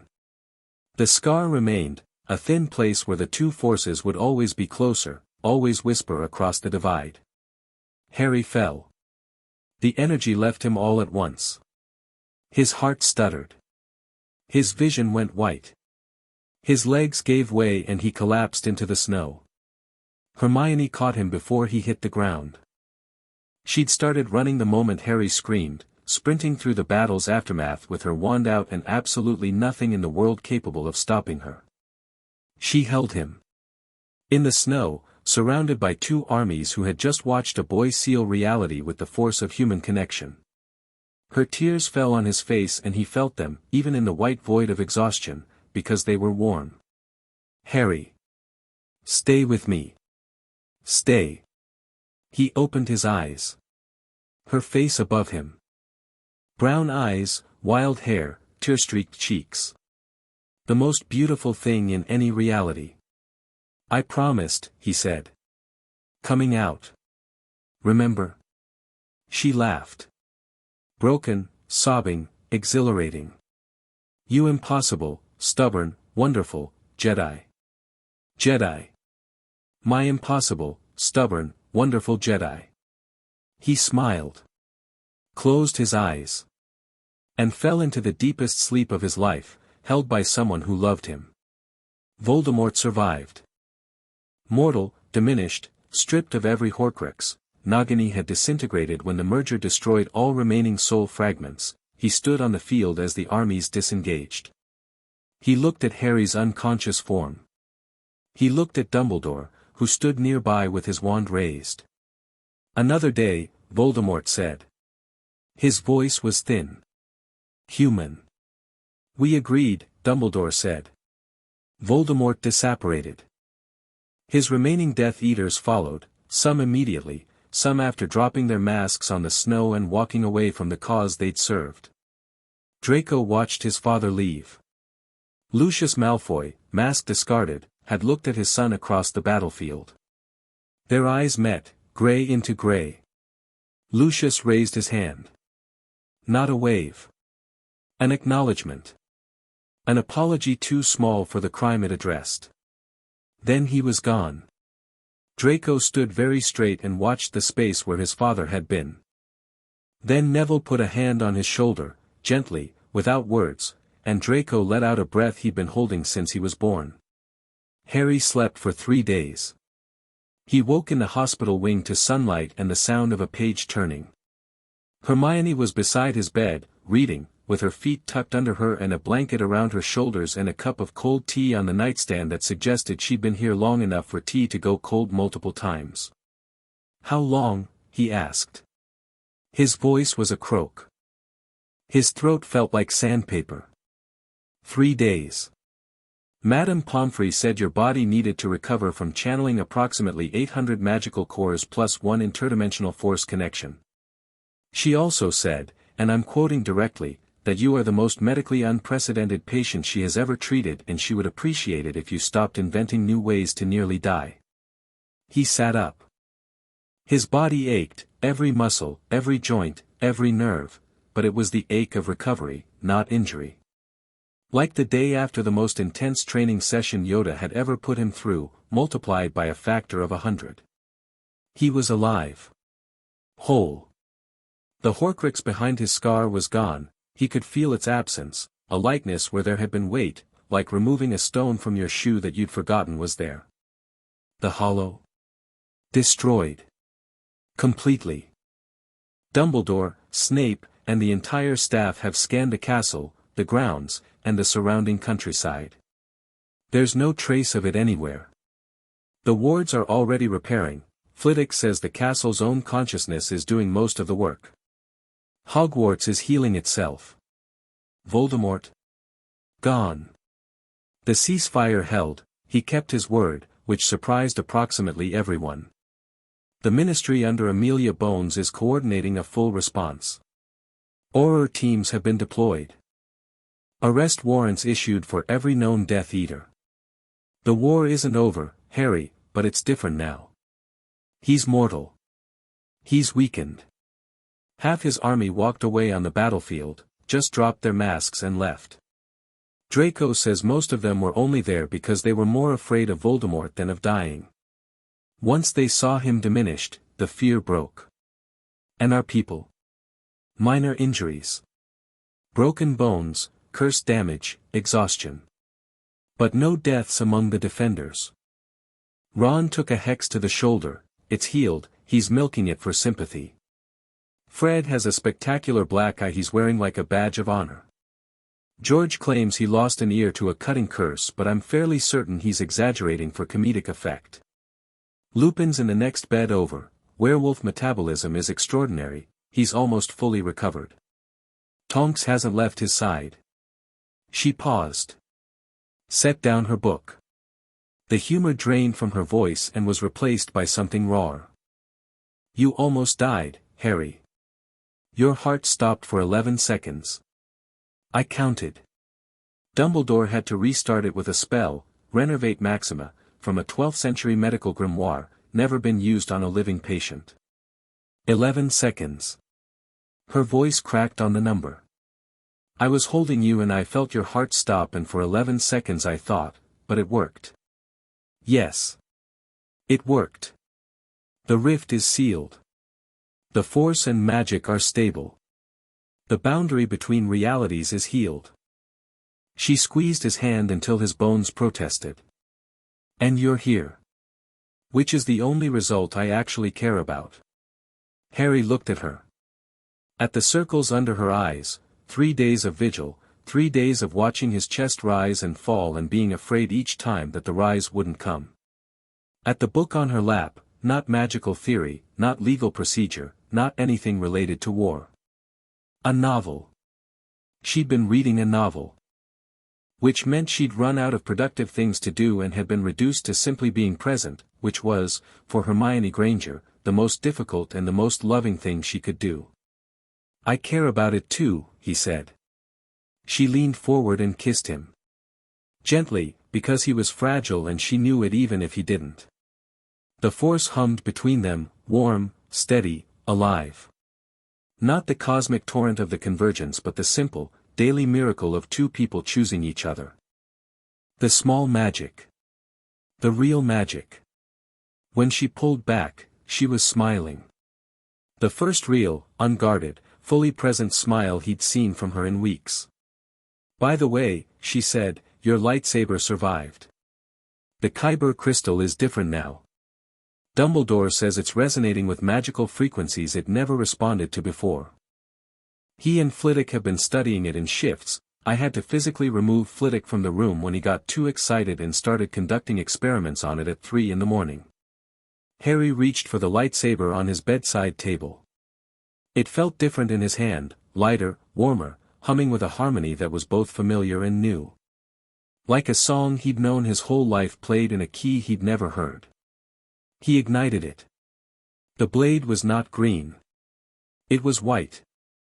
Pure, brilliant white, the color of light that contained all other colors, the color of two forces merged into one, the color of a boundary healed. The blade sang a note that resonated with Hogwarts stones, with the Force, with the magic in Hermione's blood, with the love that Harry carried in his heart. "White," Hermione breathed. "The crystal purified during the convergence," Harry said. He understood instinctively, the way he understood all Force-related truths, through connection, not analysis. It's not just a Force crystal anymore. It's a Force and magic crystal. Both. Neither. Something new. Like you. Like me. He deactivated the blade. Set the lightsaber down. Took both of Hermione's hands in his. "What happens now?" she asked. "The war continues. Voldemort is mortal but alive. His ideology didn't die when his Horcruxes did. You can't kill an idea with a lightsaber. There will be more battles, more politics, more people trying to use fear as a weapon. And we'll fight them. Together. All of us. Together," she said. "But first, and I want you to understand that I am saying this with the full gravity of a Jedi Knight who has just sealed a dimensional rift and fought a cosmic entity to a standstill, first, I would like a sandwich." She laughed. The sound filled the hospital wing, and in the bed next to Harry's, Lupin smiled in his sleep, and somewhere down the corridor, a portrait of a medieval healer nodded approvingly. Outside the window, the snow was melting. The forbidden forest was regrowing, green shoots emerging from the dead soil, trees regenerating with a speed that was magical in every sense of the word. Life, returning to the places the Hollow had consumed. Not the same life that had been there before, new life, shaped by the healing, carrying the memory of what had been lost and the promise of what would grow. Hogwarts hummed around them, ancient and patient and profoundly, stubbornly alive. The days that followed were full of the unglamorous work of reconstruction. Wards to repair. Rubble to clear. Reports to file. Amelia Bones was a thorough woman, and her investigation into the battle required testimony from every participant. Harry gave his statement with the matter-of-fact precision of a Jedi delivering a mission report, and Bones listened with the focused intensity of a woman who was building a case that would reshape the wizarding world's legal landscape. Draco testified too. Publicly, formally, in a Wisengamot hearing that was covered by every magical newspaper in Europe. He walked into the chamber in robes that bore no family crest. He'd removed the Malfoy emblem himself, with scissors, the night before, and sat in the witness chair with the composure of someone who had already lost everything that could be taken and was therefore beyond intimidation. He described his father's activities. The meetings at Malfoy Manor. The gold flowing to Fudge's office. The casual cruelty of Death Eater gatherings, where the torture of Muggles was entertainment and the dehumanization of Muggleborns was ideology wrapped in aristocratic charm. He described his own indoctrination, the slow, patient process by which a child was taught to see half the world as subhuman. And he described the moment it broke, standing in a burning village, watching his father's master attack a school, and being saved by the boy his father had called the enemy. "I was raised to believe that blood determined worth," Draco told the Wisengamot. His voice was steady. His hands, beneath the table, were not. That magical purity was the foundation of civilization. That people like Hermione Granger, Muggle-born, brilliant, the best witch of her generation, were somehow less than people like me. I believed it because I was told it by people I loved, and when you're a child, love and truth feel like the same thing. He paused. The chamber was silent. They're not. Love can carry lies just as easily as truth. And the lie I was carrying, the lie my entire family was carrying, nearly killed me. It nearly killed everyone. The ideology my father served doesn't protect pureblood families. It uses them. It consumes them. And when it's done consuming, it moves on to the next family, the next generation, the next child who's too young to know that the thing being handed to them is poison. His testimony was devastating to the Death Eater cause, not because of the intelligence it provided, which was substantial, but because it came from a Malfoy. The pure-blood establishment that had sheltered Voldemort's ideology for generations cracked along its foundations. If a Malfoy could choose differently, if the heir to one of the Sacred 28 could stand in the Wizengamot and call his own family's beliefs a lie, then the myth of ideological inevitability collapsed. The pure-blood doctrine wasn't heritage. It was habit. And habits could be broken. Draco received 3 death threats and 7 howlers in the first week. He also received, unexpectedly, a letter from his mother. Narcissa Malfoy, who had not been a Death Eater but had lived in a Death Eater's house and raised a Death Eater's son, wrote 3 words, "I understand." Mother. Draco carried the letter in his pocket for months. He never showed it to anyone, but Harry, who could feel the Force signature of love even when it was compressed into 3 words on parchment, knew what it contained. Snape returned to Hogwarts as a free man. His cover was blown. The entire wizarding world now knew that Severus Snape had been Dumbledore's agent for 16 years, but he was beyond the need for covers now. The Wizengamot, presented with evidence of his espionage, his role in destroying Voldemort's Horcruxes, and his pivotal contribution to the Battle of Hogwarts, formally pardoned him for all crimes committed in the course of his service. Snape accepted the pardon with the same expression he used for everything, cold, composed, and slightly contemptuous of the bureaucratic process. He returned to his dungeons, resumed his classes, and terrified first years with exactly the same efficiency as before. Nothing had changed. Everything had changed. Harry saw him, one evening, standing in the corridor outside the hospital wing, looking through the window at a world that no longer required him to lie about who he was. The expression on his face was not happiness. Snape might never achieve happiness, might never fully emerge from the grief that had defined him for half his life.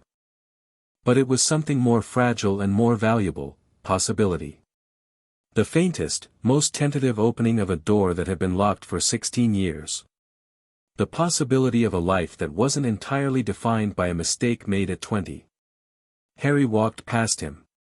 Paused. "She'd be glad," Harry said.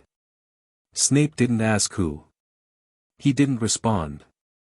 But something in his posture shifted, a tension releasing, a weight redistributing, a man standing slightly straighter because someone had said the thing he needed to hear and he'd allowed himself, for one unguarded moment, to hear it. On a shelf in the Gryffindor common room, beside the window where Harry meditated every evening, a small plant appeared overnight. Nobody knew where it came from. It was unlike any species in Sprout's greenhouse, small, green, with leaves that moved gently even when there was no wind, as if responding to a breeze from somewhere very far away. It radiated a warmth that was not magical and not physical but something in between, a comfort, a presence, a reminder. Luna noticed it first. She studied it with her enormous silvery eyes, smiled her knowing smile, and said, "It's from Dagobah." Nobody asked how she knew. With Luna, you learned not to ask. And with Luna, you learned that the answer was usually right. The plant grew. It would grow for years, thriving in the magical soil of Hogwarts, fed by the thin place in reality where force and magic still whispered to each other across the healed boundary. A piece of one world, living in another. A reminder that the distance between realities was vast but not absolute, and that some connections, the connections that mattered, transcended the distance between stars. Sprout examined it with professional fascination and gentle hands. She couldn't identify it, nothing in her extensive botanical knowledge matched its characteristics. But she recognized life when she saw it, and this was life. Stubborn, quiet, impossibly resilient life. She gave it a pot of enchanted soil, a spot of morning sunlight, and the same care she gave everything that grew in her greenhouses.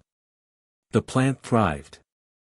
Students visited it, drawn by something they couldn't name, a warmth that radiated from its small green leaves like a memory of somewhere safe. First years in particular seemed to find comfort near it, sitting on the common room floor doing their homework while the plant's leaves moved gently in their invisible breeze. It became, without anyone deciding it should, a piece of Gryffindor Tower's identity. A living reminder of the boy who had come from another world and brought light with him. Harry stood at the window that evening, watching the sunset paint the mountains in colors that no artist could capture and no memory could fully preserve. Hermione beside him, her shoulder against his, her hand in his, her presence the most constant thing in a life that had been defined by change. She was reading, because Hermione was always reading, a theoretical paper on force magic interaction that she was writing herself, the first of what would become a lifetime of scholarship bridging two systems that everyone else said couldn't be bridged. She held the paper in one hand and Harry's hand in the other, and she showed no sign of letting go of either. Ron on the couch behind them, engaged in a wizard chess match with Neville that had been running for 45 minutes and showed no sign of ending. Ron was winning, he was always winning at chess, but Neville had learned patience in the crucible of war, and patience was the one virtue that could trouble Ron's tactical brilliance. When Neville's knight cornered Ron's king 3 moves later, Ron stared at the board in genuine shock, then laughed, a full, delighted laugh that had nothing to do with losing and everything to do with the pleasure of being surprised by someone he'd underestimated. Luna humming in the corner, her feet bare, her eyes seeing things that nobody else could see and that might, in a world healed by love and stitched together from 2 realities, be real after all. She was knitting something, a scarf, apparently, in colors that didn't exist in normal yarn. When asked who it was for, she'd said, the Thestrals. They get cold in winter. Nobody questioned this. Nobody needed to. Luna operated on a level of reality that was adjacent to everyone else's but slightly higher, and the results, however eccentric, were always kind. Draco in the armchair by the fire, reading a book he'd borrowed from Hermione, A History of Magical Theory, looking more at peace than anyone had ever seen him. Not happy, not yet. Happiness was a destination he was still walking toward, through terrain that was unfamiliar and sometimes painful. But he was walking. He was open to the possibility of happiness, which was a state of being he had never permitted himself before, and which felt, if he was honest, more frightening than any battle he'd fought. But he kept walking. Because Harry had taught him something, without ever saying it aloud, that the bravest thing a person could do was not fight an enemy but face themselves. The force flowed through all of it. Not separate from the magic. Not merged with it. Just present. 2 notes in a harmony that had always existed but had needed someone to hear it. The force connected them, not replacing the bonds of friendship and love that they'd built through choice and courage, but undergirding them. Strengthening them. Reminding them that the connections between people were not accidents of proximity but fundamental features of reality itself. Harry had heard the harmony. And he would spend the rest of his life listening. He thought of his mother.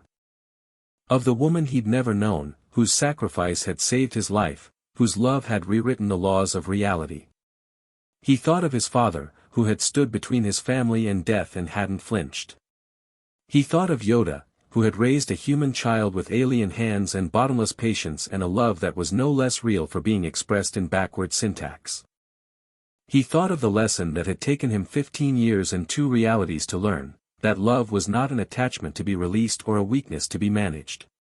Love was the force. Love was magic. Love was the energy that held the universe together, expressed in 1,000 different forms, a mother's sacrifice, a teacher's patience, a friend's loyalty, a partner's hand in yours when the world was ending. The Jedi code was not wrong. But it was incomplete. It spoke of peace, and peace was real. It spoke of the Force, and the Force was real.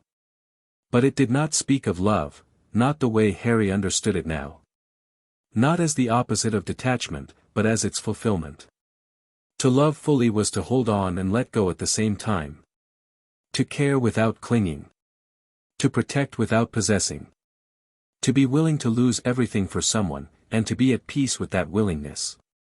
His mother had shown him. Yoda had started teaching him. Hermione had finished the lesson. Outside, the stars came out. Bright and cold and ancient, scattered across a sky that had been torn open and healed and was now, somehow, more beautiful for the scar it carried. The thin place in reality where Force and magic met hummed softly above the castle, invisible to most, felt by Harry as a warmth at the edge of his awareness, a reminder that the boundary between worlds was sealed but not forgotten, and that somewhere on the other side, the people and places he'd loved still existed. And somewhere, in a swamp, in another reality, in the warm green heart of a universe that was one note in an infinite chord, an old creature sat in the dark and smiled. Good, good. Learned well, you have. Proud, I am. Proud. Chapter 6 End.